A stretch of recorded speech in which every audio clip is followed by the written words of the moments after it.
Chapter 1. The Man Who Desired Gold. Bansir, the chariot builder of Babylon, was thoroughly discouraged. From his seat upon the low wall surrounding his property, he gazed sadly at his simple home and the open workshop in which stood a partially completed chariot. His wife frequently appeared at the open door. Her furtive glances in his direction reminded him that the meal bag was almost empty and he should be at work finishing the chariot, hammering and hewing, polishing and painting, stretching taut the leather over the wheel rims, preparing it for delivery so he could collect from his wealthy customer. Nevertheless, his fat, muscular body sat stolidly upon the wall. His slow mind was struggling patiently with a problem for which he could find no answer.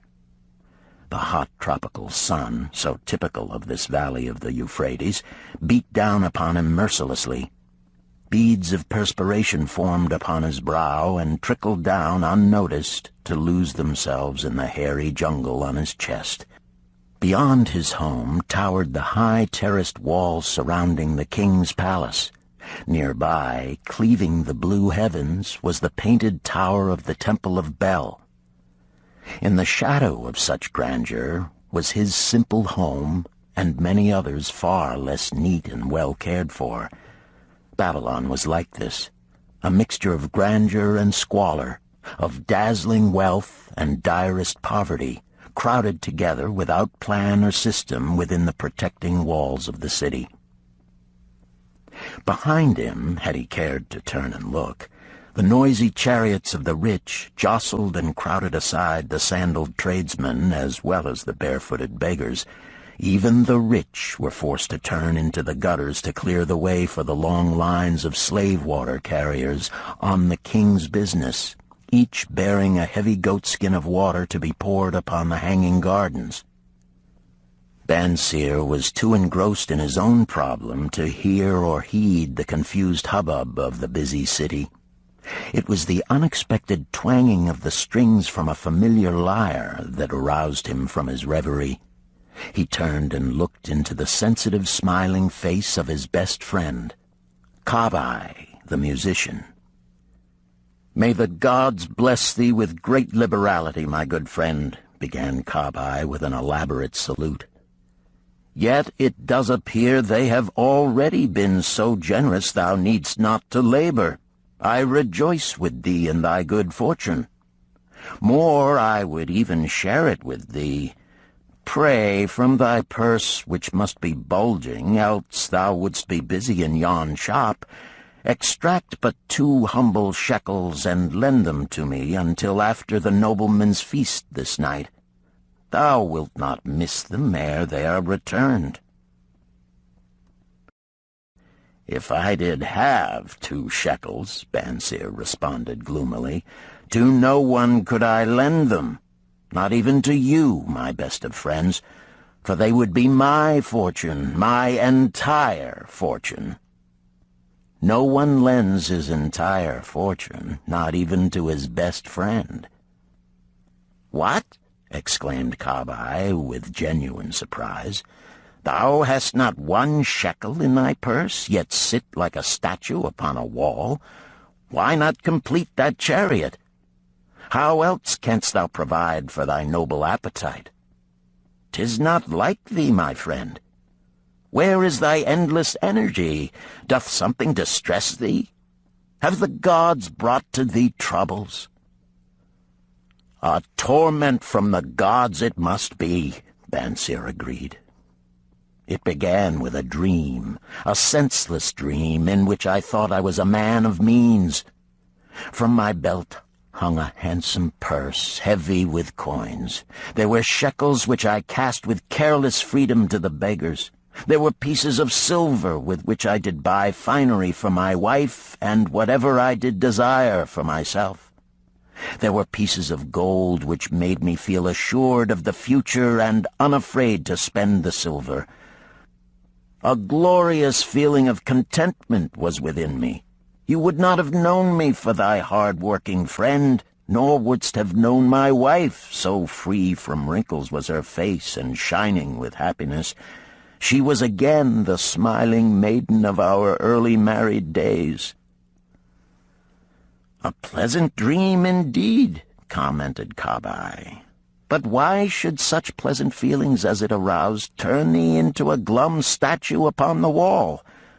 "Why, indeed? Because when I awoke and remembered how empty was my purse, a feeling of rebellion swept over me. Let us talk it over together, for, as the sailors do say, we ride in the same boat, we two. As youngsters we went together to the priests to learn wisdom. As young men we shared each other's pleasures.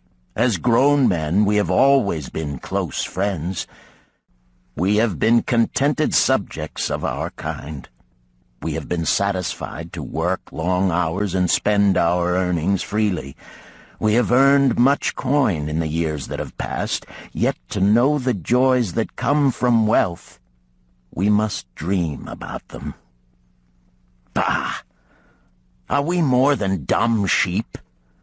We live in the richest city in all the world.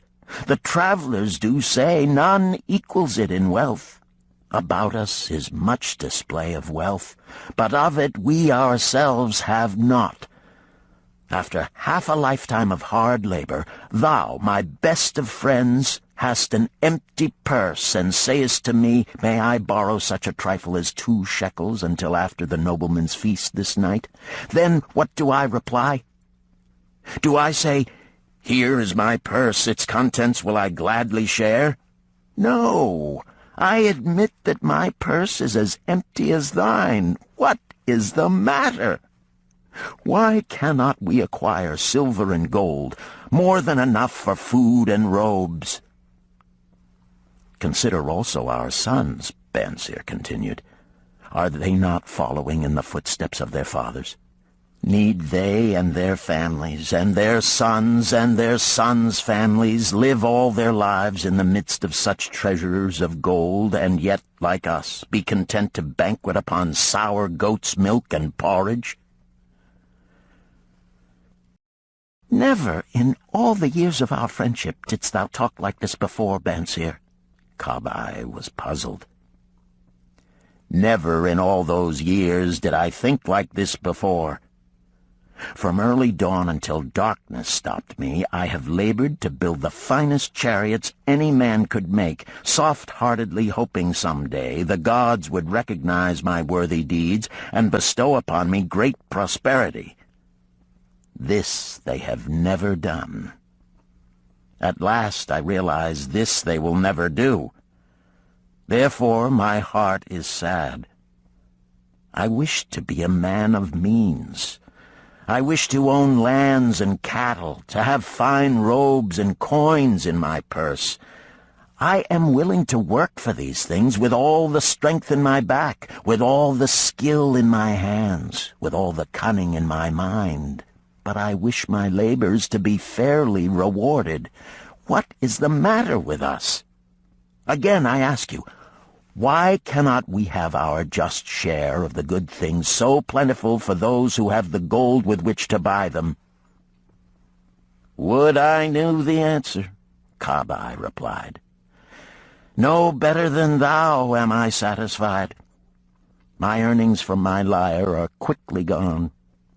Often must I plan and scheme that my family be not hungry. Also within my breast is a deep longing for a lyre large enough that it may truly sing the strains of music that do surge through my mind. With such an instrument could I make music finer than even the king has ever heard before.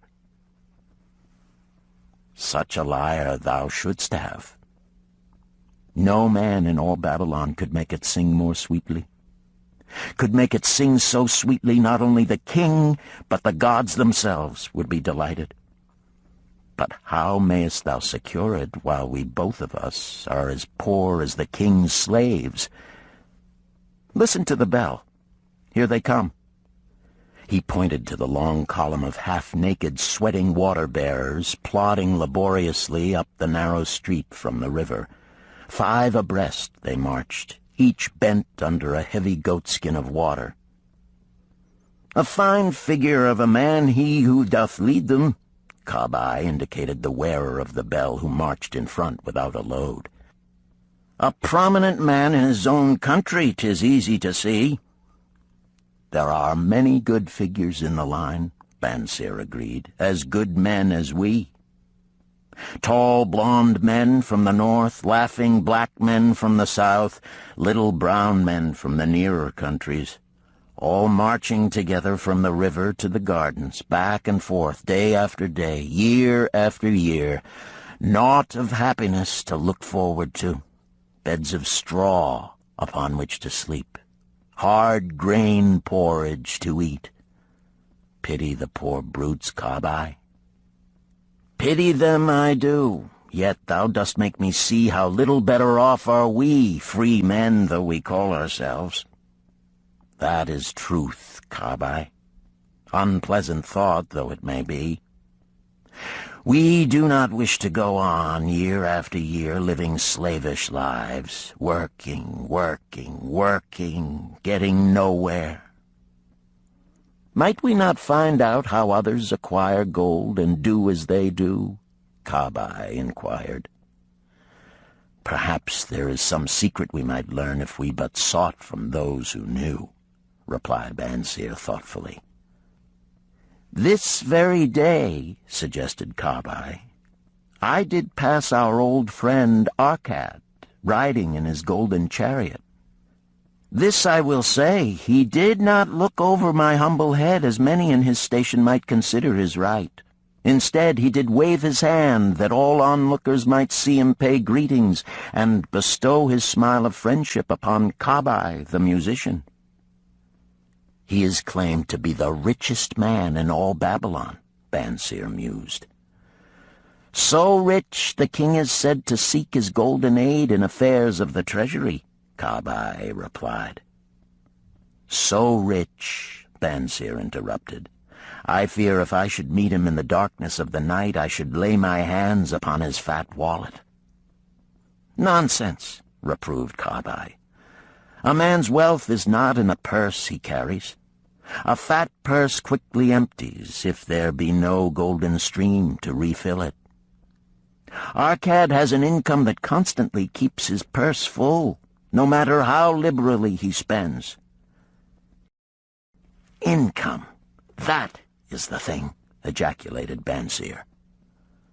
I wish an income that will keep flowing into my purse whether I sit upon the wall or travel to far lands. Arkad must know how a man can make an income for himself. Dost suppose it is something he could make clear to a mind as slow as mine?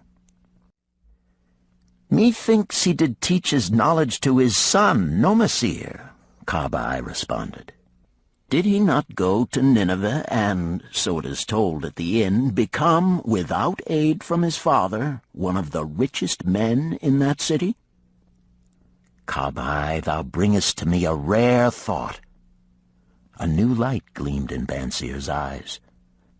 It costs nothing to ask wise advice from a good friend, and Arkad was always that. Never mind though our purses be as empty as the falcon's nest of a year ago. Let that not detain us. We are weary of being without gold in the midst of plenty. We wish to become men of means. Come, let us go to Arkad and ask how we also may acquire incomes for ourselves. Thou speakest with true inspiration, Bansir. Thou bringest to my mind a new understanding. Thou makest me to realize the reason why we have never found any measure of wealth. We never sought it. Thou hast labored patiently to build the staunchest chariots in Babylon. To that purpose was devoted your best endeavors. Therefore, at it thou didst succeed. I strove to become a skillful lyre player, and at it I did succeed. In those things toward which we exerted our best endeavors, we succeeded. The gods were content to let us continue thus. Now at last we see a light, bright like that from the rising sun. It biddeth us to learn more, that we may prosper more. With a new understanding, we shall find honorable ways to accomplish our desires. "Let us go to Arcad this very day," Bansir urged. "Also let us ask other friends of our boyhood days who have fared no better than ourselves to join us, that they too may share in his wisdom." "Thou wert ever thus thoughtful to thy friends, Bansir. Therefore hast thou many friends. It shall be as thou sayest. We go this day and take them with us."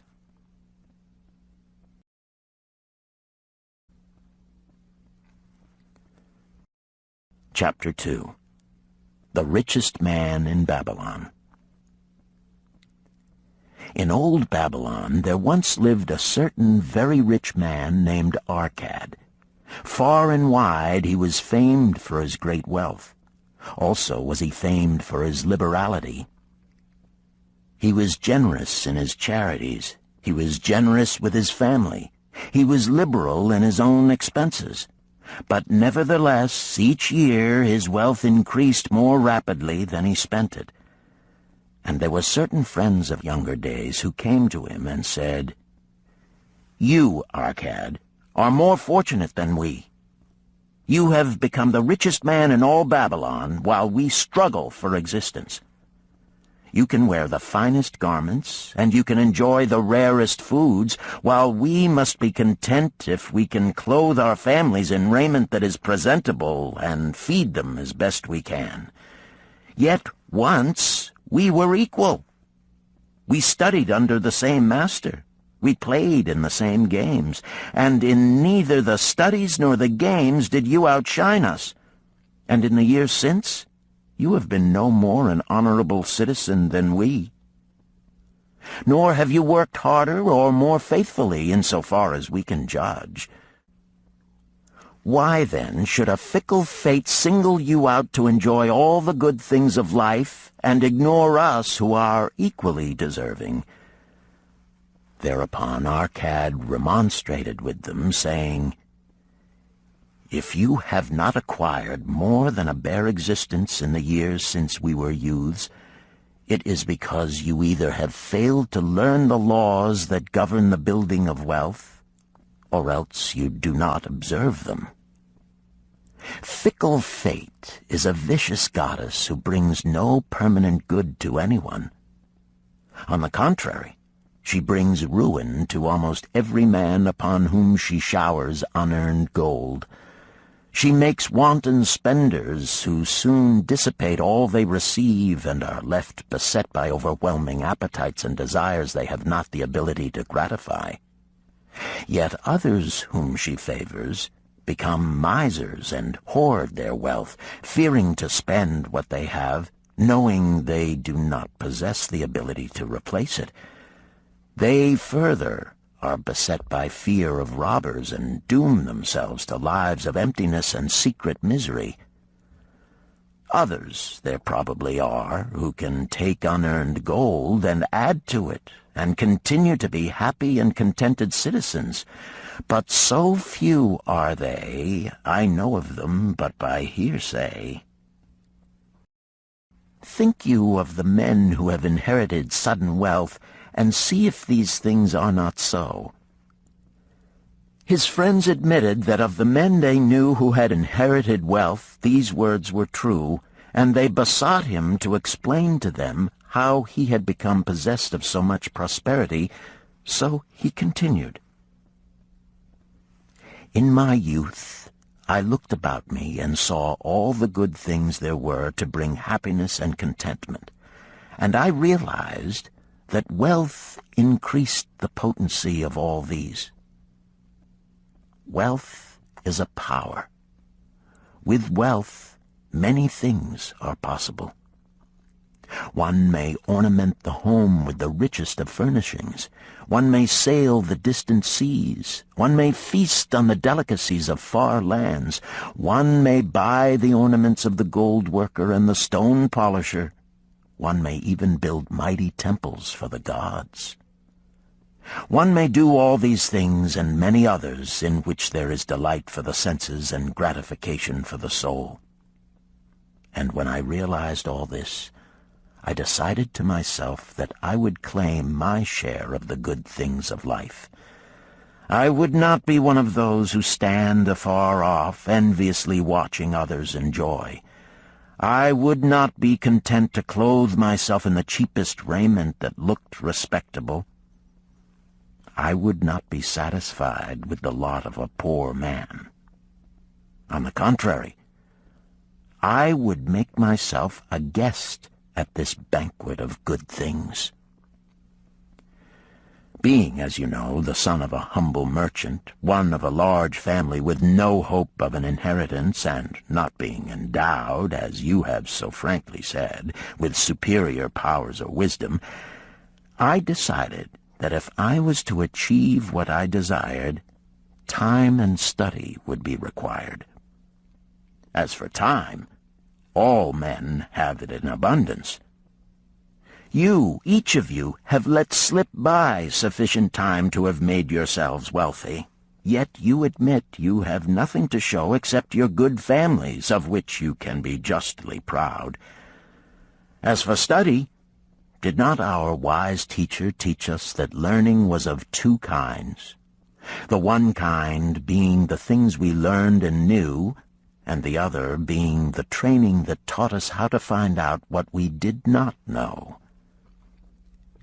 Therefore did I decide to find out how one might accumulate wealth, and, when I had found out, to make this my task and do it well.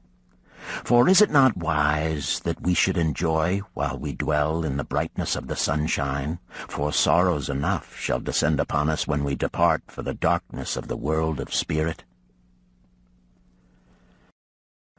I found employment as a scribe in the hall of records, and long hours each day I labored upon the clay tablets. Week after week, and month after month I labored, yet for my earnings I had naught to show. Food and clothing and penance to the gods, and other things of which I could remember not what, absorbed all my earnings, but my determination did not leave me.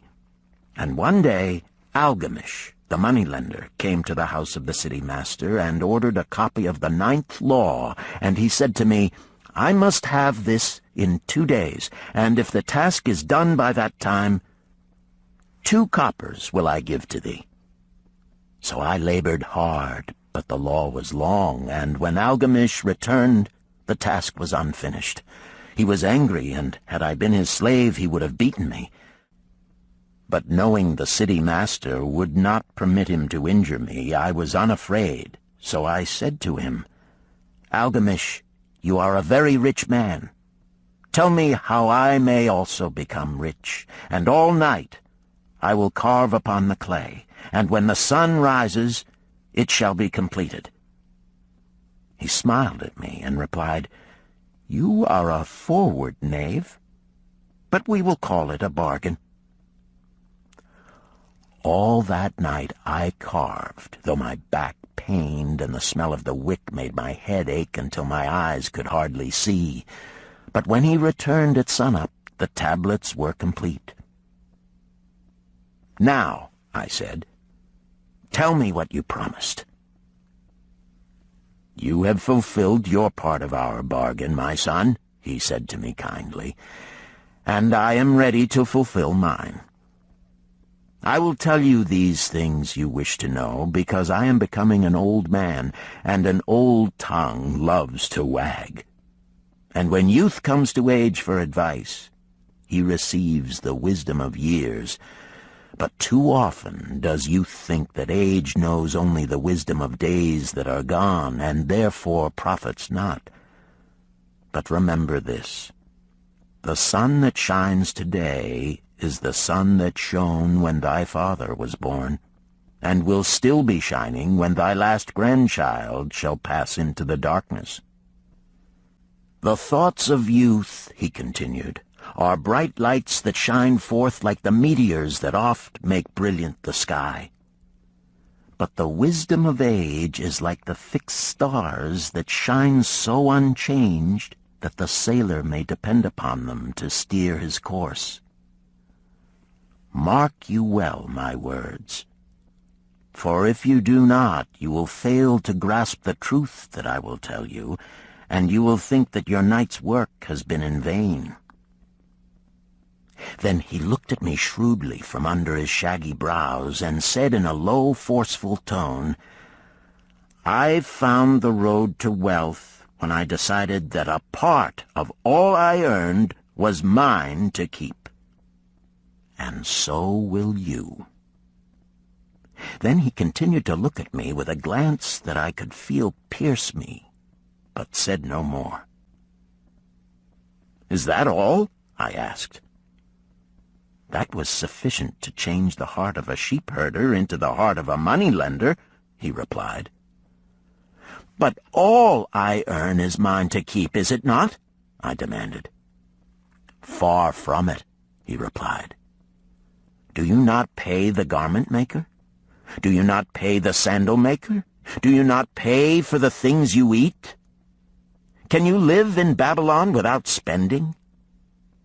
What have you to show for your earnings of the past month? What for the past year? Fool! You pay to everyone but yourself. Dullard! You labor for others. As well be a slave and work for what your master gives you to eat and wear. If you did keep for yourself 1/10 of all you earn, how much would you have in 10 years? My knowledge of the numbers did not forsake me, and I answered, "As much as I earn in 1 year." "You speak but half the truth," he retorted. "Every gold piece you save is a slave to work for you. Every copper it earns is its child that also can earn for you. If you would become wealthy, then what you save must earn, and its children must earn, that all may help to give to you the abundance you crave. You think I cheat you for your long night's work," he continued. "But I am paying you 1,000 times over if you have the intelligence to grasp the truth I offer you. A part of all you earn is yours to keep. It should not be less than 1/10, no matter how little you earn. It can be as much more as you can afford. Pay yourself first. Do not buy from the clothes-maker and the sandal-maker more than you can pay out of the rest and still have enough for food and charity and penance to the gods. Wealth, like a tree, grows from a tiny seed. The first copper you save is the seed from which your tree of wealth shall grow. The sooner you plant that seed, the sooner shall the tree grow. And the more faithfully you nourish and water that tree with consistent savings, the sooner may you bask in contentment beneath its shade." So saying, he took his tablets and went away. I thought much about what he had said to me, and it seemed reasonable, so I decided that I would try it. Each time I was paid, I took 1 from each 10 pieces of copper and hid it away. And strange as it may seem, I was no shorter of funds than before. I noticed little difference as I managed to get along without it. But often I was tempted, as my hoard began to grow, to spend it for some of the good things the merchants displayed, brought by camels and ships from the land of the Phoenicians. But I wisely refrained. A 12th month after Algamish had gone, he again returned and said to me, "Son, have you paid to yourself not less than 1/10 of all you have earned for the past year?" I answered proudly, "Yes, master, I have." "That is good," he answered, beaming upon me. "And what have you done with it?" "I have given it to Asmer, the brickmaker, who told me he was traveling over the far seas, and in Tyre he would buy from me the rare jewels of the Phoenicians. When he returns, we shall sell these at high prices and divide the earnings." "Every fool must learn," he growled, But why trust the knowledge of a brickmaker about jewels? Would you go to the breadmaker to inquire about the stars? No, by my tunic, you would go to the astrologer if you had power to think. Your savings are gone, youth. You have jerked your wealth tree up by the roots. But plant another. Try again. And next time, if you would have advice about jewels, go to the jewel merchant. If you would know the truth about sheep, go to the herdsman. Advice is one thing that is freely given away, but watch that you take only what is worth having. He who takes advice about his savings from one who is inexperienced in such matters shall pay with his savings for proving the falsity of their opinions. Saying this, he went away. And it was as he said, for the Phoenicians are scoundrels and sold to Asmer worthless bits of glass that looked like gems. But as Algamish had bid me, I again saved each 10th copper, for I now had formed the habit, and it was no longer difficult. Again, 12 months later, Algamish came to the room of the scribes and addressed me. "What progress have you made since last I saw you?" "I have paid myself faithfully," I replied, "and my savings I have entrusted to Agar, the shield-maker, to buy bronze, and each 4th month he does pay me the rental." "That is good. And what do you do with the rental?" "I do have a great feast with honey and fine wine and spiced cake. Also I have bought me a scarlet tunic, and some day I shall buy me a young ass upon which to ride." To which Algamish laughed, "You do eat the children of your savings. Then how do you expect them to work for you? And how can they have children that will also work for you? First get thee an army of golden slaves, and then many a rich banquet may you enjoy without regret." So saying, he again went away. Nor did I again see him for 2 years, when he once more returned, and his face was full of deep lines, and his eyes drooped, for he was becoming a very old man. And he said to me, "Arcad, hast thou yet achieved the wealth thou dreamed of?" And I answered, "Not yet all that I desire, but some I have, and it earns more, and its earnings earn more." "And do you still take the advice of brickmakers?" "About brickmaking they give me good advice," I retorted. "Arcad," he continued, "you have learned your lessons well. You first learned to live upon less than you could earn. Next, you learned to seek advice from those who were competent through their own experiences to give it. And lastly, you have learned to make gold work for you. You have taught yourself how to acquire money, how to keep it, and how to use it. Therefore, you are competent for a responsible position. I am becoming an old man. My sons think only of spending and give no thought to earning. My interests are great, and I fear too much for me to look after. If you will go to Nippur and look after my lands there, I shall make you my partner, and you shall share in my estate." So I went to Nippur and took charge of his holdings, which were large, and because I was full of ambition, and because I had mastered the 3 laws of successfully handling wealth, I was enabled to increase greatly the value of his properties. So I prospered much, and when the spirit of Algamish departed for the sphere of darkness, I did share in his estate as he had arranged under the law.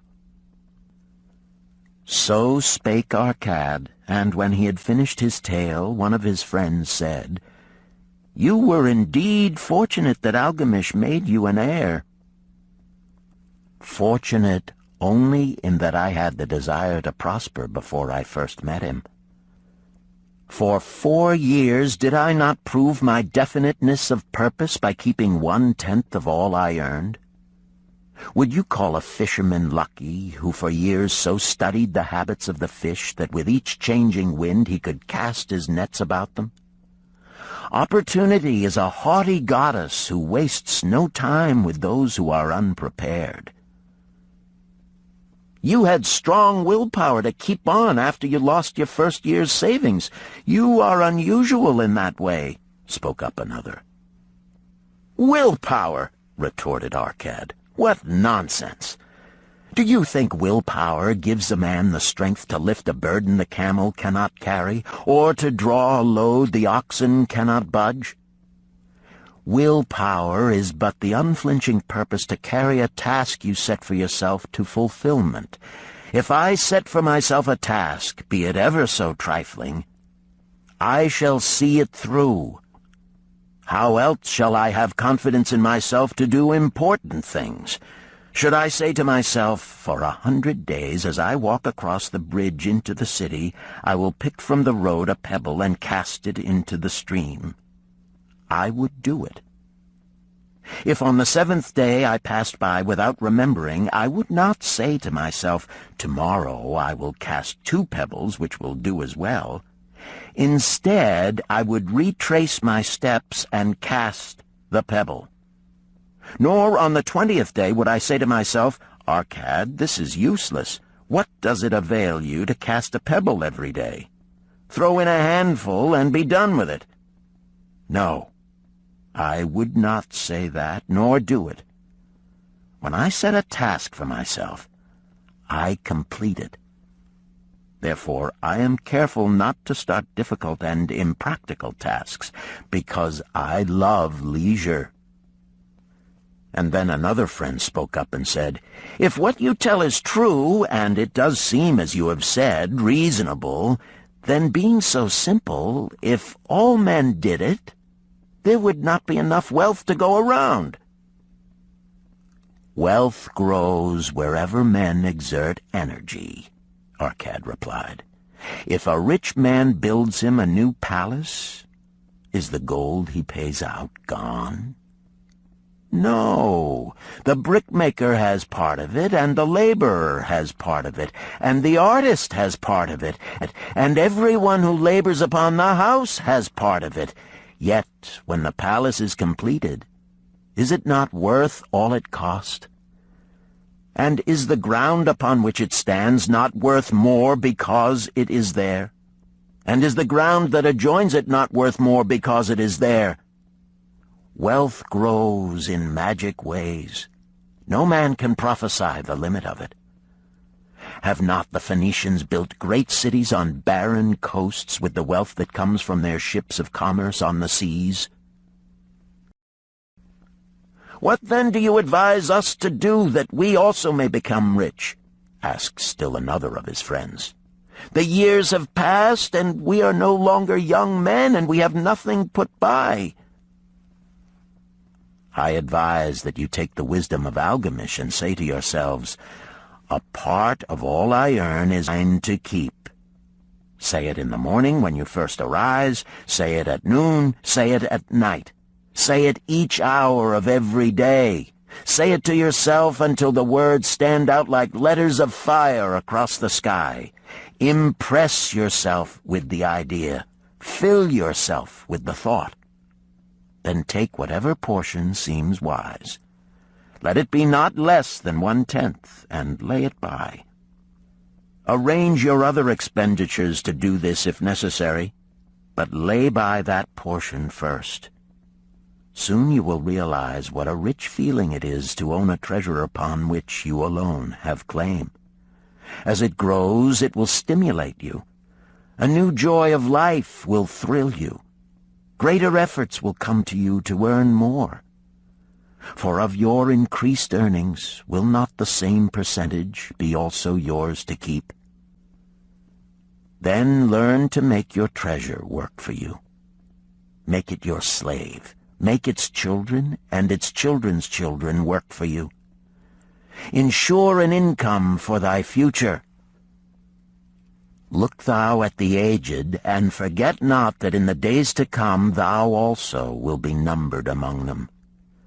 Therefore invest thy treasure with greatest caution, that it be not lost.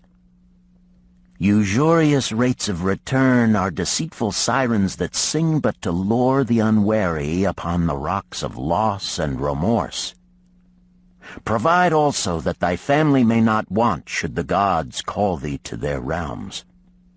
For such protection it is always possible to make provision with small payments at regular intervals. Therefore the provident man delays not in expectation of a large sum becoming available for such a wise purpose.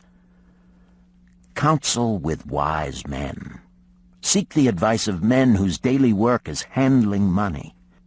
Let them save you from such an error as I myself made in entrusting my money to the judgment of Asmer, the brickmaker. A small return and a safe one is far more desirable than risk. Enjoy life while you are here. Do not overstrain or try to save too much. If 1/10 of all you earn is as much as you can comfortably keep, be content to keep this portion. Live otherwise according to your income, and let not yourself get niggardly and afraid to spend. Life is good, and life is rich with things worth while and things to enjoy. His friends thanked him and went away. Some were silent because they had no imagination and could not understand. Some were sarcastic because they thought that one so rich should divide with old friends not so fortunate. But some had in their eyes a new light. They realized that Algamish had come back each time to the room of the scribes because he was watching a man work his way out of darkness into light. When that man had found the light, a place awaited him. No one could fill that place until he had for himself worked out his own understanding, until he was ready for opportunity. These latter were the ones who, in the following years, frequently revisited Arcad, who received them gladly. He counseled with them and gave them freely of his wisdom, as men of broad experience are always glad to do. And he assisted them in so investing their savings that it would bring in a good interest with safety, and would neither be lost nor entangled in investments that paid no dividends. The turning point in these men's lives came upon that day when they realized the truth that had come from Algamish to Arcad, and from Arcad to them. A part of all you earn is yours to keep. Chapter 3. 7 Cures for a Lean Purse. The glory of Babylon endures. Down through the ages, its reputation comes to us as the richest of cities, its treasures as fabulous. Yet it was not always so. The riches of Babylon were the results of the wisdom of its people. They first had to learn how to become wealthy. When the good King Sargon returned to Babylon after defeating his enemies, the Elamites, he was confronted with a serious situation. The royal chancellor explained it to the king thus: "After many years of great prosperity brought to our people because your majesty built the great irrigation canals and the mighty temples of the gods, now that these works are completed, the people seem unable to support themselves. The laborers are without employment. The merchants have few customers. The farmers are unable to sell their produce. The people have not enough gold to buy food." "But where has all the gold gone that we spent for these great improvements?" demanded the king. "It has found its way, I fear," responded the chancellor, "into the possession of a few very rich men of our city. It filtered through the fingers of most of our people as quickly as the goat's milk goes through the strainer. Now that the stream of gold has ceased to flow, most of our people have nothing to show for their earnings. The king was thoughtful for some time. Then he asked, "Why should so few men be able to acquire all the gold?" "Because they know how," replied the chancellor. "One may not condemn a man for succeeding because he knows how. Neither may one with justice take away from a man what he has fairly earned, to give to men of less ability." "But why," demanded the king, "should not all the people learn how to accumulate gold and therefore become themselves rich and prosperous?" "Quite possible, Your Excellency. But who can teach them?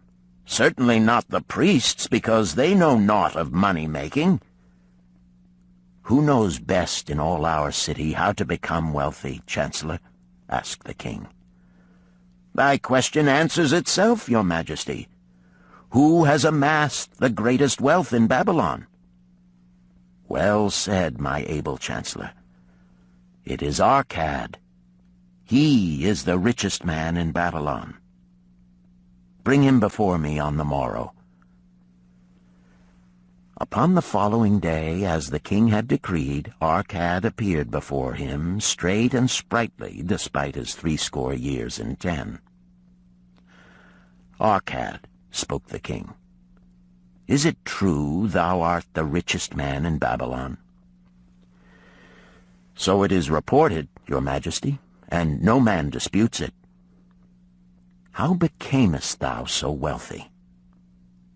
"By taking advantage of opportunities available to all citizens of our good city." "Thou hadst nothing to start with?" "Only a great desire for wealth. Besides this, nothing."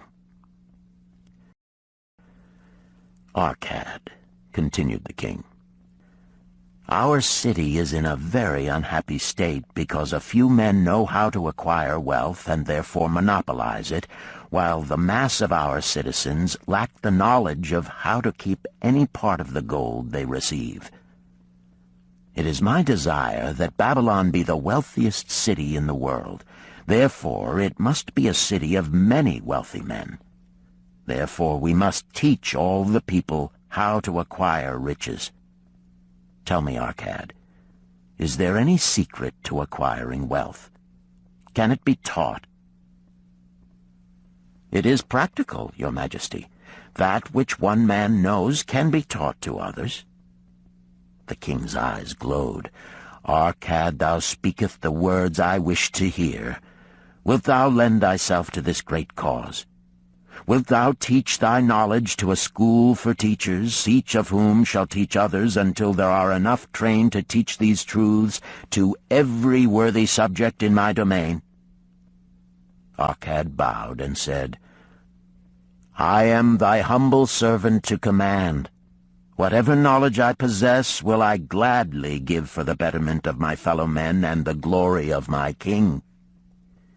Let your good chancellor arrange for me a class of 100 men, and I will teach them those 7 cures which did fatten my purse, than which there was none leaner in all Babylon."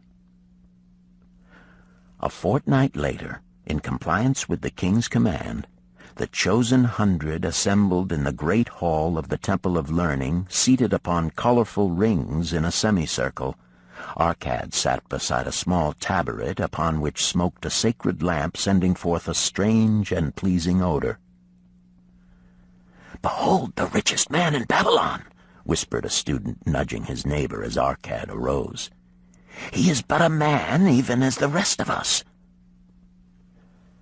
"As a dutiful subject of our great king," Arcad began, "I stand before you in his service. Because once I was a poor youth who did greatly desire gold, and because I found knowledge that enabled me to acquire it, he asks that I impart unto you my knowledge. I started my fortune in the humblest way. I had no advantage not enjoyed as fully by you and every citizen in Babylon. The first storehouse of my treasure was a well-worn purse. I loathed its useless emptiness. I desired that it be round and full, clinking with the sound of gold. Therefore I sought every remedy for a lean purse. I found 7. To you who are assembled before me shall I explain the 7 cures for a lean purse, which I do recommend to all men who desire much gold. Each day for 7 days will I explain to you one of the 7 remedies. Listen attentively to the knowledge that I will impart. Debate it with me. Discuss it among yourselves. Learn these lessons thoroughly, that ye may also plant in your own purse the seed of wealth. First must each of you start wisely to build a fortune of his own. Then wilt thou be competent, and only then, to teach these truths to others. I shall teach to you in simple ways how to fatten your purses. This is the first step leading to the Temple of Wealth, and no man may climb who cannot plant his feet firmly upon the first step. We shall now consider the first cure. The first cure. Start thy purse to fattening. Arcad addressed the thoughtful man in the second row. My good friend, at what craft workest thou? I, replied the man, am a scribe, and carve records upon the clay tablets. Even at such labor did I myself earn my first coppers. Therefore thou hast the same opportunity to build a fortune. He spoke to a florid-faced man farther back. Pray tell also what dost thou to earn thy bread? I, responded this man, am a meat butcher. I do buy the goats the farmers raise, and kill them, and sell the meat to the housewives, and the hides to the sandal-makers. Because thou dost also labor and earn, thou hast every advantage to succeed that I did possess. In this way did Arcad proceed to find out how each man labored to earn his living. When he had done questioning them, he said, Now, my students, ye can see that there are many trades and labors at which men may earn coins. Each of the ways of earning is a stream of gold from which the worker doth divert by his labors a portion to his own purse. Therefore into the purse of each of you flows a stream of coins, large or small, according to his ability. Is it not so? Thereupon they agreed that it was so. Then, continued Arcad, if each of you desireth to build for himself a fortune, is it not wise to start by utilizing that source of wealth which he already has established? To this they agreed. Then Arcad turned to a humble man who had declared himself an egg merchant. If thou select one of thy baskets, and put into it each morning 10 eggs, and take out from it each evening 9 eggs, what will eventually happen? It will become in time overflowing. Why? Because each day I put in 1 more egg than I take out. Arcad turned to the class with a smile. Does any man here have a lean purse? First they looked amused, then they laughed. Lastly, they waved their purses in jest. All right, he continued. Now I shall tell thee the first remedy I learned to cure a lean purse. Do exactly as I have suggested to the egg merchant. For every 10 coins thou placest within thy purse, take out for use but 9. Thy purse will start to fatten at once, and its increasing weight will feel good in thy hand and bring satisfaction to thy soul. Deride not what I say because of its simplicity. Truth is always simple. I told thee I would tell how I built my fortune. This was my beginning. I, too, carried a lean purse and cursed it because there was naught within to satisfy my desires. But when I began to take out from my purse but 9 parts of 10 I put in, it began to fatten. So will thine. Now I will tell a strange truth, the reason for which I know not. When I ceased to pay out more than 9/10 of my earnings, I managed to get along just as well. I was not shorter than before. Also, ere long did coins come to me more easily than before. Surely it is a law of the gods that unto him who keepeth and spendeth not a certain part of all his earnings shall gold come more easily. Likewise him whose purse is empty does gold avoid. Which desirest thou the most? Is it the gratification of thy desires of each day, a jewel, a bit of finery, better raiment, more food, things quickly gone and forgotten? Or is it substantial belongings, gold, lands, herds, merchandise, income-bringing investments? The coins thou takest from thy purse bring the first. The coins thou leavest within it will bring the latter. This, my students, was the first cure I did discover for my lean purse. For each 10 coins I put in, to spend but 9. Debate this among yourselves. If any man proves it untrue, tell me upon the morrow when we shall meet again. The second cure. Control thy expenditures. Some of your members, my students, have asked me this: how can a man keep 1/10 of all he earns in his purse when all the coins he earns are not enough for his necessary expenses? So did Arcad address his students upon the second day. Yesterday, how many of thee carried lean purses? All of us, answered the class. Yet thou do not all earn the same. Some earn much more than others. Some have much larger families to support. Yet all purses were equally lean. Now I will tell thee an unusual truth about men and sons of men. It is this: that what each of us calls our necessary expenses will always grow to equal our incomes unless we protest to the contrary. Confuse not the necessary expenses with thy desires. Each of you, together with your good families, have more desires than your earnings can gratify. Therefore are thy earnings spent to gratify these desires in so far as they will go. Still thou retainest many ungratified desires. All men are burdened with more desires than they can gratify. Because of my wealth, thinkest thou I may gratify every desire? 'Tis a false idea. There are limits to my time. There are limits to my strength. There are limits to the distance I may travel. There are limits to what I may eat. There are limits to the zest with which I may enjoy.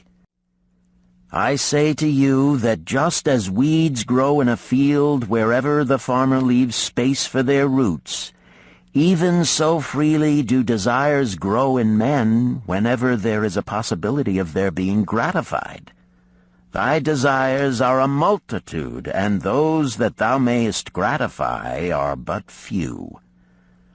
Study thoughtfully thy accustomed habits of living. Herein may be most often found certain accepted expenses that may wisely be reduced or eliminated. Let thy motto be 100% of appreciated value demanded for each coin spent. Therefore, engrave on the clay each thing for which thou desireth to spend. Select those that are necessary and others that are possible through the expenditure of 9/10 of thy income. Cross out the rest and consider them but a part of that great multitude of desires that must go unsatisfied, and regret them not. Budget then thy necessary expenses. Touch not the 1/10 that is fattening thy purse. Let this be thy great desire that is being fulfilled. Keep working with thy budget. Keep adjusting it to help thee. Make it thy first assistant in defending thy fattening purse. Hereupon one of the students wearing a robe of red and gold arose and said, "I am a free man. I believe that it is my right to enjoy the good things of life. Therefore do I rebel against the slavery of a budget which determines just how much I may spend and for what. I feel it would take much pleasure from my life and make me little more than a pack-ass to carry a burden." To him Arcad replied, "Who, my friend, would determine thy budget?" "I would make it for myself," responded the protesting one. "In that case, were a pack-ass to budget his burden, would he include therein jewels and rugs and heavy bars of gold? Not so. He would include hay and grain and a bag of water for the desert trail. The purpose of a budget is to help thy purse to fatten. It is to assist thee to have thy necessities and, insofar as attainable, thy other desires. It is to enable thee to realize thy most cherished desires by defending them from thy casual wishes. Like a bright light in a dark cave, thy budget shows up the leaks from thy purse and enables thee to stop them and control thy expenditures for definite and gratifying purposes. This, then, is the second cure for a lean purse. Budget thy expenses, that thou mayest have coins to pay for thy necessities, to pay for thy enjoyments, and to gratify thy worthwhile desires without spending more than 9/10 of thy earnings." The third cure. Make thy gold multiply. Behold, thy lean purse is fattening. Thou hast disciplined thyself to leave therein 1/10 of all thou earnest. Thou hast controlled thy expenditures to protect thy growing treasure. Next, we will consider means to put thy treasure to labor and to increase. Gold in a purse is gratifying to own and satisfieth a miserly soul, but earns nothing. The gold we may retain from our earnings is but the start. The earnings it will make shall build our fortunes. So spoke Arcad upon the third day to his class.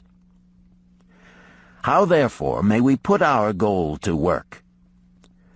My first investment was unfortunate, for I lost all. Its tale I will relate later. My first profitable investment was a loan I made to a man named Agar, a shield maker. Once each year did he buy large shipments of bronze brought from across the sea to use in his trade. Lacking sufficient capital to pay the merchants, he would borrow from those who had extra coins. He was an honorable man.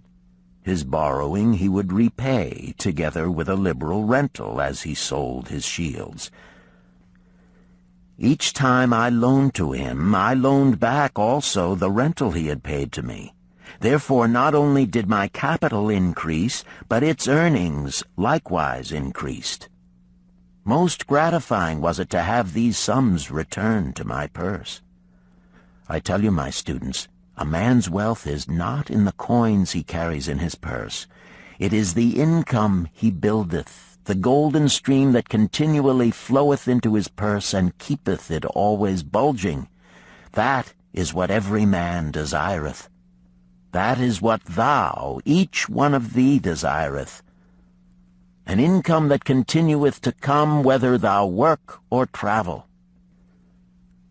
Great income I have acquired, so great that I am called a very rich man. My loans to Agar were my first training in profitable investment. Gaining wisdom from this experience, I extended my loans and investments as my capital increased. From a few sources at first, from many sources later, flowed into my purse a golden stream of wealth available for such wise uses as I should decide.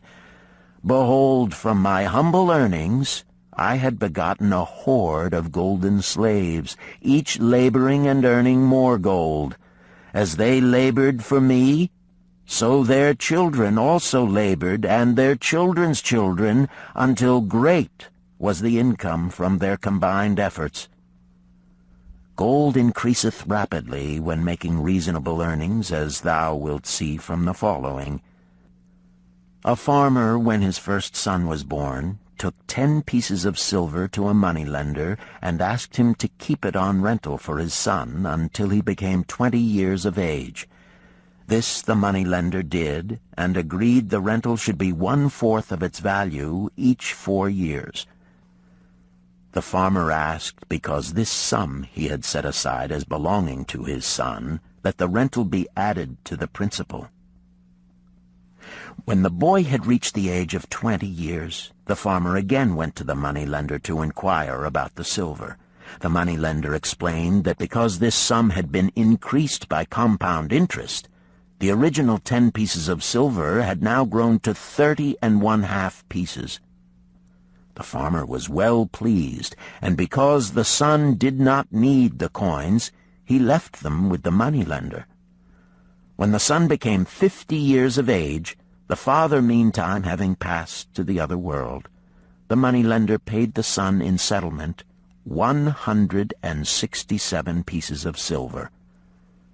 Thus, in 50 years, had the investment multiplied itself at rental almost 17 times. This, then, is the third cure for a lean purse: to put each coin to laboring, that it may reproduce its kind, even as the flocks of the field, and help bring to thee income, a stream of wealth that shall flow constantly into thy purse. The fourth cure: guard thy treasures from loss. Misfortune loves a shining mark. Gold in a man's purse must be guarded with firmness, else it be lost. Thus it is wise that we must first secure small amounts and learn to protect them before the gods entrust us with larger. So spoke our cad upon the 4th day to his class. Every owner of gold is tempted by opportunities whereby it would seem that he could make large sums by its investment in most plausible projects. Often friends and relatives are eagerly entering such investment and urge him to follow. The first sound principle of investment is security for thy principal. Is it wise to be intrigued by larger earnings when thy principal may be lost? I say not. The penalty of risk is probable loss. Study carefully, before parting with thy treasure, each assurance that it may be safely reclaimed. Be not misled by thine own romantic desires to make wealth rapidly. Before thou loan it to any man, assure thyself of his ability to repay and his reputation for doing so, that thou mayest not unwittingly be making him a present of thy hard-earned treasure. Before thou entrust it as an investment in any field, acquaint thyself with the dangers which may beset it. My own first investment was a tragedy to me at the time. The guarded savings of a year I did entrust to a brickmaker named Asmer, who was traveling over the far seas, and in Tyre agreed to buy for me the rare jewels of the Phoenicians. These we would sell upon his return and divide the profits. The Phoenicians were scoundrels and sold him bits of glass. My treasure was lost. Today my training would show to me at once the folly of entrusting a brickmaker to buy jewels. Therefore do I advise thee from the wisdom of my experiences, be not too confident of thine own wisdom in entrusting thy treasures to the possible pitfalls of investments. Better by far to consult the wisdom of those experienced in handling money for profit. Such advice is freely given for the asking, and may readily possess a value equal in gold to the sum thou considerest investing. In truth, such is its actual value if it save thee from loss. This, then, is the fourth cure for a lean purse, and of great importance if it prevent thy purse from being emptied once it has become well filled. Guard thy treasure from loss by investing only where thy principal is safe, where it may be reclaimed if desirable, and where thou wilt not fail to collect a fair rental. Consult with wise men. Secure the advice of those experienced in the profitable handling of gold. Let their wisdom protect thy treasure from unsafe investments. This ends Disc 1. The Richest Man in Babylon, Disc 2. The fifth cure. Make of thy dwelling a profitable investment.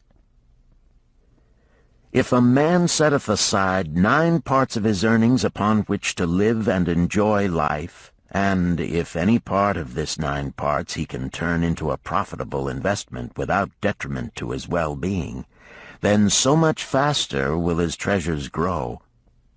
So spake Arcad to his class at their 5th lesson. All too many of our men of Babylon do raise their families in unseemly quarters. They do pay to exacting landlords liberal rentals for rooms where their wives have not a spot to raise the blooms that gladden a woman's heart, and their children have no place to play their games except in the unclean alleys. No man's family can fully enjoy life unless they do have a plot of ground wherein children can play in the clean earth, and where the wife may raise not only blossoms but good rich herbs to feed her family. To a man's heart it brings gladness to eat the figs from his own trees and the grapes of his own vines, to own his own domicile and to have it a place he is proud to care for, putteth confidence in his heart, and greater effort behind all his endeavors. Therefore do I recommend that every man own the roof that sheltereth him and his. Nor is it beyond the ability of any well-intentioned man to own his home. Hath not our great king so widely extended the walls of Babylon that within them much land is now unused, and may be purchased at sums most reasonable? Also I say to you, my students, that the money-lenders gladly consider the desires of men who seek homes and land for their families. Readily may thou borrow to pay the brickmaker and the builder for such commendable purposes, if thou can show a reasonable portion of the necessary sum which thou thyself hast provided for the purpose. Then when the house be built, thou canst pay the money-lender with the same regularity as thou didst pay the landlord, because each payment will reduce thy indebtedness to the money-lender. A few years will satisfy his loan. Then will thy heart be glad, because thou wilt own in thy own right a valuable property, and thy only cost will be the king's taxes. Also wilt thy good wife go more often to the river to wash thy robes, that each time returning she may bring a goatskin of water to pour upon the growing things.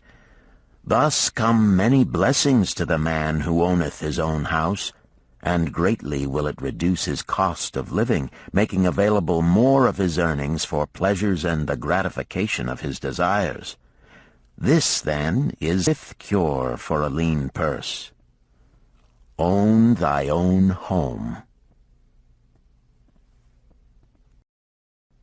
The 6th cure. Ensure a future income. The life of every man proceedeth from his childhood to his old age.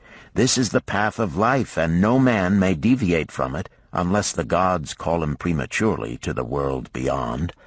Therefore do I say that it behooves a man to make preparation for a suitable income in the days to come, when he is no longer young, and to make preparations for his family, should he be no longer with them to comfort and support them. This lesson shall instruct thee in providing a full purse when time has made thee less able to earn. So Arcad addressed his class upon the 6th day. The man who, because of his understanding of the laws of wealth, acquireth a growing surplus, should give thought to those future days. He should plan certain investments or provisions that may endure safely for many years, yet will be available when the time arrives which he has so wisely anticipated. There are diverse ways by which a man may provide with safety for his future. He may provide a hiding place and there bury a secret treasure. Yet no matter with what skill it be hidden, it may nevertheless become the loot of thieves. For this reason I recommend not this plan. A man may buy houses or lands for this purpose. If wisely chosen as to their usefulness and value in the future, they are permanent in their value and their earnings, or their sale will provide well for his purpose. A man may loan a small sum to the moneylender and increase it at regular periods. The rental which the moneylender adds to this will largely add to its increase. I do know a sandal-maker named Ansan, who explained to me not long ago that each week for 8 years he had deposited with his moneylender 2 pieces of silver. The moneylender had but recently given him an accounting over which he greatly rejoiced. The total of his small deposits with their rental at the customary rate of 1/4 their value for each 4 years had now become 1,040 pieces of silver. I did gladly encourage him further by demonstrating to him with my knowledge of the numbers that in 12 years more, if he would keep his regular deposits of but 2 pieces of silver each week, the moneylender would then owe him 4,000 pieces of silver, a worthy competence for the rest of his life. Surely when such a small payment made with regularity doth produce such profitable results, no man can afford not to insure a treasure for his old age and the protection of his family, no matter how prosperous his business and his investments may be. I would that I might say more about this. In my mind rests a belief that some day wise-thinking men will devise a plan to insure against death, whereby many men pay in but a trifling sum regularly, the aggregate making a handsome sum for the family of each member who passeth to the beyond. This do I see as something desirable and which I could highly recommend. But today it is not possible, because it must reach beyond the life of any man or any partnership to operate. It must be as stable as the king's throne. Some day do I feel that such a plan shall come to pass, and be a great blessing to many men, because even the first small payment will make available a snug fortune for the family of a member, should he pass on. But because we live in our own day, and not in the days which are to come, must we take advantage of those means and ways of accomplishing our purposes. Therefore do I recommend to all men that they, by wise and well-thought-out methods, do provide against a lean purse in their mature years. For a lean purse to a man no longer able to earn, or to a family without its head, is a sore tragedy. This, then, is the 6th cure for a lean purse. Provide in advance for the needs of thy growing age and the protection of thy family. The 7th cure. Increase thy ability to earn. This day do I speak to thee, my students, of one of the most vital remedies for a lean purse. Yet I will not talk of gold, but of yourselves, of the men beneath the robes of many colors who do sit before me. I will talk to you of those things within the minds and lives of men which do work for or against their success. So did Arcad address his class upon the 7th day. Not long ago came to me a young man seeking to borrow. When I questioned him the cause of his necessity, he complained that his earnings were insufficient to pay his expenses. Thereupon I explained to him, this being the case, he was a poor customer for the moneylender, as he possessed no surplus earning capacity to repay the loan. "What you need, young man," I told him, "is to earn more coins. What dost thou to increase thy capacity to earn?" "All that I can do," he replied. 6 times within 2 moons have I approached my master to request my pay be increased, but without success. No man can go oftener than that." We may smile at his simplicity, yet he did possess one of the vital requirements to increase his earnings. Within him was a strong desire to earn more, a proper and commendable desire. Preceding accomplishment must be desire. Thy desires must be strong and definite. General desires are but weak longings. For a man to wish to be rich is of little purpose. For a man to desire 5 pieces of gold is a tangible desire which he can press to fulfillment. After he has backed his desire for 5 pieces of gold with strength of purpose to secure it, next he can find similar ways to obtain 10 pieces, and then 20 pieces, and later 1,000 pieces, and, behold, he has become wealthy. In learning to secure his one definite small desire, he hath trained himself to secure a larger one.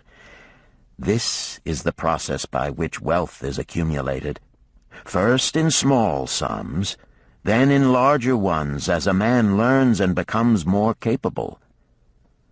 Desires must be simple and definite.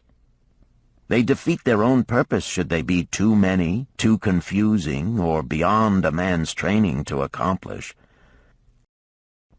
As a man perfecteth himself in his calling, even so doth his ability to earn increase. In those days when I was a humble scribe, carving upon the clay for a few coppers each day, I observed that other workers did more than I, and were paid more. Therefore did I determine that I would be exceeded by none. Nor did it take long for me to discover the reason for their greater success. More interest in my work, more concentration upon my task, more persistence in my effort, and, behold, few men could carve more tablets in a day than I. With reasonable promptness my increased skill was rewarded, nor was it necessary for me to go 6 times to my master to request recognition. The more of wisdom we know, the more we may earn. That man who seeks to learn more of his craft shall be richly rewarded.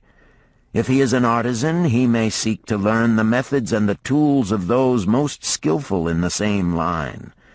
If he laboreth at the law or at healing, he may consult and exchange knowledge with others of his calling. If he be a merchant, he may continually seek better goods that can be purchased at lower prices. Always do the affairs of men change and improve, because keen-minded men seek greater skill that they may better serve those upon whose patronage they depend. Therefore I urge all men to be in the front rank of progress, and not to stand still, lest they be left behind. Many things come to make a man's life rich with gainful experiences. Such things as the following a man must do if he respects himself. He must pay his debts with all the promptness within his power, not purchasing that for which he is unable to pay. He must take care of his family, that they may think and speak well of him. He must make a will of record, that in case the gods call him, proper and honorable division of his property be accomplished. He must have compassion upon those who are injured and smitten by misfortune, and aid them within reasonable limits. He must do deeds of thoughtfulness to those dear to him. Thus, the seventh and last remedy for a lean purse is to cultivate thy own powers, to study and become wiser, to become more skillful, to so act as to respect thyself. Thereby shalt thou acquire confidence in thyself to achieve thy carefully considered desires. These, then, are the 7 cures for a lean purse, which, out of the experience of a long and successful life, I do urge for all men who desire wealth. There is more gold in Babylon, my students, than thou dreamest of. There is abundance for all. Go thou forth and practice these truths, that thou mayest prosper and grow wealthy, as is thy right. Go thou forth and teach these truths, that every honorable subject of his majesty may also share liberally in the ample wealth of our beloved city. Chapter 4. Meet the Goddess of Good Luck. Babylonian Proverb. If a man be lucky, there is no foretelling the possible extent of his good fortune. Pitch him into the Euphrates, and, like as not, he will swim out with a pearl in his hand. The desire to be lucky is universal. It was just as strong in the breasts of men 4,000 years ago in ancient Babylon as it is in the hearts of men today. We all hope to be favored by the whimsical goddess of good luck. Is there some way we can meet her and attract not only her favorable attention, but her generous favors? Is there a way to attract good luck? That is just what the men of ancient Babylon wished to know. It is exactly what they decided to find out. They were shrewd men and keen thinkers. That explains why their city became the richest and most powerful city of their time. In that distant past, they had no schools or colleges. Nevertheless, they had a center of learning, and a very practical one it was. Among the towered buildings in Babylon was one that ranked in importance with the palace of the king, the hanging gardens, and the temples of the gods.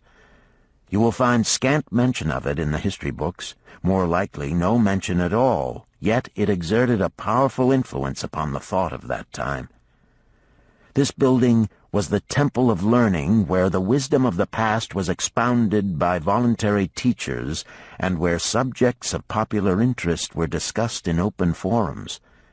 Within its walls, all men met as equals.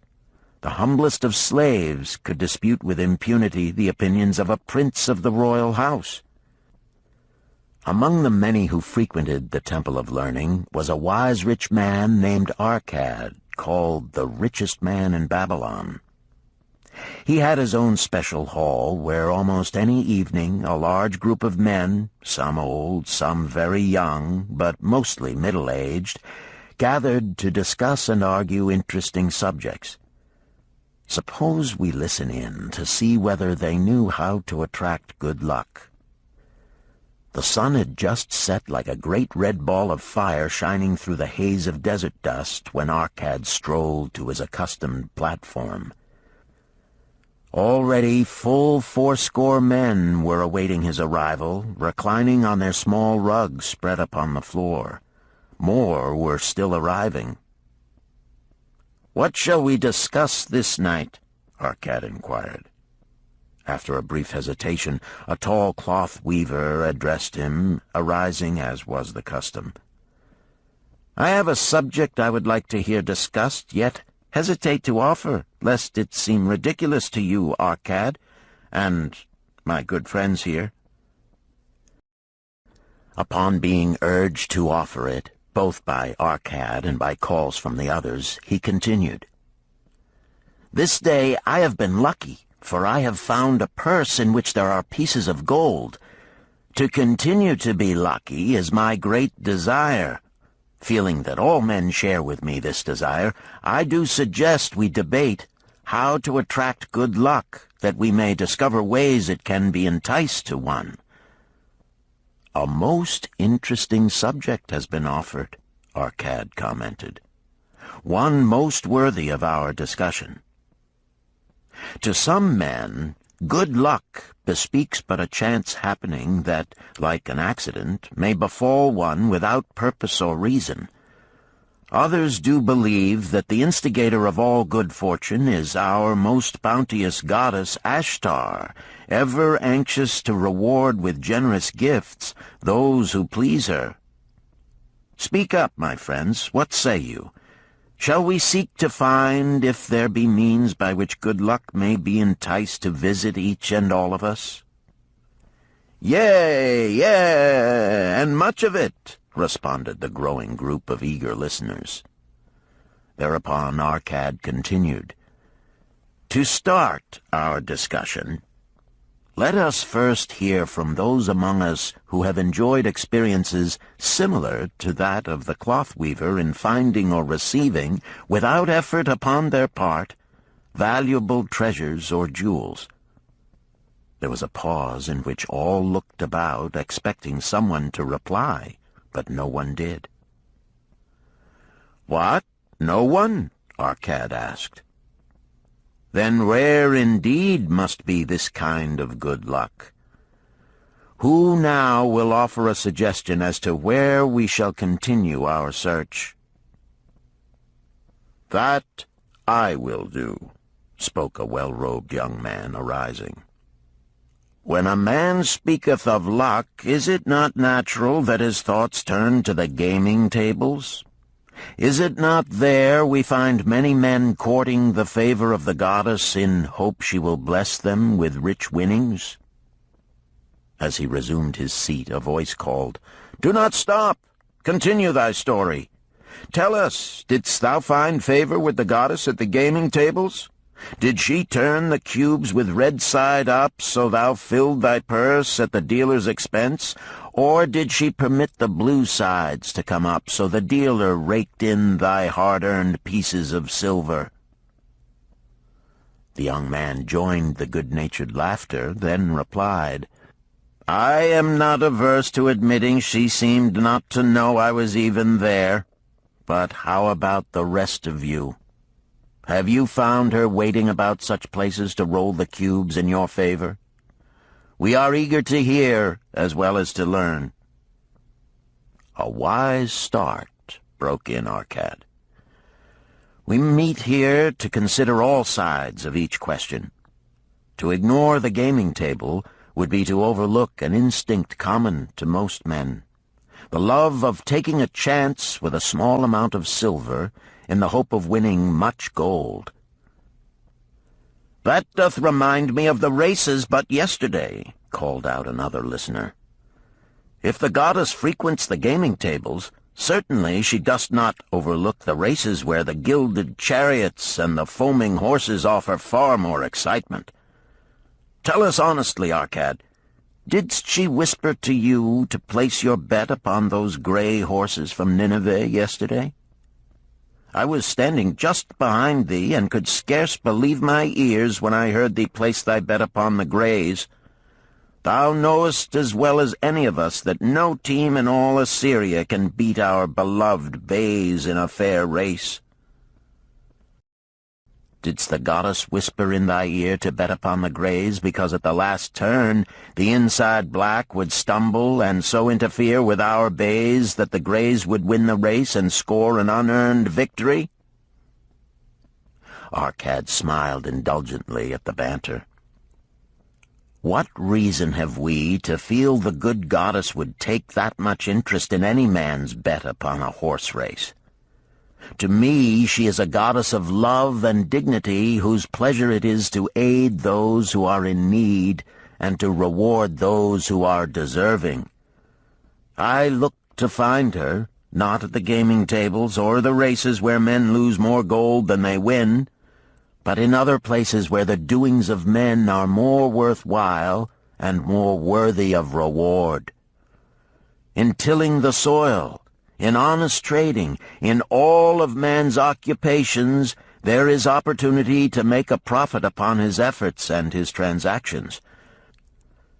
Perhaps not all the time will he be rewarded, because sometimes his judgment may be faulty, and other times the winds and the weather may defeat his efforts.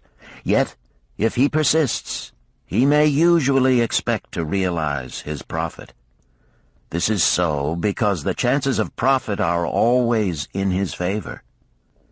But when a man playeth the games, the situation is reversed, for the chances of profit are always against him, and always in favor of the gamekeeper. The game is so arranged that it will always favor the keeper. It is his business at which he plans to make a liberal profit for himself from the coins bet by the players. Few players realize how certain are the gamekeeper's profits and how uncertain are their own chances to win. For example, let us consider wagers placed upon the cube. Each time it is cast, we bet which side will be uppermost. If it be the red side, the game master pays to us 4 times our bet. But if any other of the 5 sides come uppermost, we lose our bet. Thus, the figures show that for each cast we have 5 chances to lose, but because the red pays 4 for 1, we have 4 chances to win. In a night's play, the game master can expect to keep for his profit 1/5 of all the coins wagered. Can a man expect to win more than occasionally against odds so arranged that he should lose 1/5 of all his bets? Yet some men do win large sums at times, volunteered one of the listeners. Quite so, they do, Arcad continued. Realizing this, the question comes to me whether money secured in such ways brings permanent value to those who are thus lucky. Among my acquaintances are many of the successful men of Babylon, yet among them I am unable to name a single one who started his success from such a source. You who are gathered here tonight know many more of our substantial citizens. To me it would be of much interest to learn how many of our successful citizens can credit the gaming tables with their start to success. Suppose each of you tell of those you know. What say you? After a prolonged silence, a wag ventured, "Wouldst thy inquiry include the gamekeepers?" "If you think of no one else," Arcad responded. "If not one of you can think of anyone else, then how about yourselves? Are there any consistent winners with us who hesitate to advise such a source for their incomes?" His challenge was answered by a series of groans from the rear, taken up and spread amid much laughter. "It would seem we are not seeking good luck in such places as the goddess frequents," he continued. "Therefore let us explore other fields. We have not found it in picking up lost wallets, neither have we found it haunting the gaming tables. As to the races, I must confess to have lost far more coins there than I have ever won. Now suppose we consider our trades and businesses. Is it not natural, if we conclude a profitable transaction, to consider it not good luck, but a just reward for our efforts? I am inclined to think we may be overlooking the gifts of the goddess. Perhaps she really does assist us when we do not appreciate her generosity. Who can suggest further discussion?" Thereupon an elderly merchant arose, smoothing his genteel white robe. "With thy permission, most honorable Arcad and my friends, I offer a suggestion. If, as you have said, we take credit to our own industry and ability for our business success, why not consider the successes we almost enjoyed but which escaped us, happenings which would have been most profitable? They would have been rare examples of good luck if they had actually happened." Because they were not brought to fulfillment, we cannot consider them as our just rewards. Surely many men here have such experiences to relate." "Here is a wise approach," Arquette approved. "Who among you have had good luck within your grasp only to see it escape?" Many hands were raised, among them that of the merchant. Arquette motioned to him to speak.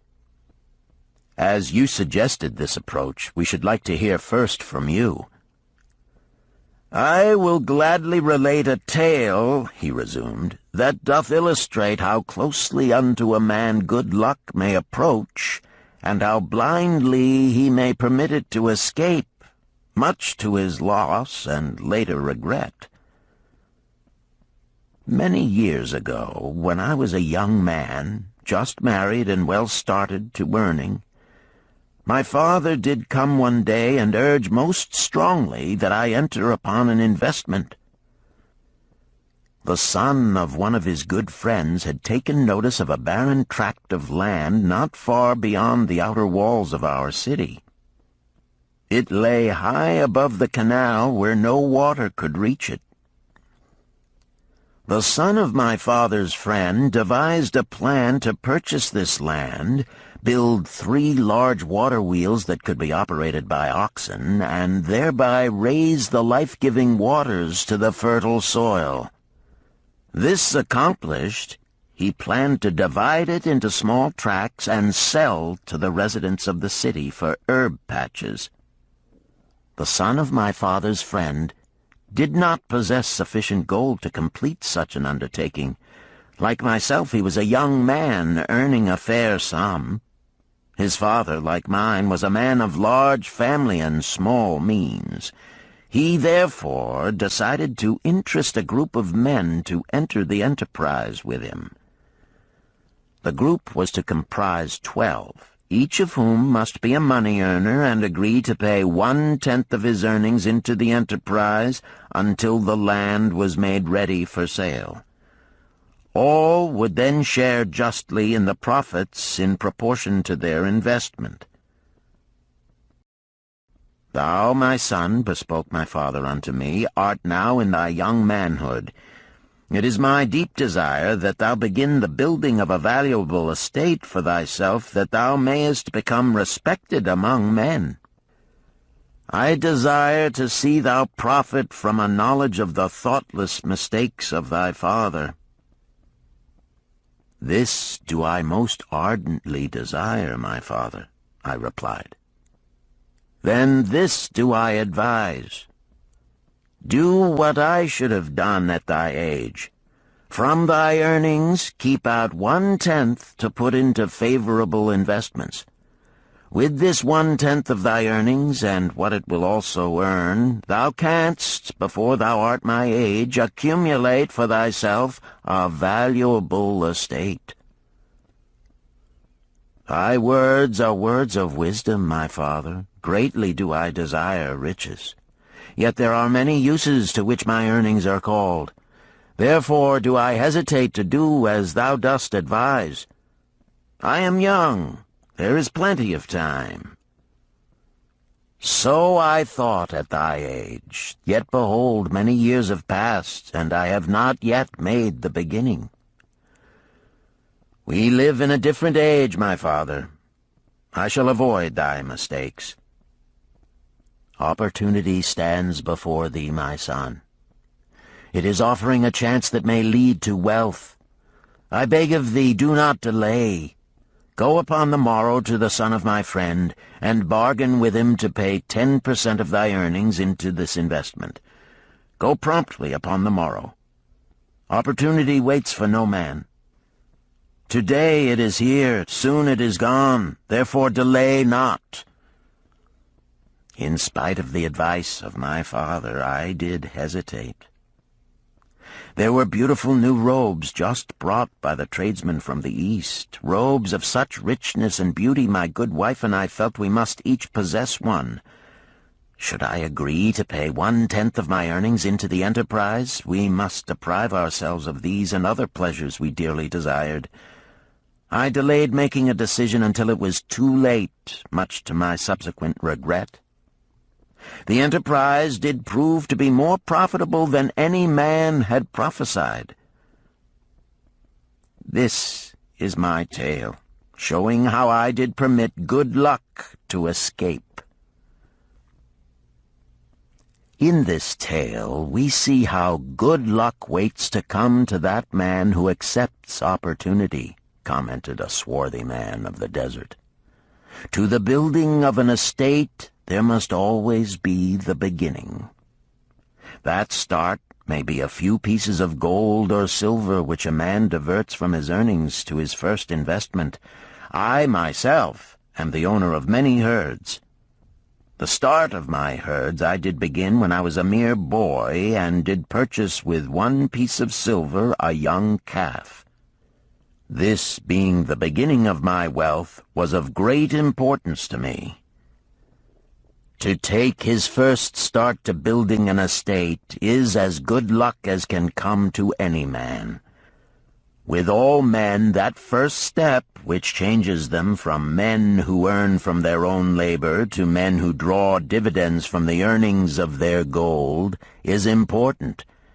Some fortunately take it when young and thereby outstrip in financial success those who do take it later, or those unfortunate men, like the father of this merchant, who never take it. Had our friend the merchant taken this step in his early manhood when this opportunity came to him, this day he would be blessed with much more of this world's goods. Should the good luck of our friend the cloth weaver cause him to take such a step at this time, it will indeed be but the beginning of much greater good fortune. "Thank you. I like to speak also," a stranger from another country arose.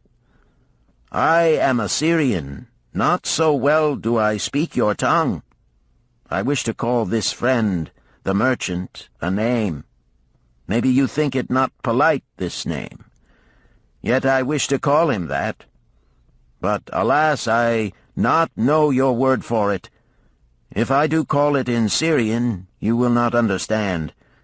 Therefore, please, some good gentleman, tell me that right name you call man who puts off doing those things that mighty good for him." "Procrastinator!" called a voice. "That's him!" shouted the Syrian, waving his hands excitedly. "He accepts not opportunity when she comes. He waits. He says, I have much business right now. By and by I talk to you. Opportunity she will not wait for such slow fellow. She thinks if a man desires to be lucky he will step quick. Any man who not step quick when opportunity comes. He, big procrastinator like our friend, this merchant." The merchant arose and bowed good-naturedly in response to the laughter. "My admiration to thee, stranger within our gates, who hesitates not to speak the truth." And now let us hear another tale of opportunity. Who has for us another experience? Demanded Arcad. "I have," responded a red-robed man of middle age. "I am a buyer of animals, mostly camels and horses. Sometimes I do also buy the sheep and goats. The tale I am about to relate will tell truthfully how opportunity came one night when I did least expect it. Perhaps for this reason I did let it escape. Of this you shall be the judge. Returning to the city one evening after a disheartening 10 days' journey in search of camels, I was much angered to find the gates of the city closed and locked.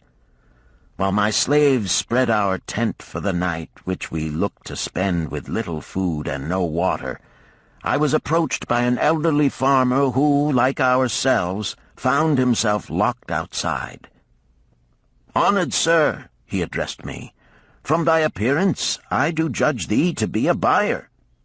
If this be so, much would I like to sell to thee the most excellent flock of sheep just driven up.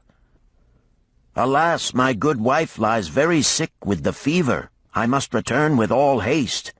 Buy thou my sheep, that I and my slaves may mount our camels and travel back without delay."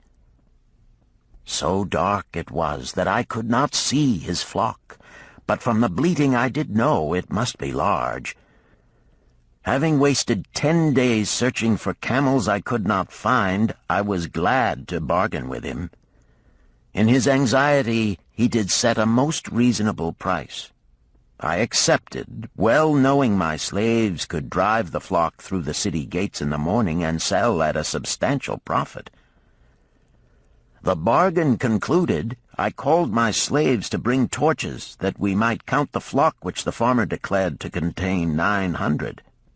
I shall not burden you, my friends, with a description of our difficulty in attempting to count so many thirsty, restless, milling sheep. It proved to be an impossible task. Therefore, I bluntly informed the farmer I would count them at daylight and pay him then. "Please, most honorable sir," he pleaded, "pay me but 2/3 of the price tonight, that I may be on my way. I will leave my most intelligent and educated slave to assist to make the count in the morning. He is trustworthy, and to him thou canst pay the balance." But I was stubborn and refused to make payment that night. Next morning, before I awoke, the city gates opened, and 4 buyers rushed out in search of flocks. They were most eager and willing to pay high prices, because the city was threatened with siege and food was not plentiful. Nearly 3 times the price at which he had offered the flock to me did the old farmer receive for it. Thus was rare good luck allowed to escape. "Here is a tale most unusual," commented Arcad. "What wisdom doth it suggest?" "The wisdom of making a payment immediately when we are convinced our bargain is wise," suggested a venerable saddle-maker. "If the bargain be good, then dost thou need protection against thy own weaknesses as much as against any other man. We mortals are changeable. Alas, I must say more apt to change our minds when right than wrong. Wrong, we are stubborn indeed. Right, we are prone to vacillate and let opportunity escape. My first judgment is my best. Yet always have I found it difficult to compel myself to proceed with a good bargain when made. Therefore, as a protection against my own weaknesses, I do make a prompt deposit thereon. This doth save me from later regrets for the good luck that should have been mine." "Thank you. Again I like to speak." The Syrian was upon his feet once more. "These tales much alike. Each time opportunity fly away for same reason. Each time she come to procrastinator, bringing good plan. Each time they hesitate, not say, right now, best time, I do it quick. How can men succeed that way?" "Wise are thy words, my friend," responded the buyer. "Good luck fled from procrastination in both these tales. Yet this is not unusual.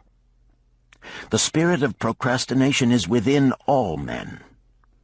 We desire riches, yet how often, when opportunity doth appear before us, that spirit of procrastination from within doth urge various delays in our acceptance.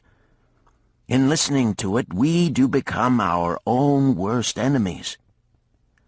In my younger days, I did not know it by this long word our friend from Syria doth enjoy. I did think at first it was my own poor judgment that did cause me loss at many profitable trades. Later I did credit it to my stubborn disposition.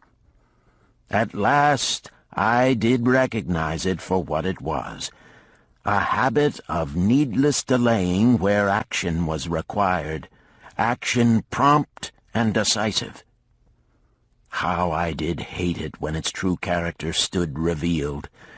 With the bitterness of a wild ass hitched to a chariot, I did break loose from this enemy to my success. "Thank you. I like ask question from Mr. Merchant," the Syrian was speaking. "You wear fine robes, not like those of poor man. You speak like successful man. Tell us, do you listen now when procrastination whispers in your ear?" "Like our friend the buyer, I also had to recognize and conquer procrastination," responded the merchant. "To me, it proved to be an enemy ever watching and waiting to thwart my accomplishments. The tale I did relate is but one of many similar instances I could tell to show how it drove away my opportunities. 'Tis not difficult to conquer once understood. No man willingly permits the thief to rob his bins of grain, nor does any man willingly permit an enemy to drive away his customers and rob him of his profits. When once I did recognize that such acts as these my enemy was committing, with determination I conquered him. So must every man master his own spirit of procrastination before he can expect to share in the rich treasures of Babylon. What sayest, Arcad? Because thou art the richest man in Babylon, many do proclaim thee to be the luckiest. Dost agree with me that no man can arrive at a full measure of success until he hath completely crushed the spirit of procrastination within him? "It is even as thou sayest," Arcad admitted. "During my long life, I have watched generation following generation, marching forward along those avenues of trade, science, and learning that lead to success in life. Opportunities came to all these men. Some grasped theirs and moved steadily to the gratification of their deepest desires, but the majority hesitated, faltered, and fell behind." Arcad turned to the cloth weaver. "Thou didst suggest that we debate good luck. Let us hear what thou now thinkest upon the subject." "I do see good luck in a different light. I had thought of it as something most desirable that might happen to a man without effort upon his part. Now I do realize such happenings are not the sort of thing one may attract to himself. From our discussion have I learned that to attract good luck to oneself, it is necessary to take advantage of opportunities. Therefore, in the future, I shall endeavor to make the best of such opportunities as do come to me."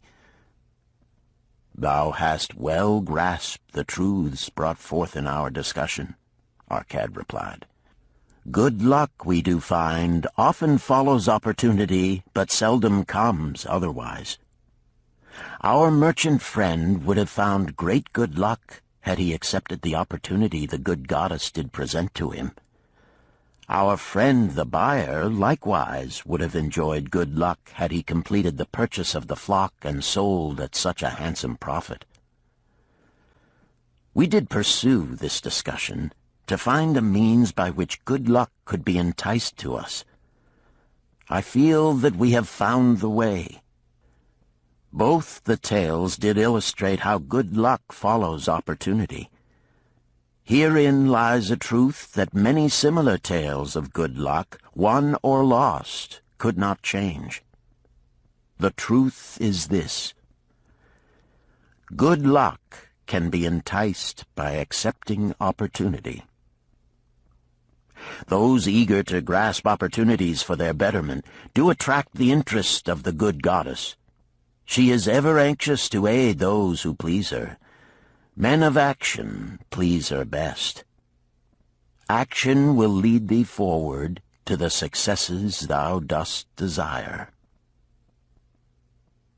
men of action are favored by the goddess of good luck.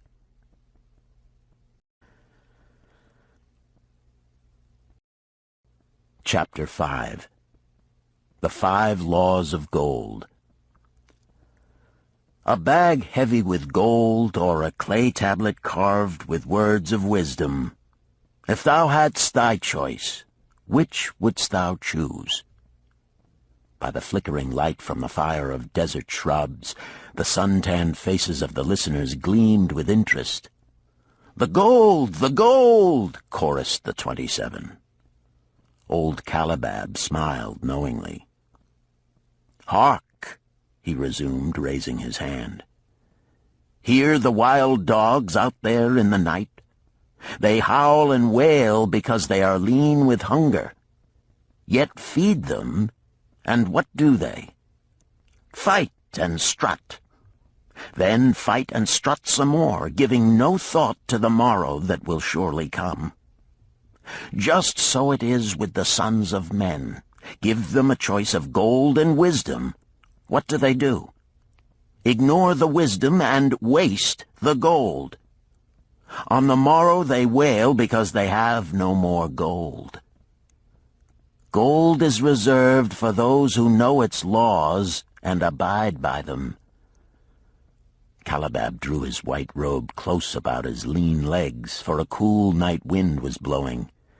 "Because thou hast served me faithfully upon our long journey, because thou cared well for my camels, because thou toiled uncomplainingly across the hot sands of the desert, because thou fought bravely the robbers that sought to despoil my merchandise, I will tell thee this night the tale of the 5 Laws of Gold, such a tale as thou never hast heard before. Hark ye with deep attention to the words I speak, for if you grasp their meaning and heed them, in the days that come thou shalt have much gold." He paused impressively. Above, in a canopy of blue, the stars shone brightly in the crystal-clear skies of Babylonia. Behind the group loomed their faded tents tightly staked against possible desert storms. Beside the tents were neatly stacked bales of merchandise covered with skins. Nearby, the camel herd sprawled in the sand, some chewing their cuds contentedly, others snoring in hoarse discord. "Thou hast told us many good tales, Calibab," spoke up the chief packer.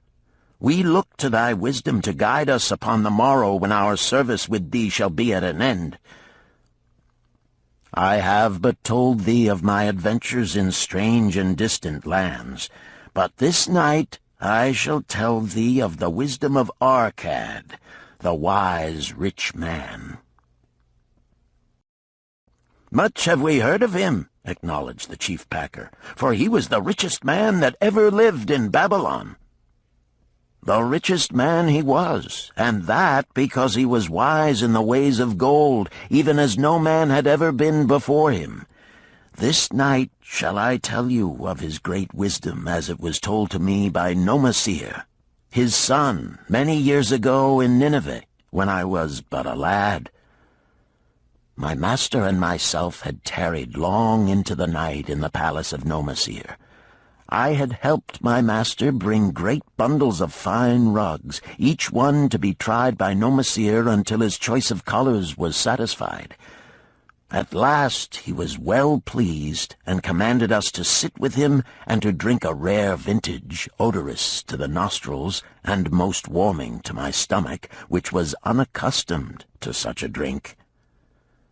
Then did he tell us this tale of the great wisdom of Arkad, his father, even as I shall tell it to you. In Babylon it is the custom, as you know, that the sons of wealthy fathers live with their parents in expectation of inheriting the estate. Arkad did not approve of this custom. Therefore, when Bansir reached the man's estate, he sent for the young man and addressed him. "My son, it is my desire that thou succeed to my estate. Thou must, however, first prove that thou art capable of wisely handling it. Therefore, I wish that thou go out into the world and show thy ability both to acquire gold and to make thyself respected among men. To start thee well, I will give thee two things of which I myself was denied when I started as a poor youth to build up a fortune. First, I give thee this bag of gold. If thou use it wisely, it will be the basis of thy future success. Second, I give thee this clay tablet upon which is carved the 5 laws of gold. If thou dost but interpret them in thy own acts, they shall bring thee competence and security. 10 years from this day come thou back to the house of thy father, and give account of thyself. If thou prove worthy, I will then make thee the heir to my estate. Otherwise I will give it to the priests, that they may barter for my soul the kind consideration of the gods." So Nomasir went forth to make his own way, taking his bag of gold, the clay tablet carefully wrapped in silken cloth, his slave, and the horses upon which they rode. The 10 years passed, and Nomasir, as he had agreed, returned to the house of his father, who provided a great feast in his honor, to which he invited many friends and relatives. After the feast was over, the father and mother mounted their throne-like seats at one side of the great hall, and Nomasir stood before them to give an account of himself as he had promised his father. It was evening. The room was hazy with smoke from the wicks of the oil lamps that but dimly lighted it. Slaves in white woven jackets and tunics fanned the humid air rhythmically with long-stemmed palm leaves. A stately dignity colored the scene. The wife of Nomasir and his 2 young sons, with friends and other members of the family, sat upon rugs behind him, eager listeners. "My father," he began deferentially, "I bow before thy wisdom. 10 years ago, when I stood at the gates of manhood, thou bade me go forth and become a man among men, instead of remaining a vassal to thy fortune. Thou gave me liberally of thy gold. Thou gave me liberally of thy wisdom. Of the gold, alas, I must admit of a disastrous handling. It fled indeed from my inexperienced hands, even as a wild hare flees at the first opportunity from the youth who captures it." The father smiled indulgently. "Continue, my son. Thy tale interests me in all its details." I decided to go to Nineveh, as it was a growing city, believing that I might find there opportunities. I joined a caravan, and among its members made numerous friends. 2 well-spoken men who had a most beautiful white horse, as fleet as the wind, were among these. As we journeyed, they told me in confidence that in Nineveh was a wealthy man who owned a horse so swift that it had never been beaten. Its owner believed that no horse living could run with greater speed. Therefore would he wager any sum, however large, that his horse could outspeed any horse in all Babylonia. Compared to their horse, so my friend said, it was but a lumbering ass that could be beaten with ease. They offered, as a great favor, to permit me to join them in a wager. I was quite carried away with the plan.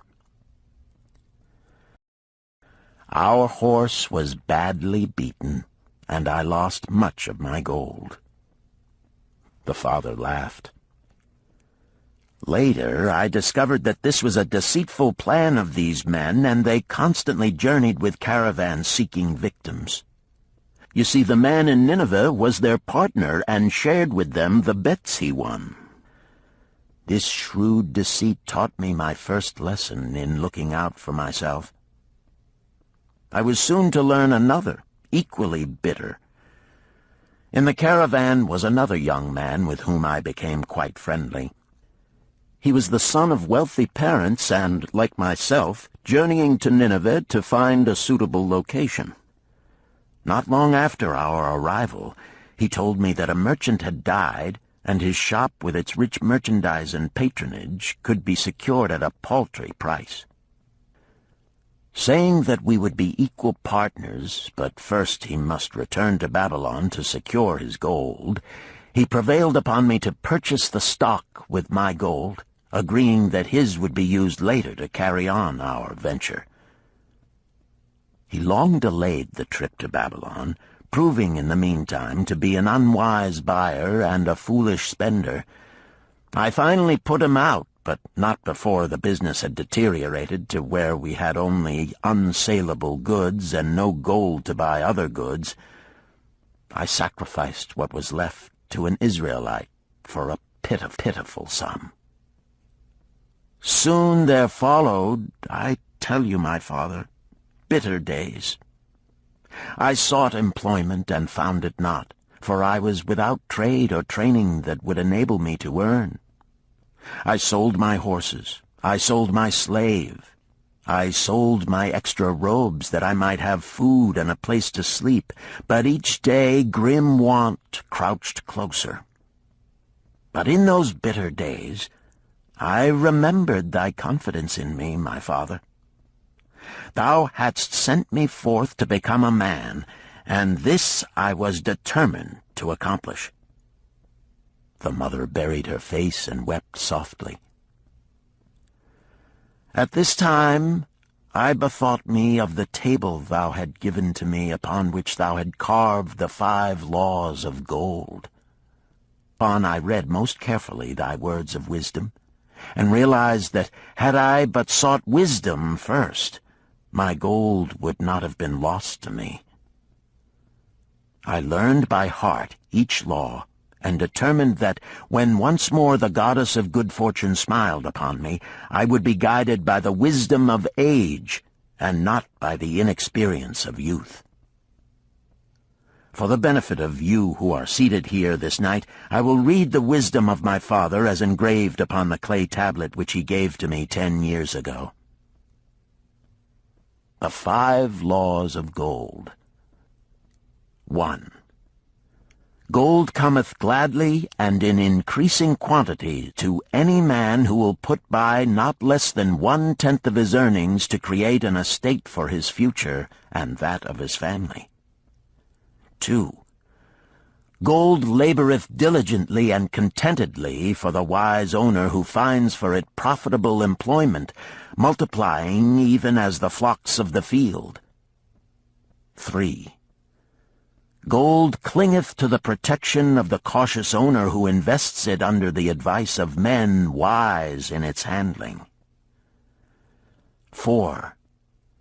Gold slippeth away from the man who invests it in businesses or purposes with which he is not familiar, or which are not approved by those skilled in its keep.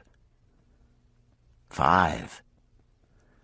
Gold flees the man who would force it to impossible earnings, or who followeth the alluring advice of tricksters and schemers, or who trusts it to his own inexperience and romantic desires in investment.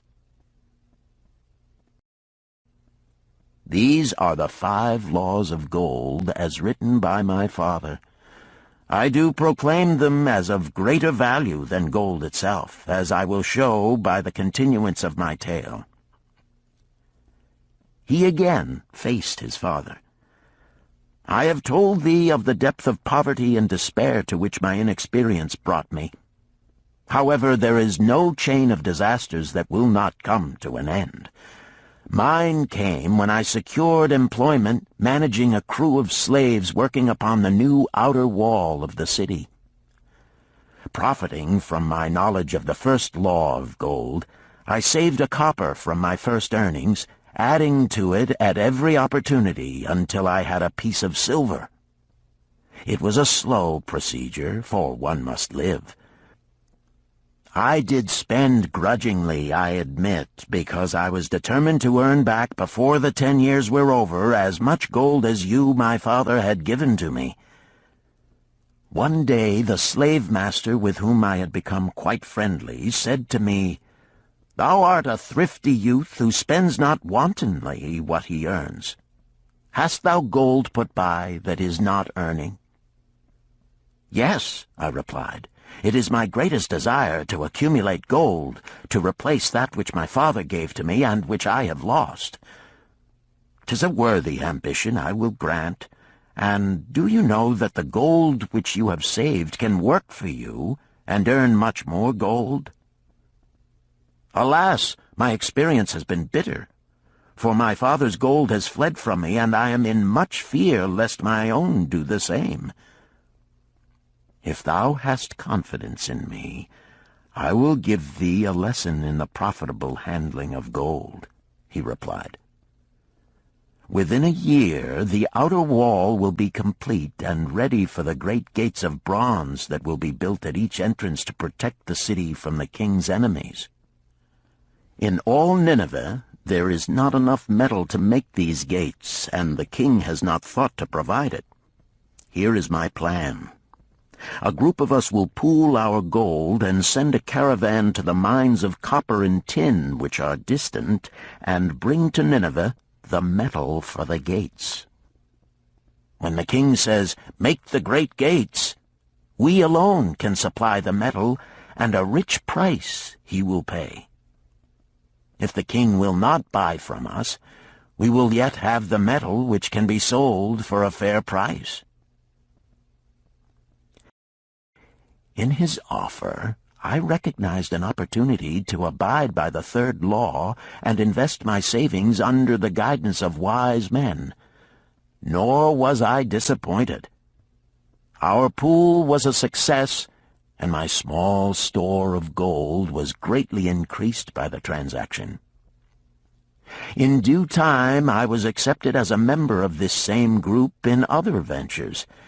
They were men wise in the profitable handling of gold. They talked over each plan presented with great care before entering upon it. They would take no chance on losing their principal or tying it up in unprofitable investments from which their gold could not be recovered. Such foolish things as the horse race and the partnership into which I had entered with my inexperience would have had scant consideration with them. They would have immediately pointed out their weaknesses. Through my association with these men, I learned to safely invest gold to bring profitable returns. As the years went on, my treasure increased more and more rapidly. I not only made back as much as I lost, but much more. Through my misfortunes, my trials, and my success, I have tested time and again the wisdom of the 5 laws of gold, my father, and have proven them true in every test. To him who is without knowledge of the 5 laws, gold comes not often, and goeth away quickly. But to him who abide by the 5 laws, gold comes and works as his dutiful slave." Bansir ceased speaking and motioned to a slave in the back of the room. The slave brought forward, one at a time, 3 heavy leather bags. One of these Bansir took and placed upon the floor before his father, addressing him again. "Thou didst give to me a bag of gold, Babylon gold. Behold, in its place I do return to thee a bag of Nineveh gold of equal weight, an equal exchange, as all will agree. Thou didst give to me a clay tablet inscribed with wisdom. Behold, in its stead I do return 2 bags of gold." So saying, he took from the slave the other 2 bags, and likewise placed them upon the floor before his father. "This I do to prove to thee, my father, of how much greater value I consider thy wisdom than thy gold. Yet who can measure in bags of gold the value of wisdom?" Without wisdom, gold is quickly lost by those who have it. But with wisdom, gold can be secured by those who have it not, as these 3 bags of gold do prove. It does indeed give to me the deepest satisfaction, my father, to stand before thee and say that, because of thy wisdom, I have been able to become rich and respected before men." The father placed his hand fondly upon the head of Nomasir. "Thou hast learned well thy lessons, and I am indeed fortunate to have a son to whom I may entrust my wealth." Calibab ceased his tale and looked critically at his listeners. "What means this to thee, this tale of Nomasir?" he continued. "Who among thee can go to thy father or to the father of thy wife and give an account of wise handling of his earnings? What would these venerable men think were you to say, 'I have traveled much and learned much and labored much and earned much, yet alas, of gold I have little. Some I spent wisely, some I spent foolishly, and much I lost in unwise ways'? Dost still think it but an inconsistency of fate that some men have much gold and others have naught? Then you err. Men have much gold when they know the 5 laws of gold and abide thereby. Because I learned these 5 laws in my youth and abided by them, I have become a wealthy merchant. Not by some strange magic did I accumulate my wealth. Wealth that comes quickly goeth the same way. Wealth that stayeth to give enjoyment and satisfaction to its owner comes gradually, because it is a child born of knowledge and persistent purpose. To earn wealth is but a slight burden upon the thoughtful man. Bearing the burden consistently from year to year accomplishes the final purpose. The 5 laws of gold offer to thee a rich reward for their observance. Each of these 5 laws is rich with meaning, and lest thou overlook this in the briefness of my tale, I will now repeat them. I do know them each by heart, because in my youth I could see their value and would not be content until I knew them word for word. The first law of gold. Gold cometh gladly and in increasing quantity to any man who will put by not less than 1/10 of his earnings to create an estate for his future and that of his family. Any man who will put by 1/10 of his earnings consistently and invest it wisely will surely create a valuable estate that will provide an income for him in the future and further guarantee safety for his family in case the gods call him to the world of darkness. This law always saith that gold cometh gladly to such a man. I can truly certify this in my own life. The more gold I accumulate, the more readily it comes to me, and in increased quantities. The gold which I save earns more, even as yours will, and its earnings earn more, and this is the working out of the first law. The second law of gold. Gold laboreth diligently and contentedly for the wise owner who finds for it profitable employment, multiplying even as the flocks of the field. Gold indeed is a willing worker. It is ever eager to multiply when opportunity presents itself. To every man who hath a store of gold set by, opportunity comes for its most profitable use. As the years pass, it multiplies itself in surprising fashion. The third law of gold. Gold clingeth to the protection of the cautious owner who invests it under the advice of men wise in its handling. Gold indeed clingeth to the cautious owner, even as it flees the careless owner. The man who seeks the advice of men wise in handling gold soon learneth not to jeopardize his treasure, but to preserve in safety and to enjoy in contentment its consistent increase. This ends Disc 2. The Richest Man in Babylon, Disc 3. The fourth law of gold. Gold slippeth away from the man who invests it in businesses or purposes with which he is not familiar, or which are not approved by those skilled in its keep. To the man who hath gold, yet is not skilled in its handling, many uses for it appear most profitable. Too often these are fraught with danger of loss, and if properly analyzed by wise men, show small possibility of profit. Therefore, the inexperienced owner of gold who trusts to his own judgment and invests it in businesses or purposes with which he is not familiar, too often finds his judgment imperfect and pays with his treasure for his inexperience. Wise indeed is he who investeth his treasures under the advice of men skilled in the ways of gold. The fifth law of gold. Gold flees the man who would force it to impossible earnings, or who followeth the alluring advice of tricksters and schemers, or who trusts it to his own inexperience and romantic desires in investment. Fanciful propositions that thrill like adventure tales always come to the new owner of gold. These appear to endow his treasure with magic powers that will enable it to make impossible earnings. Yet heed ye the wise men, for verily they know the risks that lurk behind every plan to make great wealth suddenly. Forget not the rich men of Nineveh, who would take no chance of losing their principal or tying it up in unprofitable investments.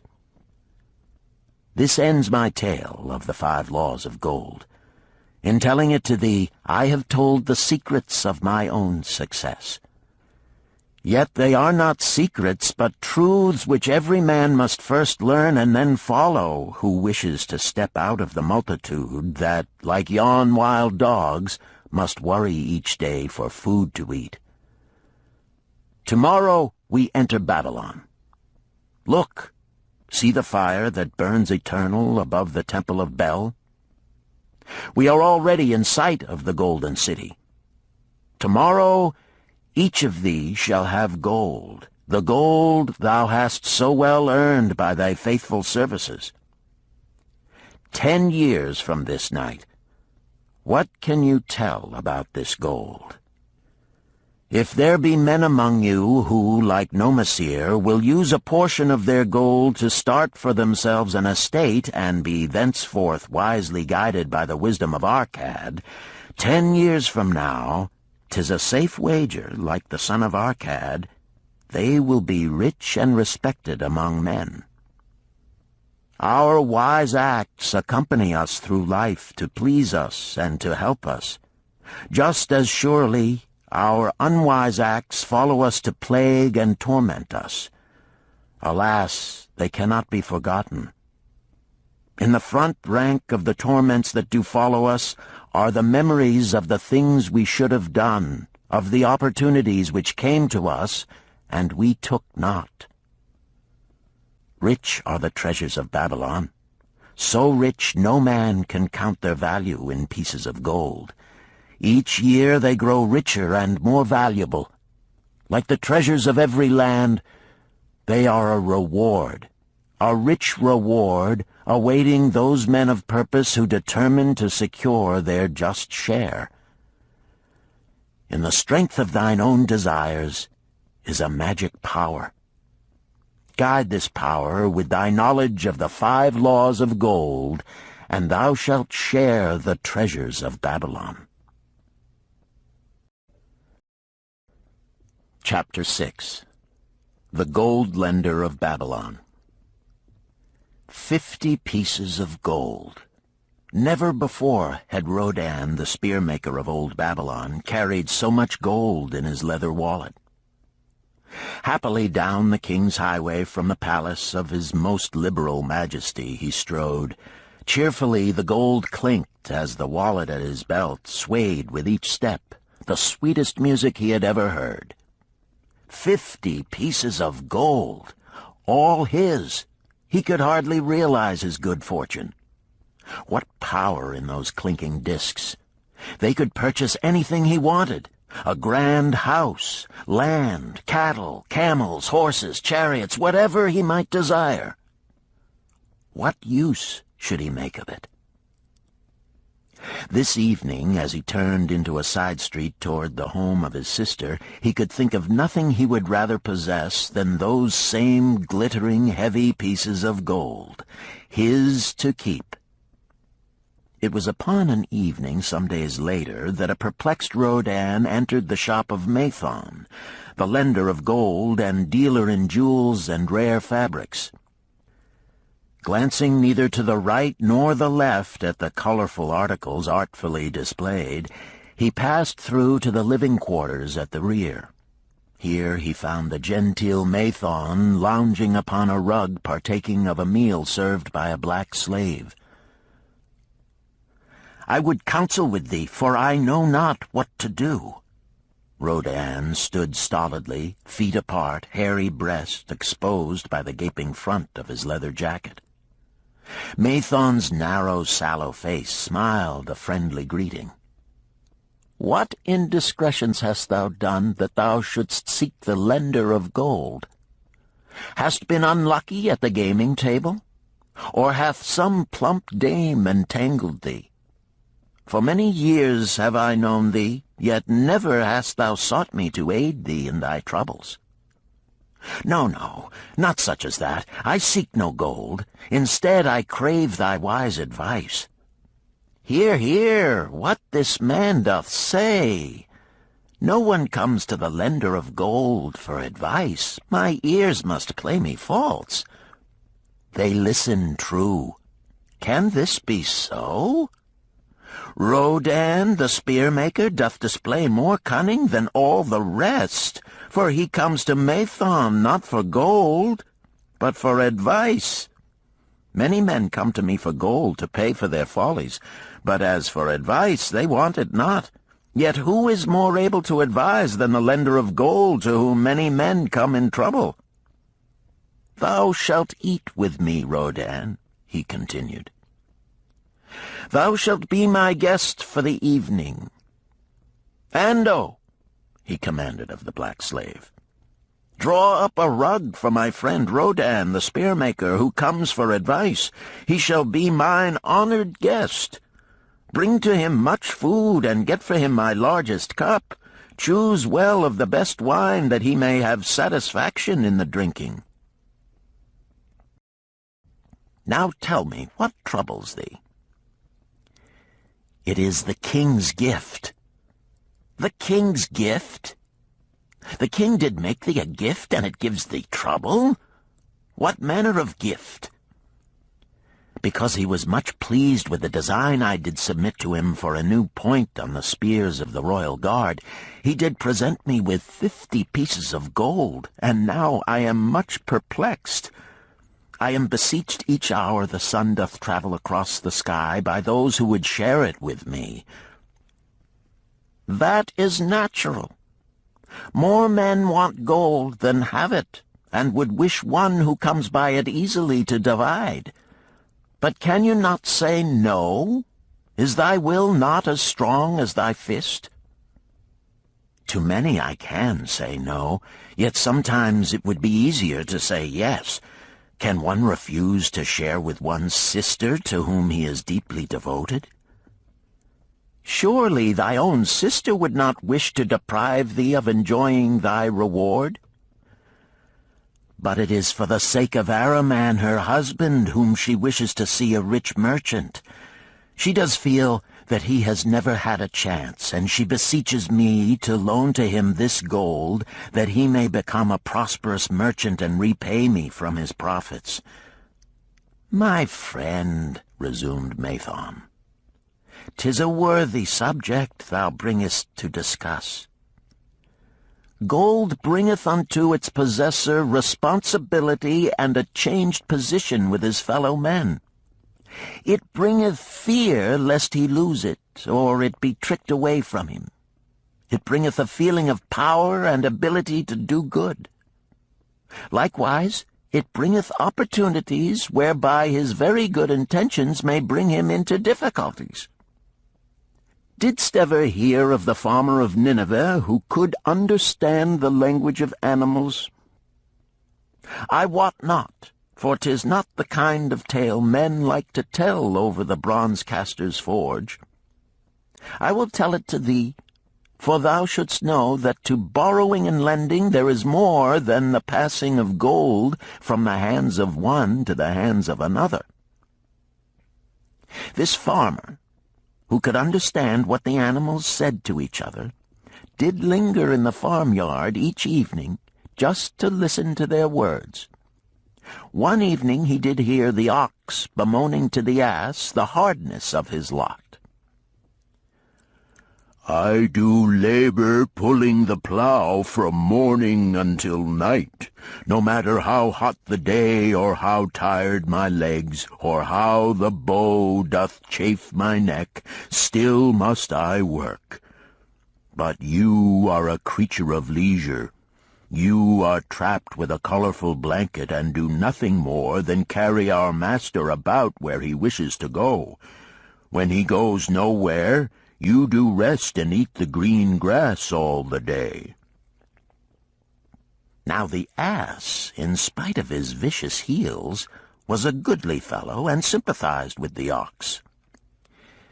"My good friend," he replied, "you do work very hard, and I would help ease your lot. Therefore will I tell you how you may have a day of rest. In the morning, when the slave comes to fetch you to the plough, lie upon the ground and bellow much, that he may say you are sick and cannot work." So the ox took the advice of the ass, and the next morning the slave returned to the farmer and told him the ox was sick and could not pull the plough. "Then," said the farmer, "hitch the ass to the plough, for the ploughing must go on." All that day, the ass, who had only intended to help his friend, found himself compelled to do the ox's task. When night came and he was released from the plough, his heart was bitter, and his legs were weary, and his neck was sore where the bow had chafed it. The farmer lingered in the barnyard to listen. The ox began first. "You are my good friend. Because of your wise advice I have enjoyed a day of rest." "And I," retorted the ass, "am like many another simple-hearted one who starts to help a friend and ends up by doing his task for him. Hereafter you draw your own plough, for I did hear the master tell the slave to send for the butcher were you sick again. I wish he would, for you are a lazy fellow." Thereafter they spoke to each other no more. This ended their friendship. Canst thou tell the moral to this tale, Rodan? "'Tis a good tale," responded Rodan, "but I see not the moral." "I thought not that you would, but it is there, and simple too. Just this: if you desire to help thy friend, do so in a way that will not bring thy friend's burdens upon thyself." "I had not thought of that. It is a wise moral. I wish not to assume the burdens of my sister's husband. But tell me, you lend to many. Do not the borrowers repay?" Mathon smiled the smile of one whose soul is rich with much experience. "Could a loan be well made if the borrower cannot repay? Must not the lender be wise and judge carefully whether his gold can perform a useful purpose to the borrower and return to him once more? or whether it will be wasted by one unable to use it wisely, and leave him without his treasure, and leave the borrower with a debt he cannot repay. I will show to thee the tokens in my token chest, and let them tell thee some of their stories. Into the room he brought a chest as long as his arm, covered with red pigskin and ornamented with bronze designs. He placed it upon the floor and squatted before it, both hands upon the lid. From each person to whom I lend, I do exact a token for my token chest, to remain there until the loan is repaid. When they repay, I give it back. But if they never repay, it will always remind me of one who was not faithful to my confidence. The safest loans, my token box tells me, are to those whose possessions are of more value than the one they desire. They own lands or jewels or camels or other things which could be sold to repay the loan. Some of the tokens given to me are jewels of more value than the loan. Others are promises that if the loan be not repaid as agreed, they will deliver to me certain property settlement. On loans like those I am assured that my gold will be returned with the rental thereon, for the loan is based on property. In another class are those who have the capacity to earn. They are such as you, who labor or serve and are paid. They have income. And if they are honest and suffer no misfortune, I know that they also can repay the gold I loan them and the rental to which I am entitled. Such loans are based on human effort. Others are those who have neither property nor assured earning capacity. Life is hard, and there will always be some who cannot adjust themselves to it. Alas for the loans I make them! Even though they be no larger than a pence, my token box may censure me in the years to come unless they be guaranteed by good friends of the borrower who know him honorable. Mathon released the clasp and opened the lid. Rodan leaned forward eagerly. At the top of the chest a bronze neck-piece lay upon a scarlet cloth. Mathon picked up the piece and patted it affectionately. "This shall always remain in my token chest, because the owner has passed on into the great darkness. I treasure it, his token, and I treasure his memory, for he was my good friend. We traded together with much success until out of the East he brought a woman to wed, beautiful, but not like our women, a dazzling creature. He spent his gold lavishly to gratify her desires. He came to me in distress when his gold was gone.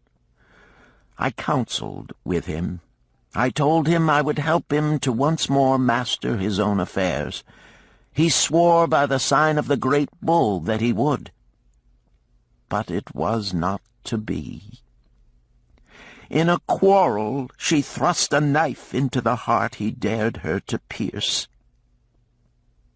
"And she?" questioned Rodan. "Yes, of course. This was hers."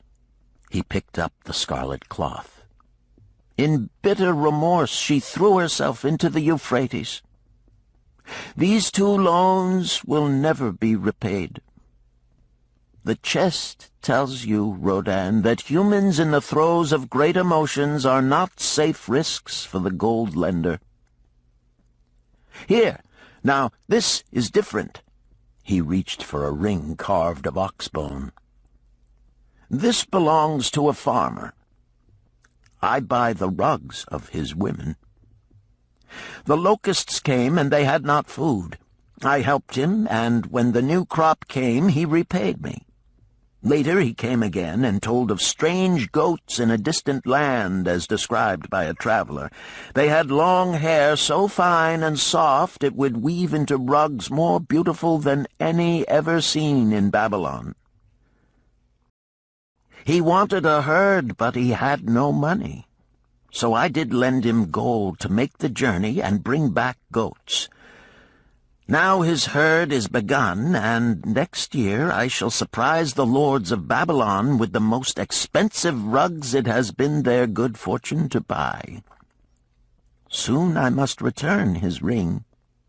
He doth insist on repaying promptly."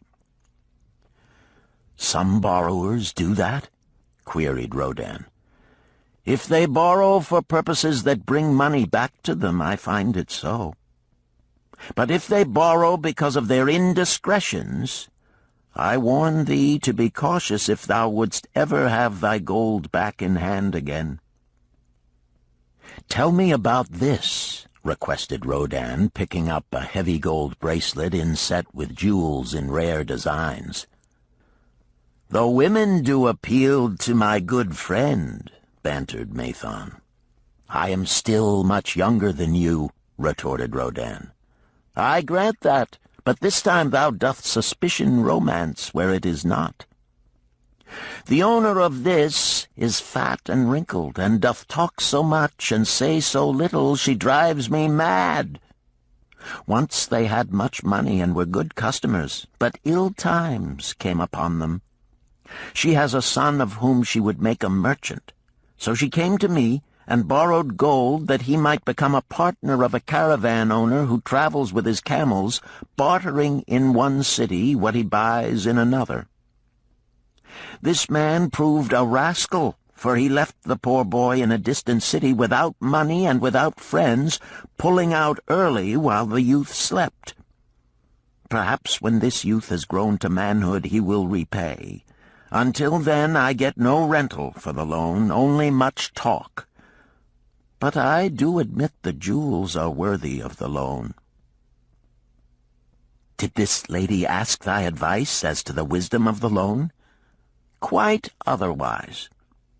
She had pictured to herself this son of hers as a wealthy and powerful man of Babylon. To suggest the contrary was to infuriate her. A fair rebuke I had. I knew the risk for this inexperienced boy, but as she offered security, I could not refuse her." "This," continued Mathon, waving a bit of pack rope tied into a knot, "belongs to Nebator, the camel trader. When he would buy a herd larger than his funds, he brings to me this knot, and I lend to him according to his needs. He is a wise trader. I have confidence in his good judgment and can lend him freely. Many other merchants of Babylon have my confidence because of their honorable behavior. Their tokens come and go frequently in my token box.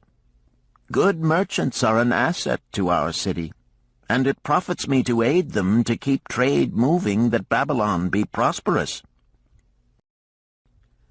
Mathon picked out a beetle carved in turquoise and tossed it contemptuously on the floor. "A bug from Egypt. The lad who owns this does not care whether I ever receive back my gold. When I reproach him, he replies, 'How can I repay when ill fate pursues me? You have plenty more. What can I do?' The token is his father's, a worthy man of small means who did pledge his land and herd to back his son's enterprises. The youth found success at first, and then was overzealous to gain great wealth. His knowledge was immature. His enterprises collapsed. Youth is ambitious. Youth would take shortcuts to wealth and the desirable things for which it stands. To secure wealth quickly, youth often borrows unwisely. Youth, never having had experience, cannot realize that hopeless debt is like a deep pit into which one may descend quickly, and where one may struggle vainly for many days. It is a pit of sorrow and regrets, where the brightness of the sun is overcast, and night is made unhappy by restless sleeping. Yet I do not discourage borrowing gold. I encourage it. I recommend it if it be for a wise purpose. I myself made my first real success as a merchant with borrowed gold. Yet what should the lender do in such a case? The youth is in despair and accomplishes nothing. He is discouraged. He makes no effort to repay. My heart turns against depriving the father of his land and cattle. "You tell me much that I am interested to hear," ventured Rodin, "but I hear no answer to my question. Should I lend my 50 pieces of gold to my sister's husband? They mean much to me." "Thy sister is a sterling woman whom I do much esteem. Should her husband come to me and ask to borrow 50 pieces of gold, I should ask him for what purpose he would use it. If he answered that he desired to become a merchant like myself and deal in jewels and rich furnishings, I would say, 'What knowledge have you of the ways of trade? Do you know where you can buy at lowest cost? Do you know where you can sell at a fair price?' Could he say yes to these questions?" "No, he could not," Rodin admitted. "He has helped me much in making spears, and he has helped some in the shops." Then would I say to him that his purpose was not wise. Merchants must learn their trade. His ambition, though worthy, is not practical, and I would not lend him any gold.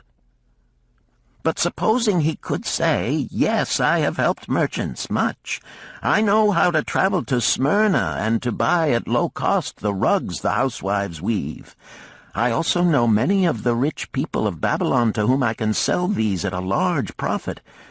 Then I would say, "Your purpose is wise and your ambition honorable. I shall be glad to lend you the 50 pieces of gold if you can give me security that they will be returned."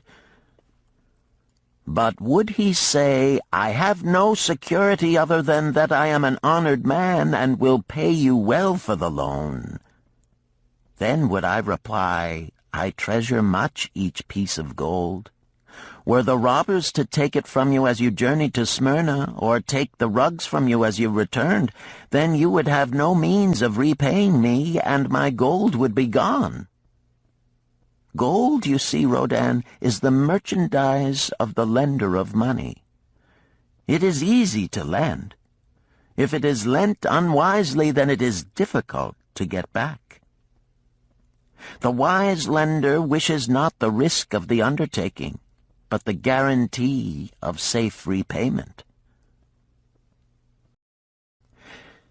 "'Tis well," he continued, "to assist those that are in trouble.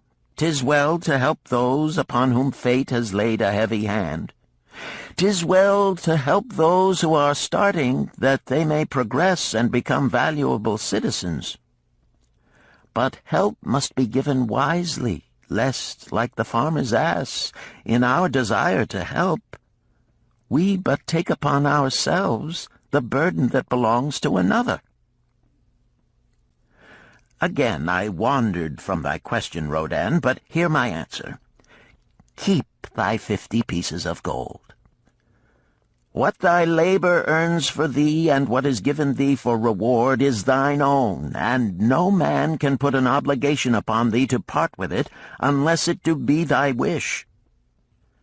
If thee wouldst lend it so that it may earn thee more gold, then lend with caution and in many places. I like not idle gold, even less I like too much of risk. How many years hast thou labored as a spear-maker? Fully 3. How much besides the king's gift hast saved? 3 gold pieces.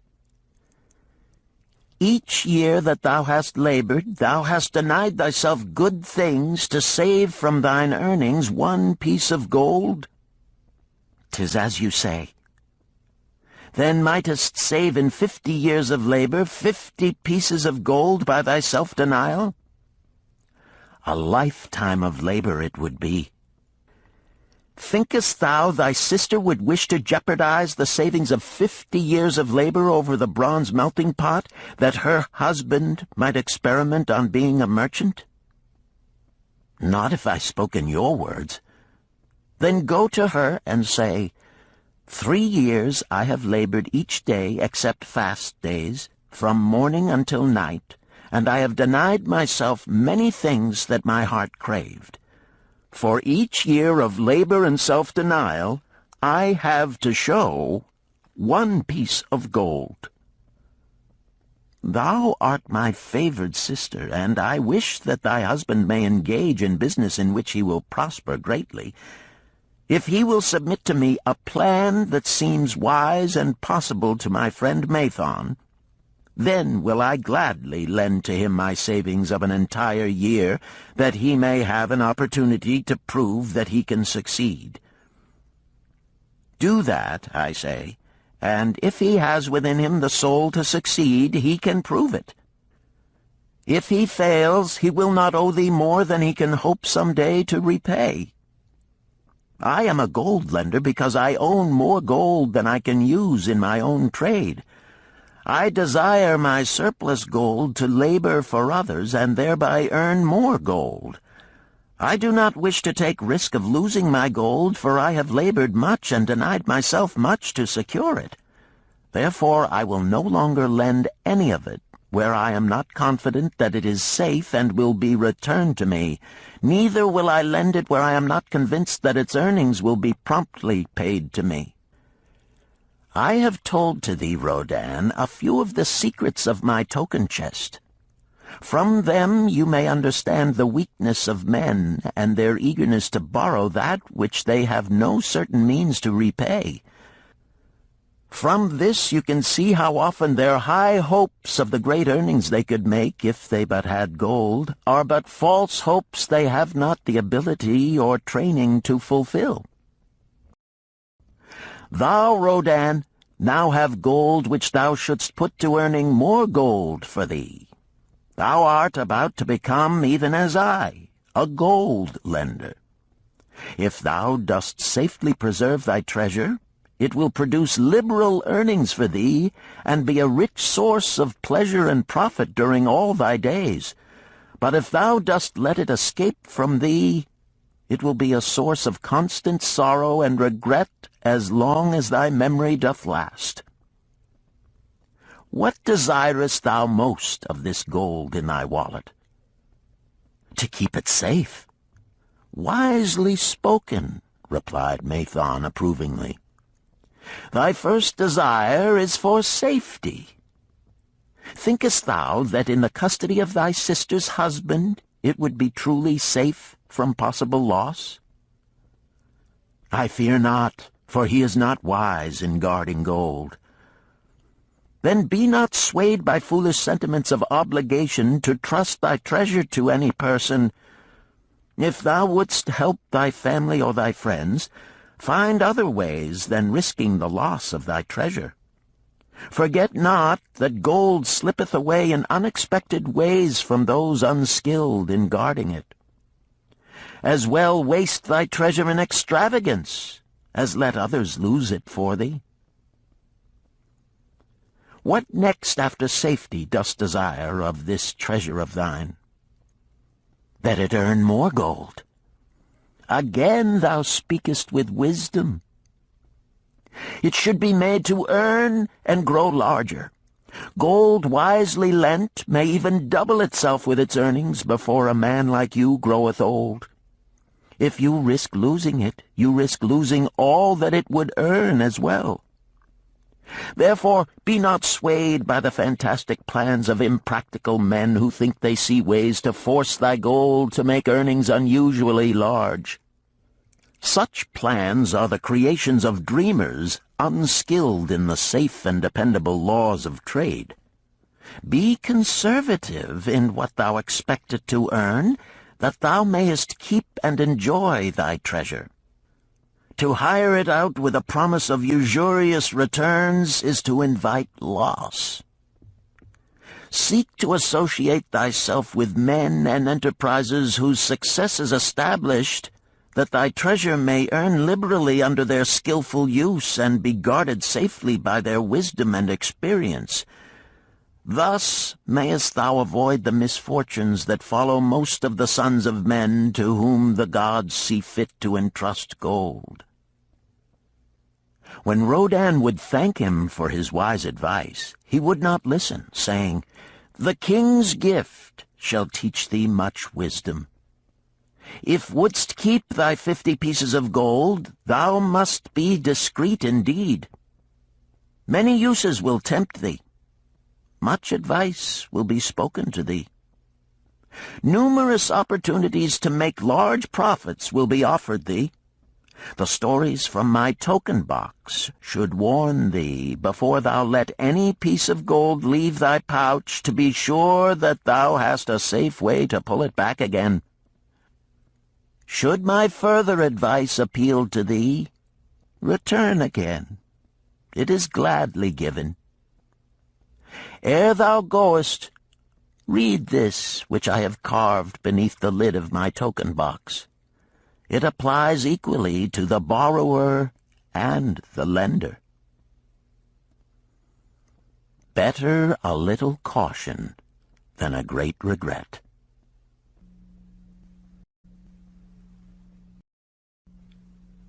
Chapter 7.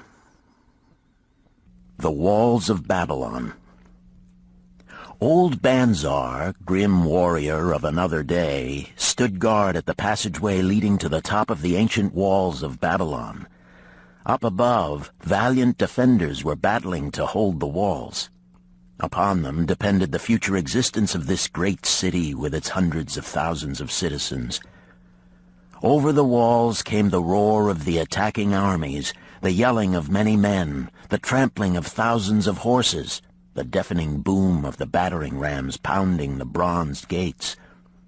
In the street behind the gate lounged the spearmen, waiting to defend the entrance should the gates give way. They were but few for the task. The main armies of Babylon were with their king, far away in the east on the great expedition against the Elamites. No attack upon the city having been anticipated during their absence, the defending forces were small. Unexpectedly from the north bore down the mighty armies of the Assyrians, and now the walls must hold or Babylon was doomed. About Bansir were great crowds of citizens, white-faced and terrified, eagerly seeking news of the battle. With hushed awe they viewed the stream of wounded and dead being carried or led out of the passageway. Here was the crucial point of attack. After 3 days of circling about the city, the enemy had suddenly thrown his great strength against this section and this gate. The defenders from the top of the wall fought off the climbing platforms and the scaling ladders of the attackers with arrows, burning oil, and, if any reached the top, spears. Against the defenders, thousands of the enemy's archers poured a deadly barrage of arrows. Old Bansir had the vantage point for news. He was closest to the conflict and first to hear of each fresh repulse of the frenzied attackers. An elderly merchant crowded close to him, his palsied hands quivering. tell me," he pleaded. "They cannot get in. My sons are with the good king. There is no one to protect my old wife. My goods, they will steal all. My food, they will leave nothing. We are old, too old to defend ourselves, too old for slaves. We shall starve, we shall die. Tell me they cannot get in." "Calm thyself, good merchant," the guard responded. "The walls of Babylon are strong. Go back to the bazaar and tell your wife that the walls will protect you and all of your possessions as safely as they protect the rich treasures of the king. Keep close to the walls, lest the arrows flying over strike you." A woman with a babe in arms took the old man's place as he withdrew. "Sergeant, what news from the top? Tell me truly that I may reassure my poor husband. He lies with fever from his terrible wounds, yet insists upon his armor and his spear to protect me who am with child. terrible he says will be the vengeful lust of our enemies should they break in. Be thou good of heart, thou mother that is and is again to be. The walls of Babylon will protect you and your babes. They are high and strong. Hear ye not the yells of our valiant defenders as they empty the cauldrons of burning oil upon the ladder scalers? Yes, that do I hear, and also the roar of the battering rams that do hammer at our gates. Back to thy husband. Tell him the gates are strong and withstand the rams. Also that the scalers climb the walls, but to receive the waiting spear thrust. Watch thy way, and hasten behind yon buildings. Bansir stepped aside to clear the passage for heavily armed reinforcements. As, with clanking bronze shields and heavy tread, they tramped by, a small girl plucked at his girdle. "Tell me, soldier, are we safe?" she pleaded. "I hear the awful noises. I see the men all bleeding. I am so frightened. What will become of our family, of my mother, little brother, and the baby?" The grim old campaigner blinked his eyes and thrust forward his chin as he beheld the child. "Be not afraid, little one," he reassured her. "The walls of Babylon will protect you and mother and little brother and the baby. It was for the safety of such as you that the good Queen Semiramis built them over 100 years ago. Never have they been broken through. Go back and tell your mother and little brother and the baby that the walls of Babylon will protect them, and they need have no fear." Day after day old Bansir stood at his post and watched the reinforcements file up the passageway, there to stay and fight until, wounded or dead, they came down once more. Around him unceasingly crowded the throngs of frightened citizens, eagerly seeking to learn if the walls would hold. To all he gave his answer with the fine dignity of an old soldier: "The walls of Babylon will protect you." For 3 weeks and 5 days the attack waged with scarcely ceasing violence. Harder and grimmer set the jaw of Bansir as the passage behind, wet with the blood of the many wounded, was churned into mud by the never-ceasing streams of men passing up and staggering down. Each day the slaughtered attackers piled up in heaps before the wall. Each night they were carried back and buried by their comrades. Upon the 5th night of the 4th week, the clamor without diminished. The first streaks of daylight illuminated the plains, disclosed great clouds of dust raised by the retreating armies. A mighty shout went up from the defenders. There was no mistaking its meaning. It was repeated by the waiting troops behind the walls. It was echoed by the citizens upon the streets. It swept over the city with the violence of a storm. People rushed from the houses. The streets were jammed with a throbbing mob. The pent-up fear of weeks found an outlet in the wild chorus of joy. From the top of the high tower of the Temple of Bel burst forth the flames of victory. Skyward floated the column of blue smoke to carry the message far and wide. The walls of Babylon had once again repulsed a mighty and vicious foe determined to loot her rich treasures and to ravish and enslave her citizens. Babylon endured century after century because it was fully protected. It could not afford to be otherwise.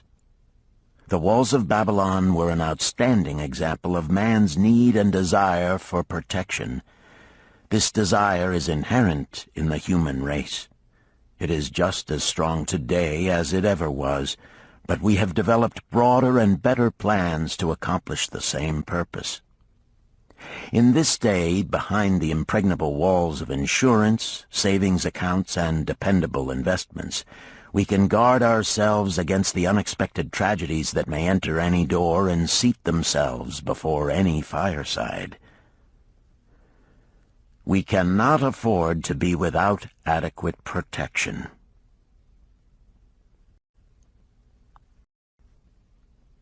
Chapter 8.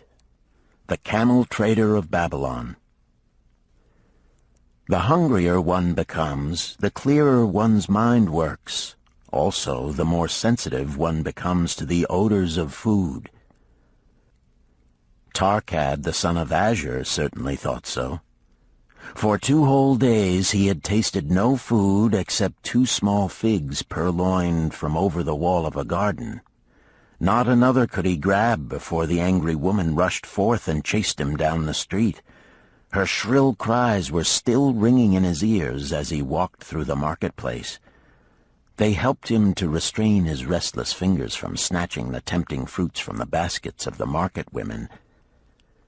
Never before had he realized how much food was brought to the markets of Babylon and how good it smelled. Leaving the market, he walked across to the inn and paced back and forth in front of the eating house. Perhaps here he might meet someone he knew, someone from whom he could borrow a copper that would gain him a smile from the unfriendly keeper of the inn and, with it, a liberal helping. Without the copper, he knew all too well how unwelcome he would be. In his abstraction, he unexpectedly found himself face to face with the one man he wished most to avoid, the tall, bony figure of Bansir, the camel trader. Of all the friends and others from whom he had borrowed small sums, Bansir made him feel the most uncomfortable because of his failure to keep his promises to repay promptly. Bansir's face lighted up at the sight of him. "Ha! 'Tis Tarkad! Just the one I have been seeking, that he might repay the 2 pieces of copper which I lent him a moon ago. Also the piece of silver which I lent to him before that. We are well met. I can make good use of the coins this very day. What say, boy, what say?" Tarkad stuttered, and his face flushed. He had naught in his empty stomach to nerve him to argue with the outspoken Bansir. "I am sorry, very sorry," he mumbled weakly. "But this day I have neither the copper nor the silver with which I could repay." "Then get it," Bansir insisted. "Surely thou canst get hold of a few coppers and a piece of silver to repay the generosity of an old friend of thy father, who aided thee whence thou wast in need." "'Tis because ill fortune does pursue me that I cannot pay." "Ill fortune! Wouldst blame the gods for thine own weakness? Ill fortune pursues every man who thinks more of borrowing than of repaying. Come with me, boy, while I eat. I am hungry, and I would tell thee a tale." Tarkad flinched from the brutal frankness of Bansir, but here at least was an invitation to enter the coveted doorway of the eating house. Bansir pushed him to a far corner of the room where they seated themselves upon small rugs. When Koskor, the proprietor, appeared smiling, Bansir addressed him with his usual freedom. "Fat lizard of the desert, bring to me a leg of the goat, very brown with much juice, and bread and all of the vegetables, for I am hungry and want much food. Do not forget my friend here. Bring to him a jug of water. Have it cooled, for the day is hot." Tarkad's heart sank. Must he sit here and drink water while he watched this man devour an entire goat leg? He said nothing. He thought of nothing he could say. Bansir, however, knew no such thing as silence. Smiling and waving his hand good-naturedly to the other customers, all of whom knew him, he continued. "I did hear from a traveler just returned from Urfa of a certain rich man who has a piece of stone cut so thin that one can look through it. He put it in the window of his house to keep out the rains. It is yellow, so this traveler does relate, and he was permitted to look through it, and all the outside world looks strange and not like it really is. What say you to that, Tarkad? Thinkest all the world could look to a man a different color from what it is?" "I dare say," responded the youth, much more interested in the fat leg of goat placed before Bansir. "Well, I know it to be true, for I myself have seen the world all of a different color from what it really is, and the tale I am about to tell relates how I came to see it in its right color once more. "Bansir will tell a tale," whispered a neighboring diner to his neighbor and dragged his rug close. Other diners brought their food and crowded in a semicircle. They crunched noisily in the ears of Tarkat and brushed him with their meaty bones. He alone was without food. Bansir did not offer to share with him, nor even motion him to a small corner of the hard bread that was broken off and had fallen from the platter to the floor. "The tale that I am about to tell," began Bansir, pausing to bite a goodly chunk from the goat leg, "relates to my early life and how I came to be a camel trader. Didst anyone know that I once was a slave in Syria?" A murmur of surprise ran through the audience, to which Bansir listened with satisfaction. "When I was a young man," continued Bansir after another vicious onslaught on the goat leg, "I learned the trade of my father, the making of saddles. I worked with him in his shop and took to myself a wife. Being young and not greatly skilled, I could earn but little, just enough to support my excellent wife in a modest way. I craved good things which I could not afford. Soon I found that the shopkeepers would trust me to pay later, even though I could not pay at the time. Being young and without experience, I did not know that he who spends more than he earns is sowing the winds of needless self-indulgence from which he is sure to reap the whirlwinds of trouble and humiliation. So I indulged my whims for fine raiment and bought luxuries for my good wife and our home beyond our means. I paid as I could, and for a while all went well. But in time I discovered I could not use my earnings both to live upon and to pay my debts. Creditors began to pursue me to pay for my extravagant purchases, and my life became miserable. I borrowed from my friends, but could not repay them either. Things went from bad to worse. My wife returned to her father, and I decided to leave Babylon and seek another city where a young man might have better chances. For 2 years I had a restless and unsuccessful life working for caravan traders.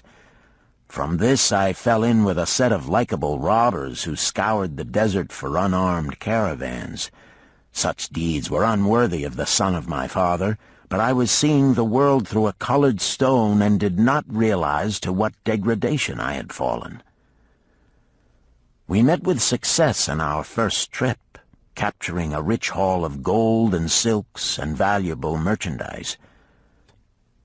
This loot we took to Ganir and squandered. The second time we were not so fortunate. Just after we had made our capture, we were attacked by the spearsmen of a native chief to whom the caravans paid for protection. Our 2 leaders were killed, and the rest of us were taken to Damascus, where we were stripped of our clothing and sold as slaves. I was purchased for 2 pieces of silver by a Syrian desert chief. With my hair shorn and but a loincloth to wear, I was not so different from the other slaves.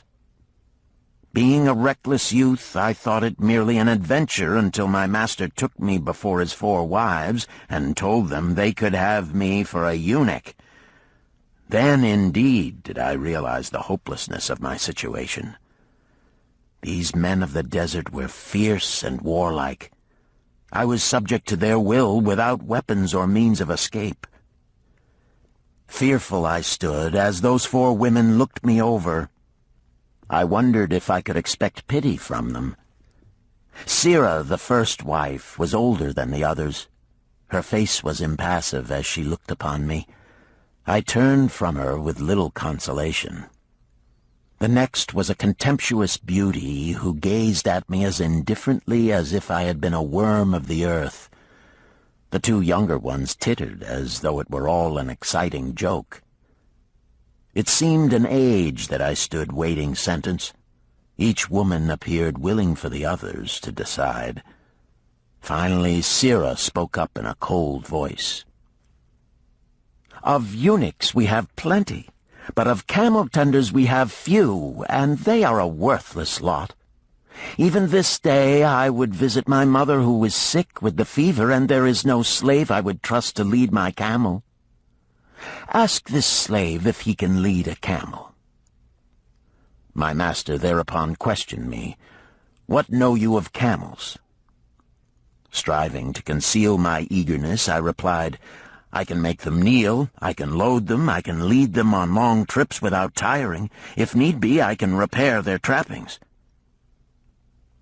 "The slave speaks forward enough," observed my master. "If thou so desire, Sira, take this man for thy camel-tender." So I was turned over to Sira, and that day I led her camel upon a long journey to her sick mother. I took the occasion to thank her for her intercession, and also to tell her that I was not a slave by birth, but the son of a freeman, an honorable saddle-maker of Babylon. I also told her much of my story. Her comments were disconcerting to me, and I pondered much afterward on what she said. "How can you call yourself a free man when your weakness has brought you to this? If a man has in himself the soul of a slave, will he not become one, no matter what his birth, even as water seeks its level? If a man has within him the soul of a free man, will he not become respected and honored in his own city in spite of his misfortune?" For over a year I was a slave and lived with the slaves, but I could not become as one of them. One day Sira asked me, "In the eventime, when the other slaves can mingle and enjoy the society of each other, why dost thou sit in thy tent alone?" To which I responded, "I am pondering what you have said to me. I wonder if I have the soul of a slave. I cannot join them, so I must sit apart." "I, too, must sit apart," she confided. "My dowry was large, and my lord married me because of it. Yet he does not desire me. What every woman longs for is to be desired. Because of this, and because I am barren and have neither son nor daughter, must I sit apart. Were I a man, I would rather die than be such a slave, but the conventions of our tribe make slaves of women." "What think thou of me by this time?" I asked her suddenly. "Have I the soul of a man, or have I the soul of a slave?" "Have you a desire to repay the just debts you owe in Babylon?" she parried. "Yes, I have the desire, but I see no way." "If thou contentedly let the years slip by and make no effort to repay, then thou hast but the contemptible soul of a slave.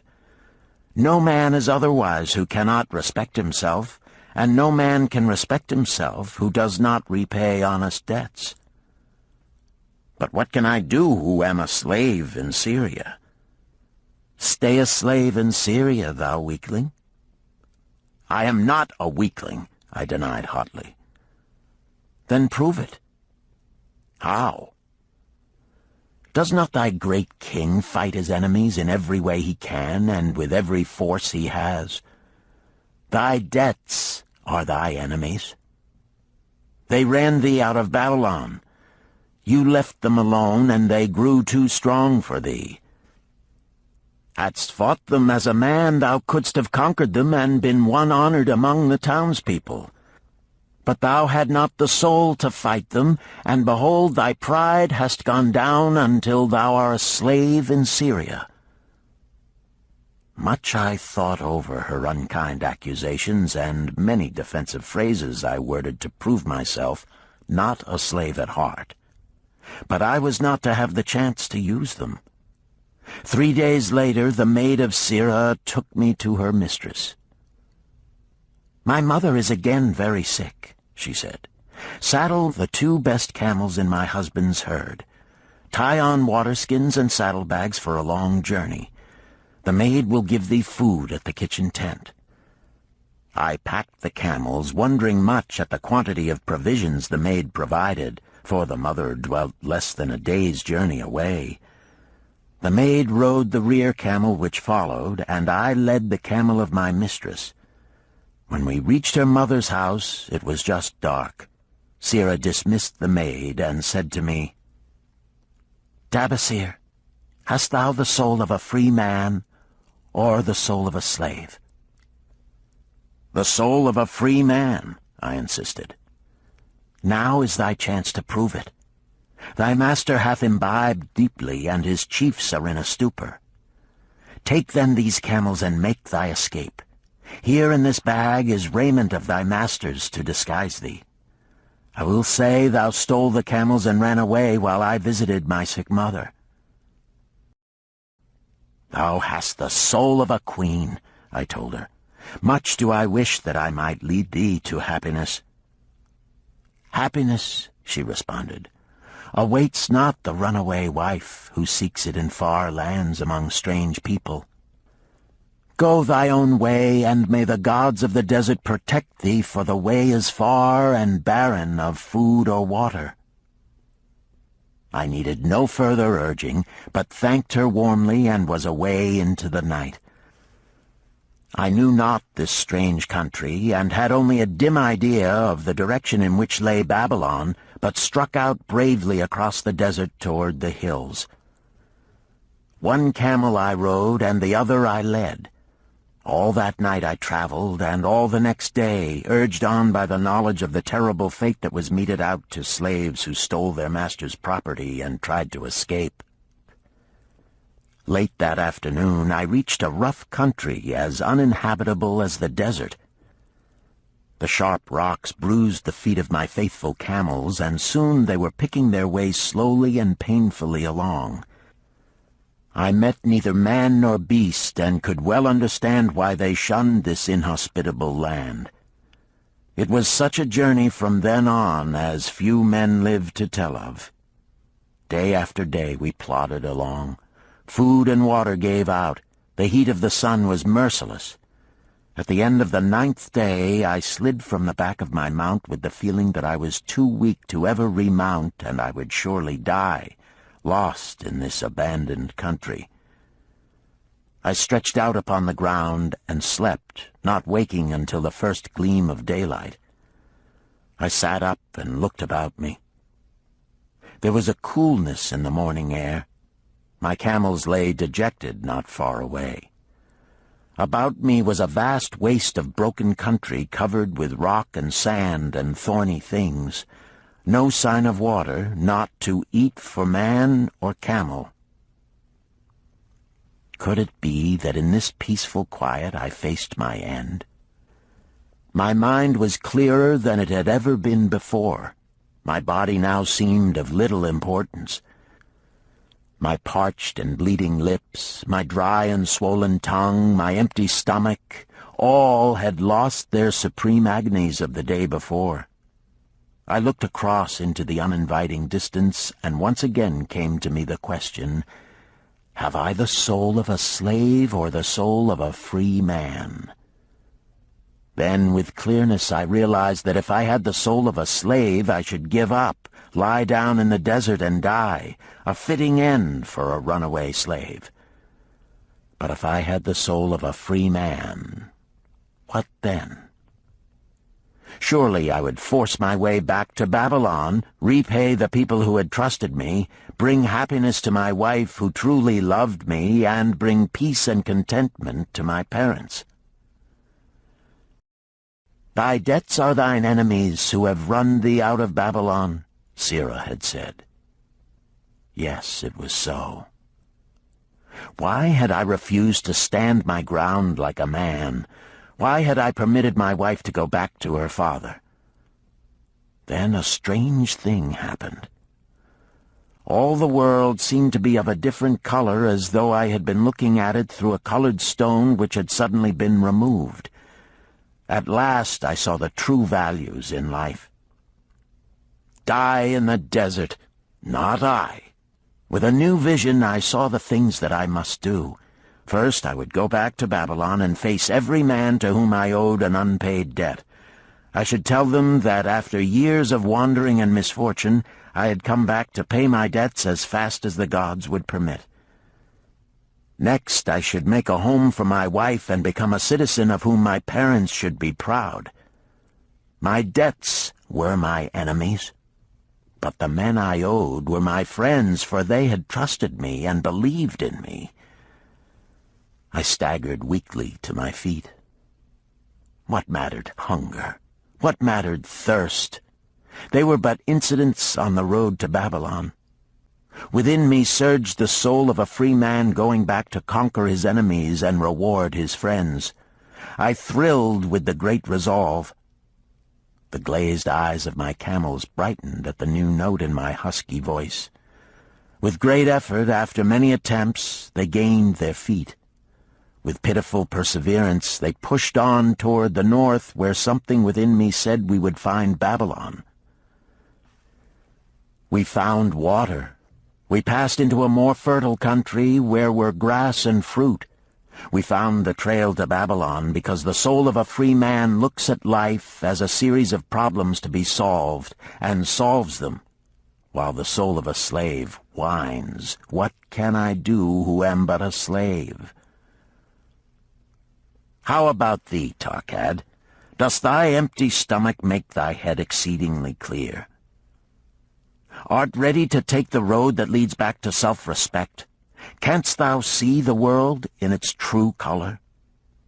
Hast thou the desire to pay thy honest debts, however many they may be, and once again be a man respected in Babylon? Moisture came to the eyes of the youth. He rose eagerly to his knees. Thou hast shown me a vision. Already I feel the soul of a free man surge within me. But how fared you upon your return? Questioned an interested listener. Where the determination is, the way can be found, Bansir replied. I now had the determination, so I set out to find a way. First I visited every man to whom I was indebted, and begged his indulgence until I could earn that with which to repay. Most of them met me gladly. Several reviled me, but others offered to help me. One indeed did give me the very help I needed. It was Mathon, the gold lender. Learning that I had been a camel tender in Syria, he sent me to old Nebator, the camel trader, just commissioned by our good king to purchase many herds of sound camels for the great expedition.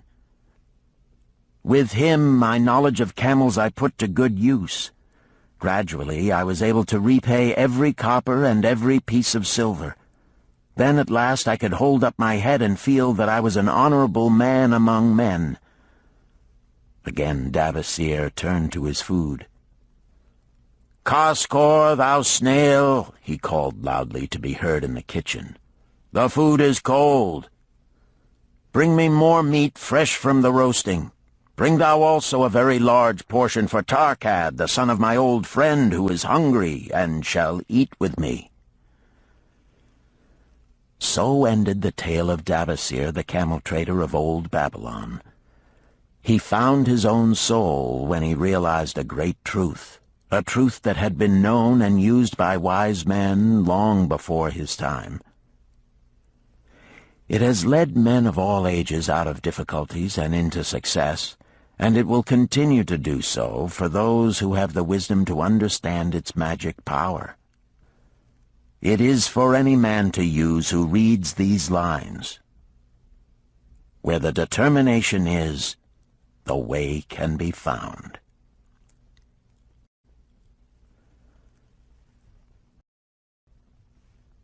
Chapter 9. The Clay Tablets from Babylon.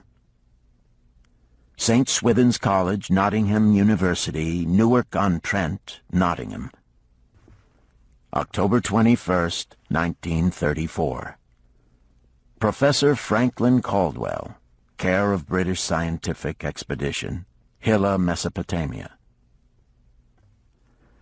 My dear Professor, The 5 clay tablets from your recent excavation in the ruins of Babylon arrived on the same boat with your letter. I have been fascinated no end and have spent many pleasant hours translating their inscriptions.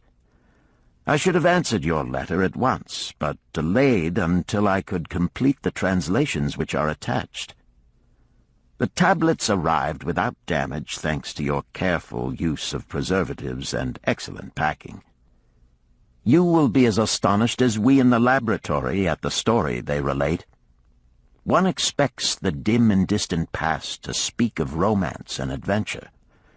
Arabian Nights sort of things, you know. When instead it discloses the problem of a person named Bansir to pay off his debts, one realizes that conditions upon this old world have not changed as much in 5,000 years as one might expect.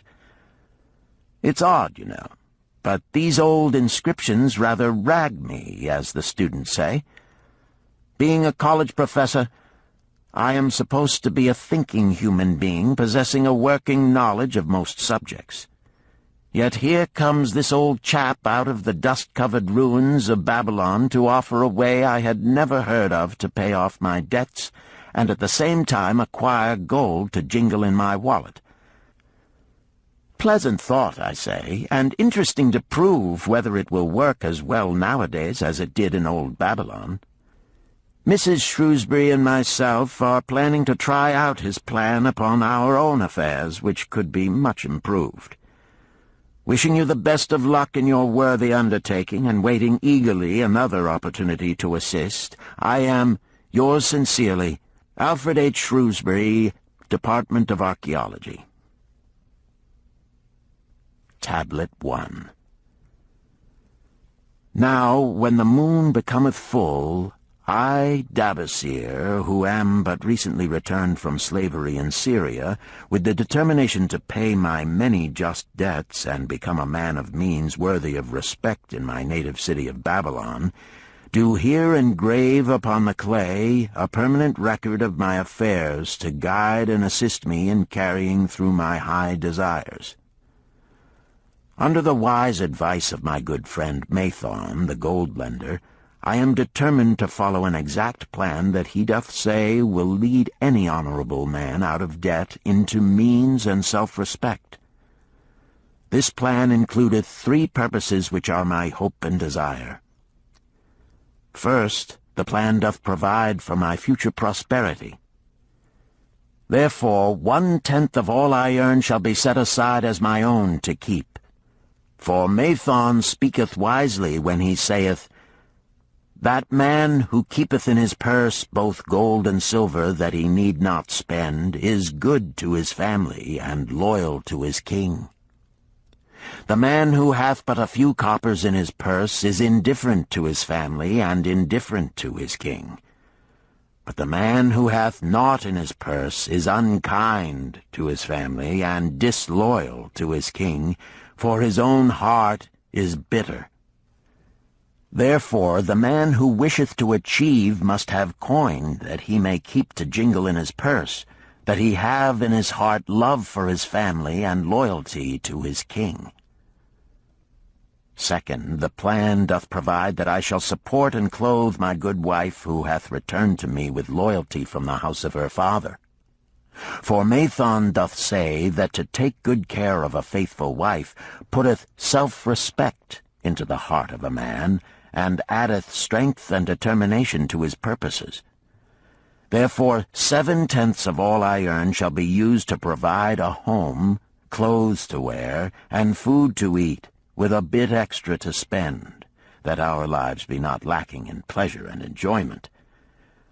But he doth further enjoin the greatest care that we spend not greater than 7/10 of what I earn for these worthy purposes. Herein lieth the success of the plan. I must live upon this portion, and never use more, nor buy what I may not pay for out of this portion. This ends Disc 3.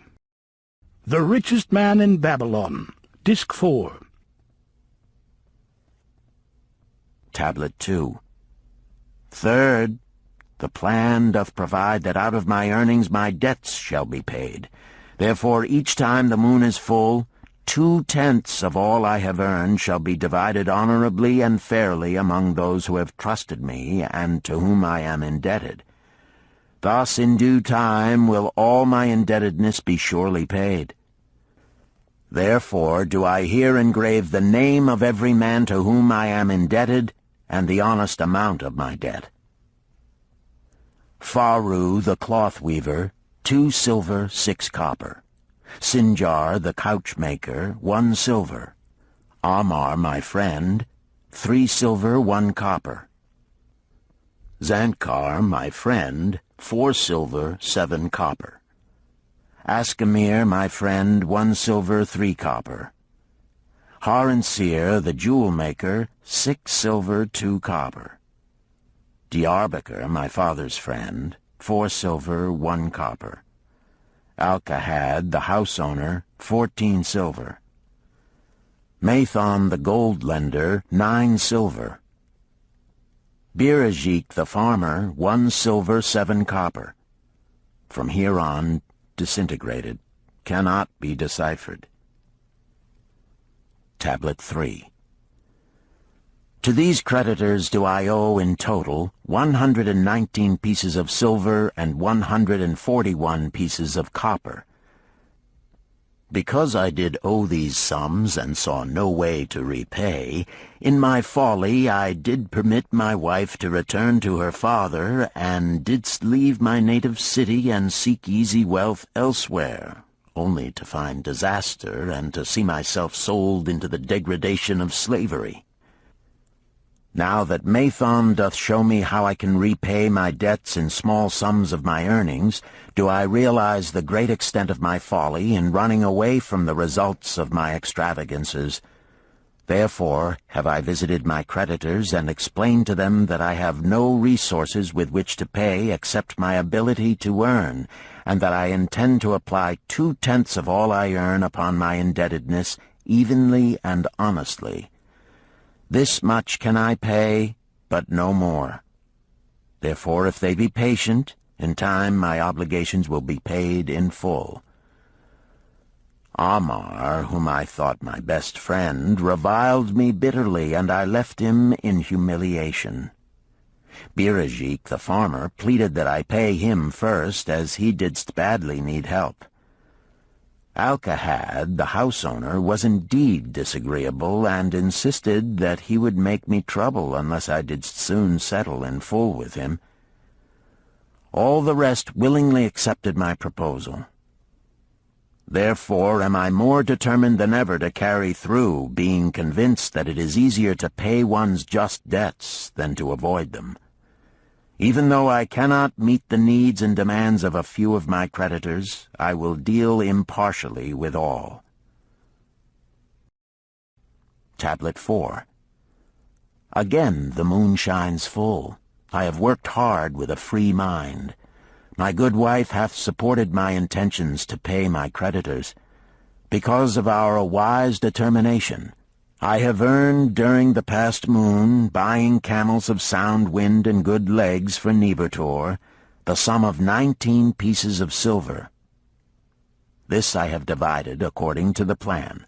1/10 have I set aside to keep as my own, 7/10 have I divided with my good wife to pay for our living, 2/10 have I divided among my creditors as evenly as could be done in coppers. I did not see Amar, but left it with his wife. Birajik was so pleased that he would kiss my hand. Old Alkahad alone was grouchy and said I must pay faster. To which I replied that if I were permitted to be well fed and not worried, that alone would enable me to pay faster. All the others thanked me and spoke well of my efforts. Therefore, at the end of one moon, my indebtedness is reduced by almost 4 pieces of silver, and I possess almost 2 pieces of silver besides, upon which no man hath claim. My heart is lighter than it hath been for a long time. Again the moon shines full.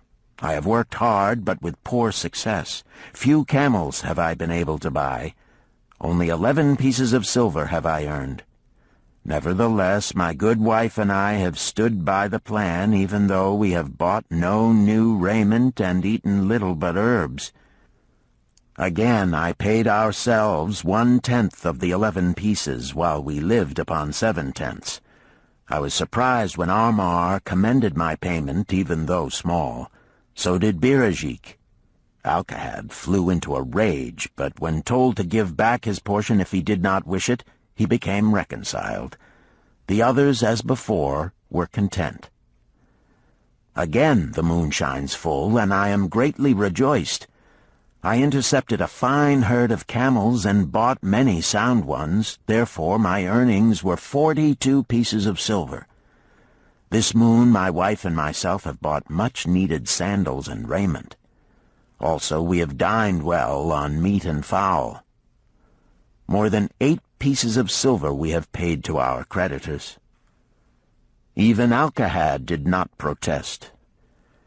Great is the plan, for it leadeth us out of debt, and giveth us wealth which is ours to keep. 3 times the moon hath been full since I last carved upon this clay. Each time I paid to myself 1/10 of all I earned. Each time my good wife and I have lived upon 7/10, even though at times it was difficult. Each time have I paid to my creditors 2/10. In my purse I now have 21 pieces of silver that are mine. It maketh my head to stand straight upon my shoulders, and maketh me proud to walk among my friends. My wife keepeth well our home, and is becomingly gowned. We are happy to live together. The plan is of untold value. Hath it not made an honorable man of an ex-slave? Tablet 5. Again the moon shines full, and I remember that it is long since I carved upon the clay. 12 moons in truth have come and gone. But this day I will not neglect my record, because upon this day I have paid the last of my debts. This is the day upon which my good wife and my thankful self celebrate with great feasting that our determination hath been achieved. Many things occurred upon my final visit to my creditors that I shall long remember. Armar begged my forgiveness for his unkind words, and said that I was one of all others he most desired for a friend. Old Alcahad is not so bad after all, for he said, "Thou wert once a piece of soft clay to be pressed and molded by any hand that touched thee. But now thou art a piece of bronze, capable of holding an edge. If thou needst silver or gold at any time, come to me." Nor is he the only one who holdeth me in high regard. Many others speak deferentially to me. My good wife looketh upon me with a light in her eyes that doth make a man have confidence in himself. Yet it is the plan that hath made my success. It hath enabled me to pay all my debts, and to jingle both gold and silver in my purse. I do commend it to all who wish to get ahead. For truly, if it will enable an ex-slave to pay his debts and have gold in his purse, will it not aid any man to find independence? Nor am I, myself, finished with it, for I am convinced that if I follow it further, it will make me rich among men. St. Swithin's College, Nottingham University, Newark-on-Trent, Nottingham, November 7th, 1936. Professor Franklin Caldwell, care of British Scientific Expedition, Hilla, Mesopotamia.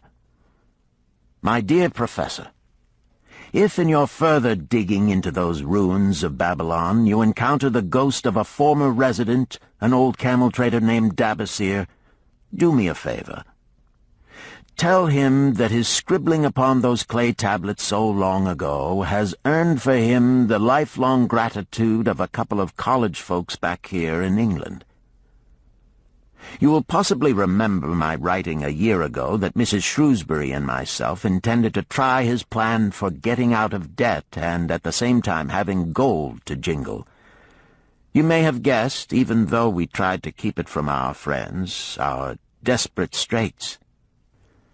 We were frightfully humiliated for years by a lot of old debts, and worried sick for fear some of the tradespeople might start a scandal that would force me out of the college. We paid and paid, every shilling we could squeeze out of income, but it was hardly enough to hold things even. Besides, we were forced to do all our buying where we could get further credit regardless of higher costs. It developed into one of those vicious circles that grow worse instead of better. Our struggles were getting hopeless. We could not move to less costly rooms because we owed the landlord. There did not appear to be anything we could do to improve our situation. Then here comes your acquaintance, the old camel trader from Babylon, with a plan to do just what we wished to accomplish. He jolly well stirred us up to follow his system.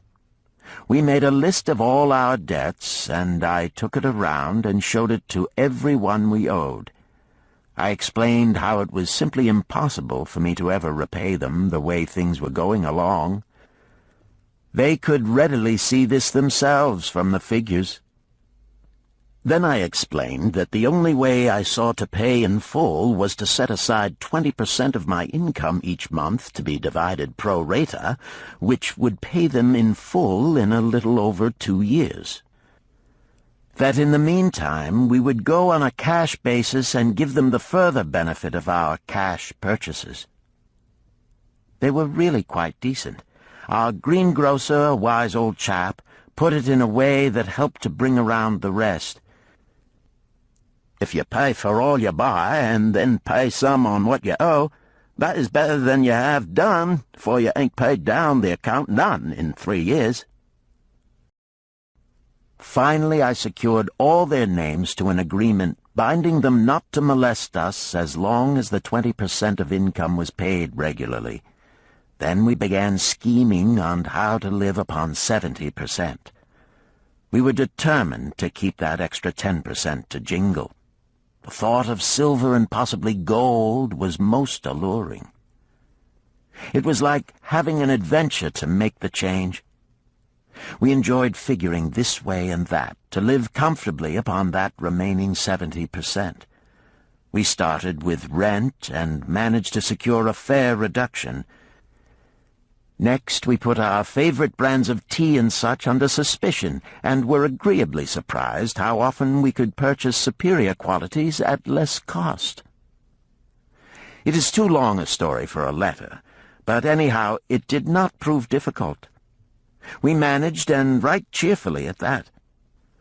What a relief it proved to have our affairs in such a shape we were no longer persecuted by past due accounts. I must not neglect, however, to tell you about that extra 10% we were supposed to jingle. Well, we did jingle it for some time. Now, don't laugh too soon. You see, that is the sporty part. It is the real fun to start accumulating money that you do not want to spend. There is more pleasure in running up such a surplus than there could be in spending it. After we had jingled to our heart's content, we found a more profitable use for it. We took up an investment upon which we could pay that 10% each month.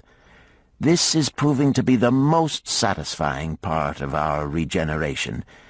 It is the first thing we pay out of my check.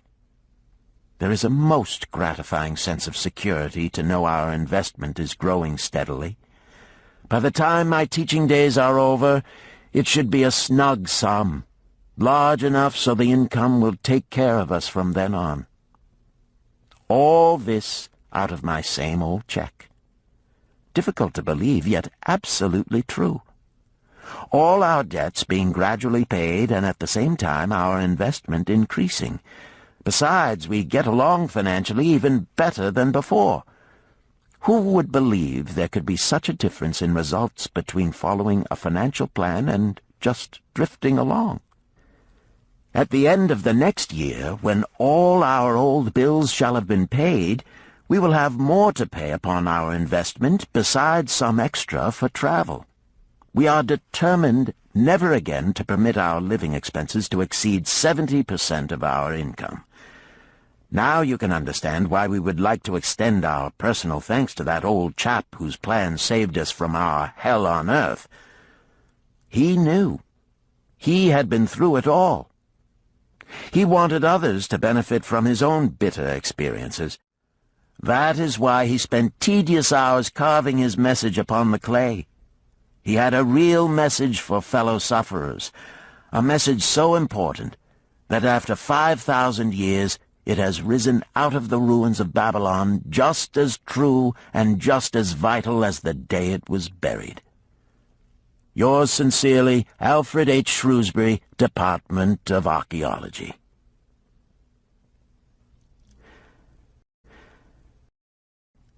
Chapter 10. The Luckiest Man in Babylon. At the head of his caravan proudly rode Sharu-Nada, the merchant prince of Babylon. He liked fine cloth and wore rich and becoming robes. He liked fine animals and sat easily upon his spirited Arabian stallion. To look at him, one would hardly have guessed his advanced years. Certainly they would not have suspected that he was inwardly troubled. The journey from Damascus is long, and the hardships of the desert many. These he minded not. The Arab tribes are fierce and eager to loot rich caravans. These he feared not, for his many fleet-mounted guards were a safe protection. About the youth at his side, whom he was bringing from Damascus, was he disturbed. This was Hayden Gula, the grandson of his partner of other years, Arid Gula, to whom he felt he owed a debt of gratitude which could never be repaid. He would like to do something for this grandson, but the more he considered this, the more difficult it seemed because of the youth himself. Eyeing the young man's rings and earrings, he thought to himself, "He thinks jewels are for men. Still, he has his grandfather's strong face. But his grandfather wore no such gaudy robes. Yet I sought him to come, hoping I might help him get a start for himself and get away from the wreck his father has made of their inheritance." Hayden Gula broke in upon his thoughts. "Why dost thou work so hard, riding always with thy caravan upon its long journeys? Dost thou never take time to enjoy life?" Sharu-Nada smiled. "To enjoy life?" he repeated. "What wouldst thou do to enjoy life if thou wert Sharu-Nada?" "If I had wealth equal to thine, I would live like a prince. Never across the hot desert would I ride. I would spend the shekels as fast as they came to my purse. I would wear the richest of robes and the rarest of jewels. That would be a life to my liking, a life worth living." Both men laughed. "Thy grandfather wore no jewels," Sharu-Nada spoke before he thought, then continued jokingly, "Wouldst thou leave no time for work?" "Work was made for slaves," Hayden Gula responded. Sharu-Nada bit his lip but made no reply, riding in silence until the trail led them to the slope. Here he reined his mount, and pointing to the green valley far away, "See, there is the valley. Look far down, and thou canst faintly see the walls of Babylon. The tower is the temple of Bel. If thine eyes are sharp, thou mayest even see the smoke from the eternal fire upon its crest." "So that is Babylon? Always have I longed to see the wealthiest city in all the world," Hayden Gula commented. "Babylon, where my grandfather started his fortune. Would he were still alive, we would not be so sorely pressed. Why wish his spirit to linger on earth beyond its allotted time? Thou and thy father can well carry on his good work. Alas, of us neither has his gift. Father and myself know not his secret for attracting the golden shekels." Sharunada did not reply, but gave rein to his mount and rode thoughtfully down the trail to the valley. Behind them followed the caravan in a cloud of reddish dust. Some time later they reached the King's Highway and turned south through the irrigated farms. 3 old men plowing a field caught Sharunada's attention. They seemed strangely familiar. How ridiculous! One does not pass a field after 40 years and find the same men plowing there. Yet something within him said they were the same. One, with an uncertain grip, held the plow. The others laboriously plodded beside the oxen, ineffectually beating them with their barrel staves to keep them pulling. 40 years ago, he had envied these men. How gladly he would have exchanged places. But what a difference now! With pride he looked back at his trailing caravan, well-chosen camels and donkeys loaded high with valuable goods from Damascus. All this was but one of his possessions. He pointed to the plowers, saying, "Still plowing the same field where they were 40 years ago. They look it, but why thinkest thou they are the same?" "I saw them there," Sharunada replied. Recollections were racing rapidly through his mind. Why could he not bury the past and live in the present? Then he saw, as in a picture, the smiling face of Arid Gula. The barrier between himself and the cynical youth beside him dissolved. But how could he help such a superior youth with his spendthrift ideas and bejeweled hands? Work he could offer in plenty to willing workers, but not for men who considered themselves too good for work. Yet he owed it to Arid Gula to do something, not a half-hearted attempt. He and Arid Gula had never done things that way. They were not that sort of men. A plan came almost in a flash. There were objections. He must consider his own family and his own standing. It would be cruel. It would hurt. Being a man of quick decisions, he waived objections and decided to act. "Wouldst thou be interested in hearing how thy worthy grandfather and myself joined in the partnership which proved so profitable?" he questioned. "Why not just tell me how thou madest the golden shekels? That is all I need to know," the young man parried. Sharunada ignored the reply and continued, "We start with those men plowing. I was no older than thou. As the column of men in which I marched approached, good old Megiddo, the farmer, scoffed at the slipshod way in which they plowed. Megiddo was chained next to me. 'Look at the lazy fellows,' he protested. 'The plow-holder makes no effort to plow deep, nor do the beaters keep the oxen in the furrow. How can they expect to raise a good crop with poor plowing?' "'Didst thou say Megiddo was chained to thee?' Hayden Gula asked in surprise. "'Yes, with bronze collars about our necks and a length of heavy chain between us. Next to him was Zabado, the sheep thief. I had known him in Harun. At the end was a man we called Pirate because he told us not his name. We judged him as a sailor as he had entwined serpents tattooed upon his chest in sailor fashion.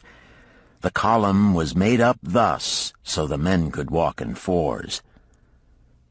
"Thou wert chained as a slave?" Hayden Gula asked incredulously. "Did not thy grandfather tell thee I was once a slave? He often spoke of thee, but never hinted of this. He was a man thou couldst trust with innermost secrets. Thou, too, are a man I may trust, am I not right?" Sharunada looked him squarely in the eye. "Thou mayest rely upon my silence, but I am amazed. Tell me, how didst thou come to be a slave?" Sharunada shrugged his shoulders. "Any man may find himself a slave. It was a gaming house and barley beer that brought me disaster. I was the victim of my brother's indiscretions. In a brawl he killed his friend. I was bonded to the widow by my father, desperate to keep my brother from being prosecuted under the law. When my father could not raise the silver to free me, she in anger sold me to the slave dealer. "What a shame and injustice," Hayden Gula protested. "But tell me, how didst thou regain freedom?" "We shall come to that, but not yet. Let us continue my tale. As we passed, the plowers jeered at us. One did doff his ragged hat and bow low, calling out, 'Welcome to Babylon, guests of the king! He waits for thee on the city walls where the banquet is spread, mud bricks and onion soup.' With that, they laughed uproariously. Pirate flew into a rage and cursed them roundly. "What do those men mean by the king awaiting us on the walls?" I asked him. "To the city walls ye march to carry bricks until the back breaks. Maybe they beat thee to death before it breaks. They won't beat me. I'll kill 'em."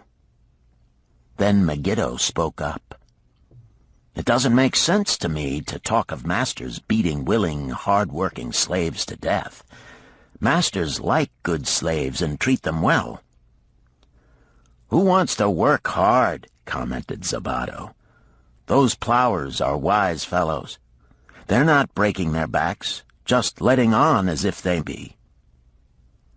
"Thou can't get ahead by shirking," Megiddo protested. "If thou plow a hectare, that's a good day's work, and any master knows it. But when thou plow only a half, that's shirking.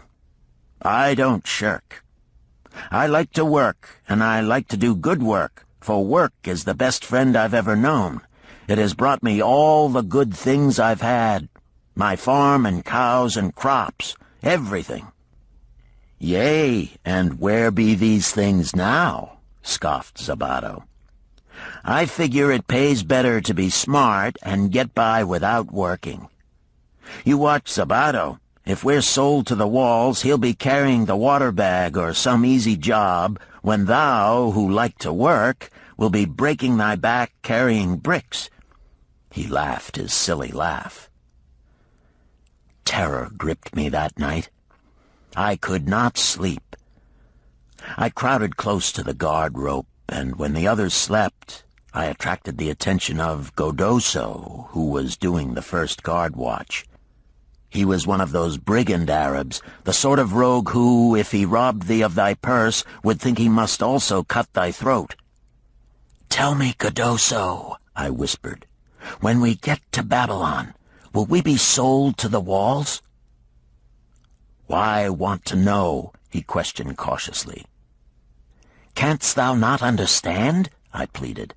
"I am young. I want to live.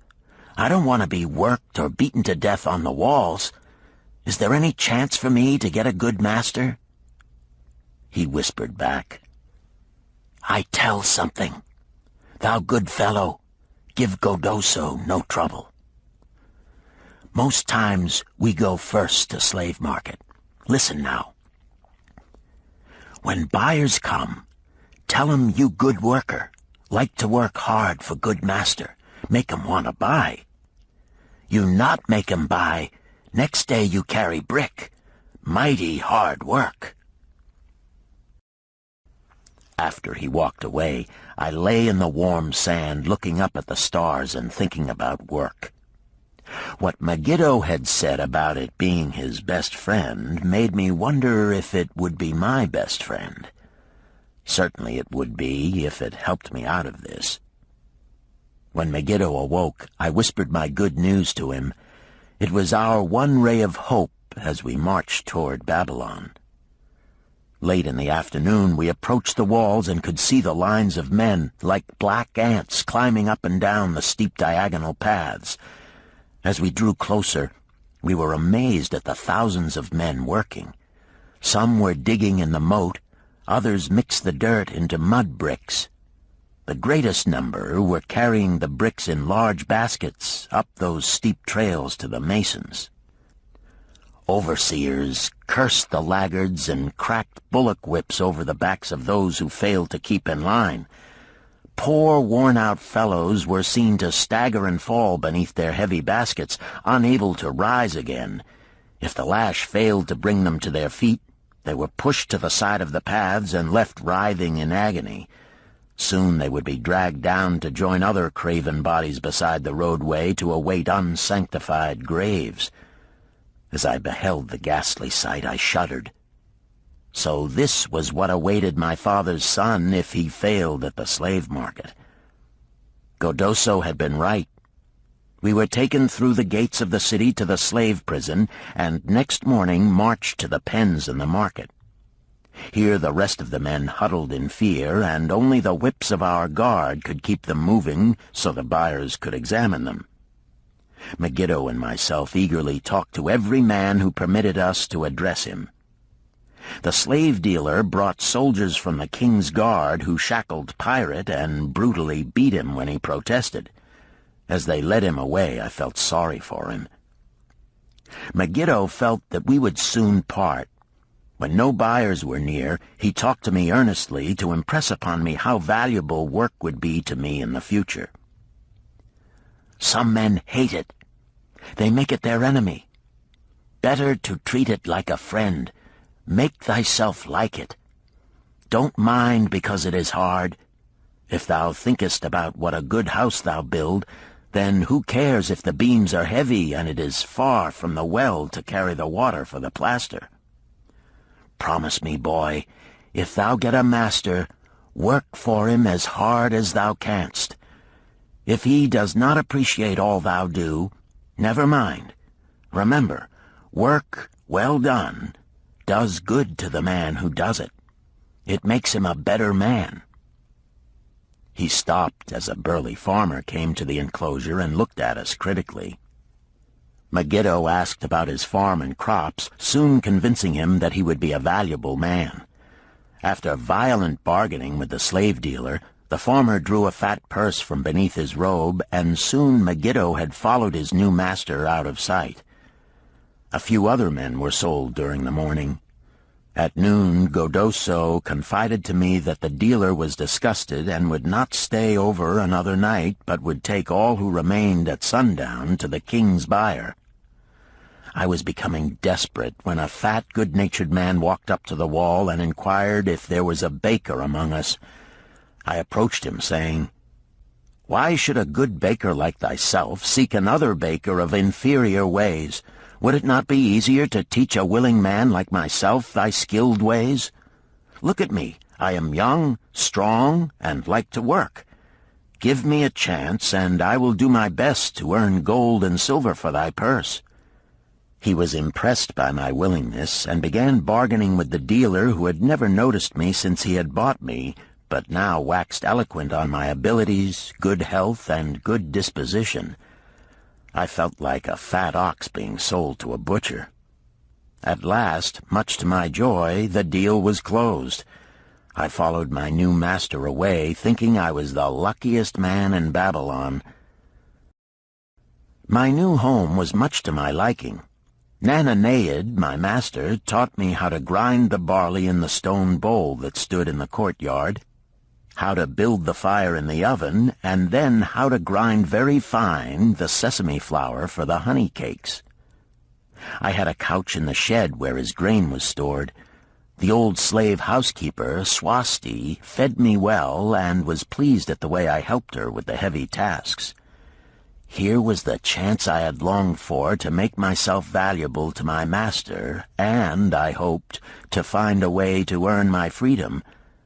I asked Nananeid to show me how to knead the bread and to bake. This he did, much pleased at my willingness. Later, when I could do this well, I asked him to show me how to make the honey cakes, and soon I was doing all the baking. My master was glad to be idle, but Swasti shook her head in disapproval. "No work to do is bad for any man," she declared. I felt it was time for me to think of a way by which I might start to earn coins to buy my freedom. As the baking was finished at noon, I thought Nananeid would approve if I found profitable employment for the afternoons and might share my earnings with me. Then the thought came to me, why not bake more of the honey cakes and peddle them to hungry men upon the streets of the city? I presented my plan to Nananeid this way. If I can use my afternoons after the baking is finished to earn for thee coins, would it be only fair for thee to share my earnings with me, that I might have money of my own to spend for those things which every man desires and needs? Fair enough, he admitted. When I told him of my plan to peddle our honey cakes, he was well pleased. Here is what we will do, he suggested. Thou sellest them at 2 for a penny, then half of the pennies will be mine to pay for the flour and the honey and the wood to bake them. Of the rest I shall take half, and thou shalt keep half. I was much pleased by this generous offer that I might keep for myself 1/4 of my sales. That night I worked late to make a tray upon which to display them. Nananeid gave me one of his worn robes that I might look well, and Swasti helped me patch it and wash it clean. The next day I baked an extra supply of honey cakes. They looked brown and tempting upon the tray as I went along the street, loudly calling my wares. At first no one seemed interested, and I became discouraged. I kept on, and later in the afternoon, as men became hungry, the cakes began to sell, and soon my tray was empty. Nananeid was well pleased with my success, and gladly paid me my share. I was delighted to own pennies. Megiddo had been right when he said a master appreciated good work from his slaves. That night I was so excited over my success I could hardly sleep, and tried to figure how much I could earn in a year and how many years would be required to buy my freedom. As I went forth with my tray of cakes every day, I soon found regular customers. One of these was none other than thy grandfather, Arid Gula. He was a rug merchant and sold to the housewives, going from one end of the city to the other, accompanied by a donkey loaded high with rugs and a black slave to tend it. He would buy 2 cakes for himself and 2 for his slave, always tarrying to talk with me while they ate them. Thy grandfather said something to me one day that I shall always remember. "I like thy cakes, boy. But better still, I like the fine enterprise with which thou offerest them. Such spirit can carry thee far on the road to success." But how canst thou understand, Hayden Gula, what such words of encouragement could mean to a slave boy, lonesome in a great city, struggling with all he had in him to find a way out of his humiliation? As the months went by, I continued to add pennies to my purse. It began to have a comforting weight upon my belt. Work was proving to be my best friend, just as Megiddo had said. I was happy, but Swasti was worried. "Thy master, I fear to have him spend so much time at the gaming houses," she protested. I was overjoyed one day to meet my friend Megiddo upon the street. He was leading 3 donkeys loaded with vegetables to the market. "I am doing mighty well," he said. "My master does appreciate my good work, for now I am a foreman. See, he does trust the marketing to me. And also he is sending for my family. Work is helping me to recover from my great trouble. Some day it will help me to buy my freedom and once more own a farm of my own." Time went on, and Nananeid became more and more anxious for me to return from selling. He would be waiting when I returned, and would eagerly count and divide our money. He would also urge me to seek further markets and increase my sales. Often I went outside the city gates to solicit the overseers of the slaves building the walls. I hated to return to the disagreeable sights, but found the overseers liberal buyers. One day I was surprised to see Zabado waiting in line to fill his basket with bricks. He was gaunt and bent, and his back was covered with welts and sores from the whips of the overseers. I was sorry for him, and handed him a cake which he crushed into his mouth like a hungry animal. Seeing the greedy look in his eyes, I ran before he could grab my tray. "Why dost thou work so hard?" Arid Gula said to me one day. "Almost the same question thou asked of me today, dost thou remember?" I told him what Megiddo had said about work and how it was proving to be my best friend. I showed him with pride my wallet of pennies and explained how I was saving them to buy my freedom. "When thou art free, what wilt thou do?" he inquired. "Then," I answered, "I intend to become a merchant." At that he confided in me, something I had never suspected. "Thou knowest not that I also am a slave. I am in partnership with my master." "Stop!" demanded Hayden Gula. "I will not listen to lies defaming my grandfather. He was no slave." His eyes blazed in anger. Sharunada remained calm. "I honor him for rising above his misfortune and becoming a leading citizen of Damascus. Art thou his grandson, cast of the same mold? Art thou man enough to face true facts, or dost thou prefer to live under false illusions?" Hayden Gula straightened in his saddle. In a voice suppressed with deep emotion, he replied, "My grandfather was beloved by all. Countless were his good deeds. When the famine came, did not his gold buy grain in Egypt, and did not his caravan bring it to Damascus and distribute it to the people so none would starve? Now thou sayest he was but a despised slave in Babylon. Had he remained a slave in Babylon, that he might well have been despised, but when, through his own efforts, he became a great man in Damascus, the gods indeed condoned his misfortunes and honored him with their respect," Sharunada replied. "After telling me that he was a slave," Sharunada continued, "he explained how anxious he had been to earn his freedom. Now that he had enough money to buy this, he was much disturbed as to what he should do. He was no longer making good sales and feared to leave the support of his master." I protested his indecision.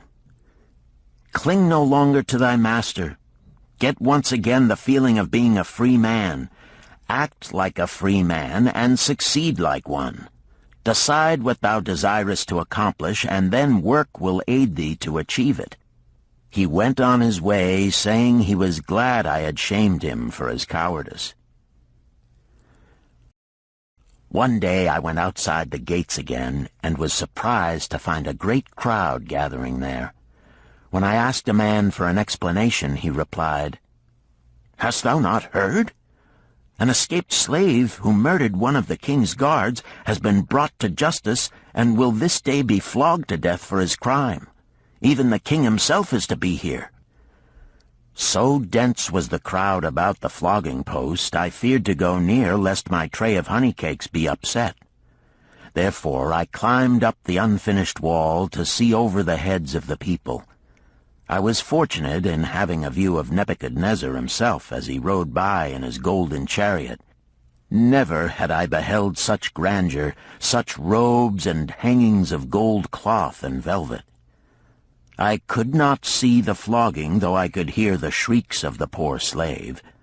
I wondered how one so noble as our handsome king could endure to see such suffering, yet when I saw he was laughing and joking with his nobles, I knew he was cruel and understood why such inhuman tasks were demanded of the slaves building the walls. After the slave was dead, his body was hung upon a pole by a rope attached to his leg so all might see. As the crowd began to thin, I went close. On the hairy chest, I saw tattooed 2 entwined serpents. It was Pirate. The next time I met Arid Gula, he was a changed man. Full of enthusiasm, he greeted me. "Behold, the slave thou knewest is now a free man. There was magic in thy words. Already my sales and my profits are increasing. My wife is overjoyed. She was a free woman, the niece of my master. She much desires that we move to a strange city where no man shall know I was once a slave. Thus our children shall be above reproach for their father's misfortune. Work has become my best helper. It has enabled me to recapture my confidence and my skill to sell." I was overjoyed that I had been able, even in a small way, to repay him for the encouragement he had given me. One evening Swasti came to me in deep distress. "Thy master is in trouble. I fear for him. Some months ago he lost much at the gaming tables. He pays not the farmer for his grain, nor his honey. He pays not the money-lender. They are angry and threaten him." "Why should we worry over his folly? We are not his keepers," I replied thoughtlessly. "Foolish youth, thou understandest not. To the money-lender didst he give thy title to secure a loan? Under the law he can claim thee and sell thee. I know not what to do. He is a good master. Why, oh, why should such trouble come upon him?" Not were Swasti's fears groundless. While I was doing the baking next morning, the money-lender returned with a man he called Sasi. This man looked me over and said I would do. The money-lender waited not for my master to return, but told Swasti to tell him he had taken me. With only the robe on my back and the purse of pennies hanging safely from my belt, I was hurried away from the unfinished baking. I was whirled away from my dearest hopes as the hurricane snatches the tree from the forest and casts it into the surging sea.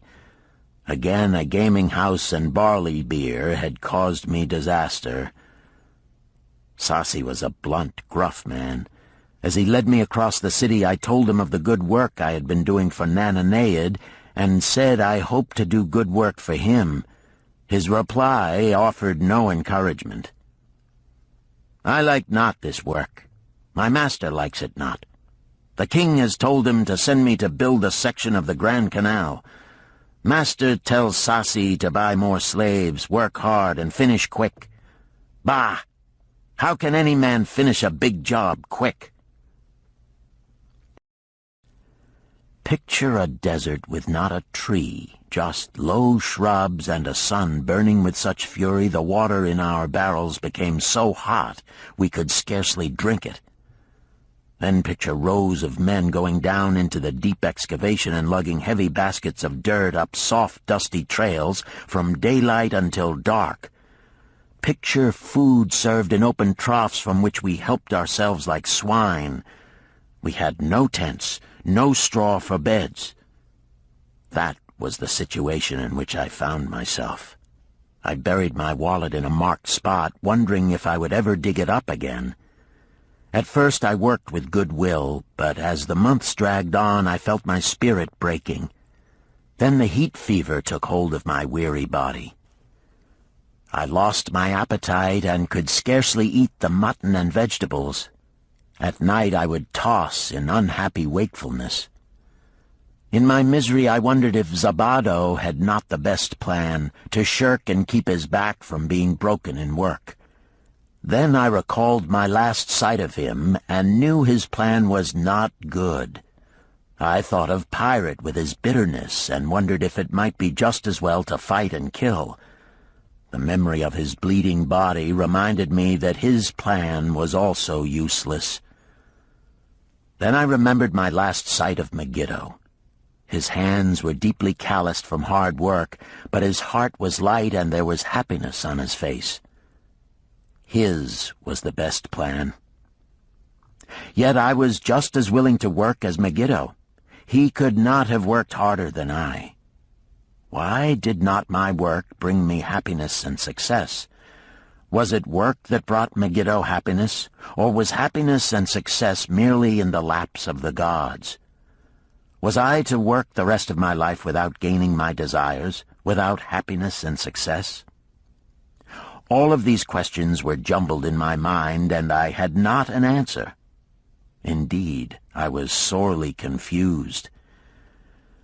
Several days later, when it seemed that I was at the end of my endurance and my questions still unanswered, Sasi sent for me.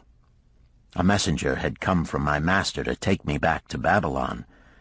I dug up my precious wallet, wrapped myself in the tattered remnants of my robe, and was on my way. As we rode, the same thoughts of a hurricane whirling me hither and thither kept racing through my feverish brain. I seemed to be living the weird words of a chant from my native town of Harun. Besetting a man like a whirlwind, driving him like a storm, whose course no one can follow, whose destiny no one can foretell. Was I destined to be ever thus punished for I knew not what? What new miseries and disappointments awaited me? When we rode to the courtyard of my master's house, imagine my surprise when I saw Arid Gula awaiting me. He helped me down and hugged me like a long-lost brother. As we went our way, I would have followed him as a slave should follow his master, but he would not permit me. He put his arm about me, saying, "I hunted everywhere for thee. When I had almost given up hope, I did meet Swasti, who told me of the money-lender who directed me to thy noble owner. A hard bargain he did drive, and made me pay an outrageous price. But thou art worth it. Thy philosophy and thy enterprise have been my inspiration to this new success." "Megiddo's philosophy, not mine," I interrupted. "Megiddo's and thine. Thanks to thee both, we are going to Damascus, and I need thee for my partner." "See," he exclaimed, "in one moment thou wilt be a free man." So saying, he drew from beneath his robe the clay tablet carrying my title. This he raised above his head and hurled it to break in 100 pieces upon the cobblestones. With glee he stamped upon the fragments until they were but dust. Tears of gratitude filled my eyes. I knew I was the luckiest man in Babylon. Work, thou see, by this, in the time of my greatest distress, didst prove to be my best friend. My willingness to work enabled me to escape from being sold to join the slave gangs upon the walls. It also so impressed thy grandfather, he selected me for his partner. Then Hayden Gula questioned, "Was work my grandfather's secret key to the golden shekels?" "It was the only key he had when I first knew him," Sharunada replied. "Thy grandfather enjoyed working. The gods appreciated his efforts and rewarded him liberally." "I begin to see," Hayden Gula was speaking thoughtfully. "Work attracted as many friends who admired his industry and the success it brought. Work brought him the honors he enjoyed so much in Damascus. Work brought him all those things I have approved. And I thought work was fit only for slaves." "Life is rich with many pleasures for men to enjoy," Sharunada commented. "Each has its place. I am glad that work is not reserved for slaves. Were that the case, I would be deprived of my greatest pleasure. Many things do I enjoy, but nothing takes the place of work." Sharunada and Hayden Gula rode in the shadows of the towering walls up to the massive bronze gates of Babylon. At their approach, the gate guards jumped to attention and respectfully saluted an honored citizen. With head held high, Sharunada led the long caravan through the gates and up the streets of the city. "I have always hoped to be a man like my grandfather," Hayden Gula confided to him.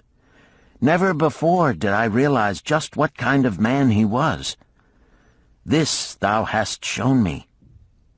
Now that I understand, I do admire him all the more and feel more determined to be like him. I fear I can never repay thee for giving me the true key to his success. From this day forth I shall use his key. I shall start humbly as he started, which befits my true station far better than jewels and fine robes." So saying, Hayden Gula pulled the jeweled baubles from his ears and the rings from his fingers. Then, reining his horse, he dropped back and rode with deep respect behind the leader of the caravan.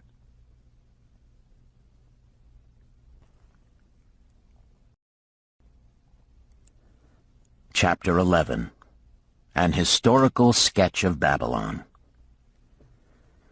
In the pages of history there lives no city more glamorous than Babylon. Its very name conjures visions of wealth and splendor. Its treasures of gold and jewels were fabulous.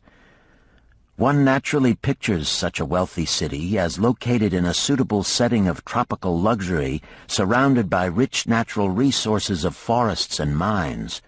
Such was not the case.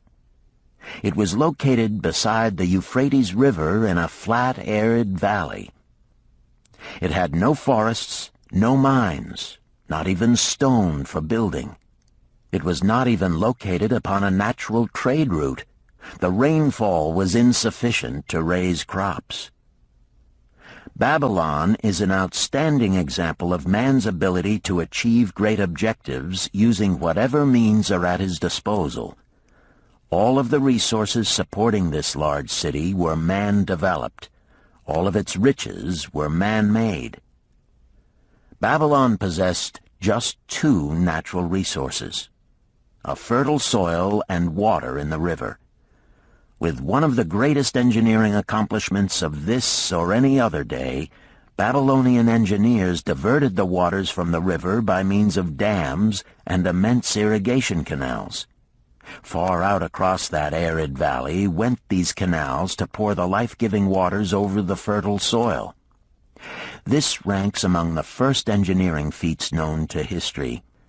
Such abundant crops as were the reward of this irrigation system the world had never seen before.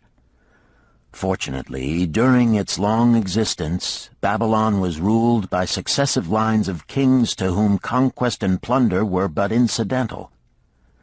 While it engaged in many wars, most of these were local or defensive against ambitious conquerors from other countries who coveted the fabulous treasures of Babylon. The outstanding rulers of Babylon live in history because of their wisdom, enterprise, and justice. Babylon produced no strutting monarchs who sought to conquer the known world that all nations might pay homage to their egotism. As a city, Babylon exists no more. When those energizing human forces that built and maintained the city for thousands of years were withdrawn, it soon became a deserted ruin. The site of the city is in Asia, about 600 miles east of the Suez Canal, just north of the Persian Gulf. The latitude is about 30 degrees above the equator, practically the same as that of Yuma, Arizona. It possessed a climate similar to that of this American city, hot and dry. Today, this valley of the Euphrates, once a populous irrigated farming district, is again a windswept arid waste. Scant grass and desert shrubs strive for existence against the wind-blown sands. Gone are the fertile fields, the mammoth cities, and the long caravans of rich merchandise. Nomadic bands of Arabs, securing a scant living by tending small herds, are the only inhabitants. Such it has been since about the beginning of the Christian era. Dotting this valley are earthen hills. For centuries they were considered by travelers to be nothing else. The attention of archaeologists were finally attracted to them because of broken pieces of pottery and brick washed down by the occasional rainstorms. Expeditions, financed by European and American museums, were sent here to excavate and see what could be found. Picks and shovels soon proved these hills to be ancient cities. City graves, they might well be called. Babylon was one of these. Over it for something like 20 centuries, the winds had scattered the desert dust. Built originally of brick, all exposed walls had disintegrated and gone back to earth once more. Such is Babylon, the wealthy city, today. A heap of dirt, so long abandoned that no living person even knew its name until it was discovered by carefully removing the refuse of centuries from the streets and the fallen wreckage of its noble temples and palaces. Many scientists considered the civilization of Babylon and other cities in this valley to be the oldest of which there is a definite record. Positive dates have been proved reaching back 8,000 years. An interesting fact in this connection is the means used to determine these dates. Uncovered in the ruins of Babylon were descriptions of an eclipse of the sun. Modern astronomers readily computed the time when such an eclipse, visible in Babylon, occurred, and thus established a known relationship between their calendar and our own.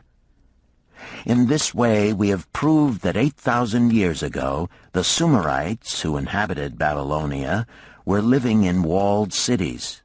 One can only conjecture for how many centuries previous such cities had existed. Their inhabitants were not mere barbarians living within protecting walls. They were an educated and enlightened people. So far as written history goes, they were the first engineers, the first astronomers, the first mathematicians, the first financiers, and the first people to have a written language. Mention has already been made of the irrigation systems which transformed the arid valley into an agricultural paradise. The remains of these canals can still be traced, although they are mostly filled with accumulated sand. Some of them were of such size that, when empty of water, a dozen horses could be ridden abreast along their bottoms.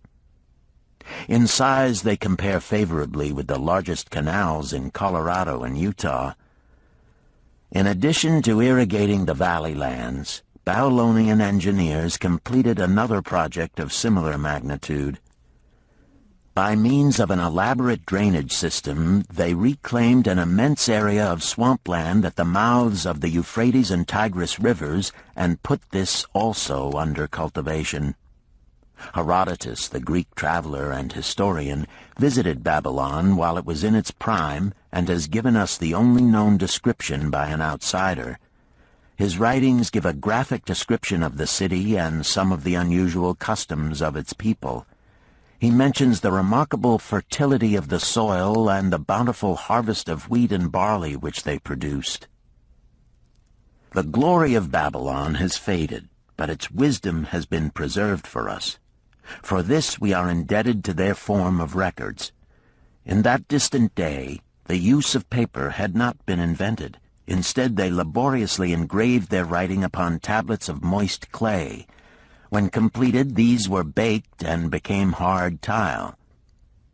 In size, they were about 6 by 8 inches and an inch in thickness. These clay tablets, as they are commonly called, were used much as we use modern forms of writing. Upon them were engraved legends, poetry, history, transcriptions of royal decrees, the laws of the land, titles to property, promissory notes, and even letters which were dispatched by messengers to distant cities. From these clay tablets we are permitted an insight into the intimate personal affairs of the people. For example, one tablet, evidently from the records of a country storekeeper, relates that upon the given date a certain named customer brought in a cow and exchanged it for 7 sacks of wheat, 3 being delivered at the time and the other 4 to await the customer's pleasure.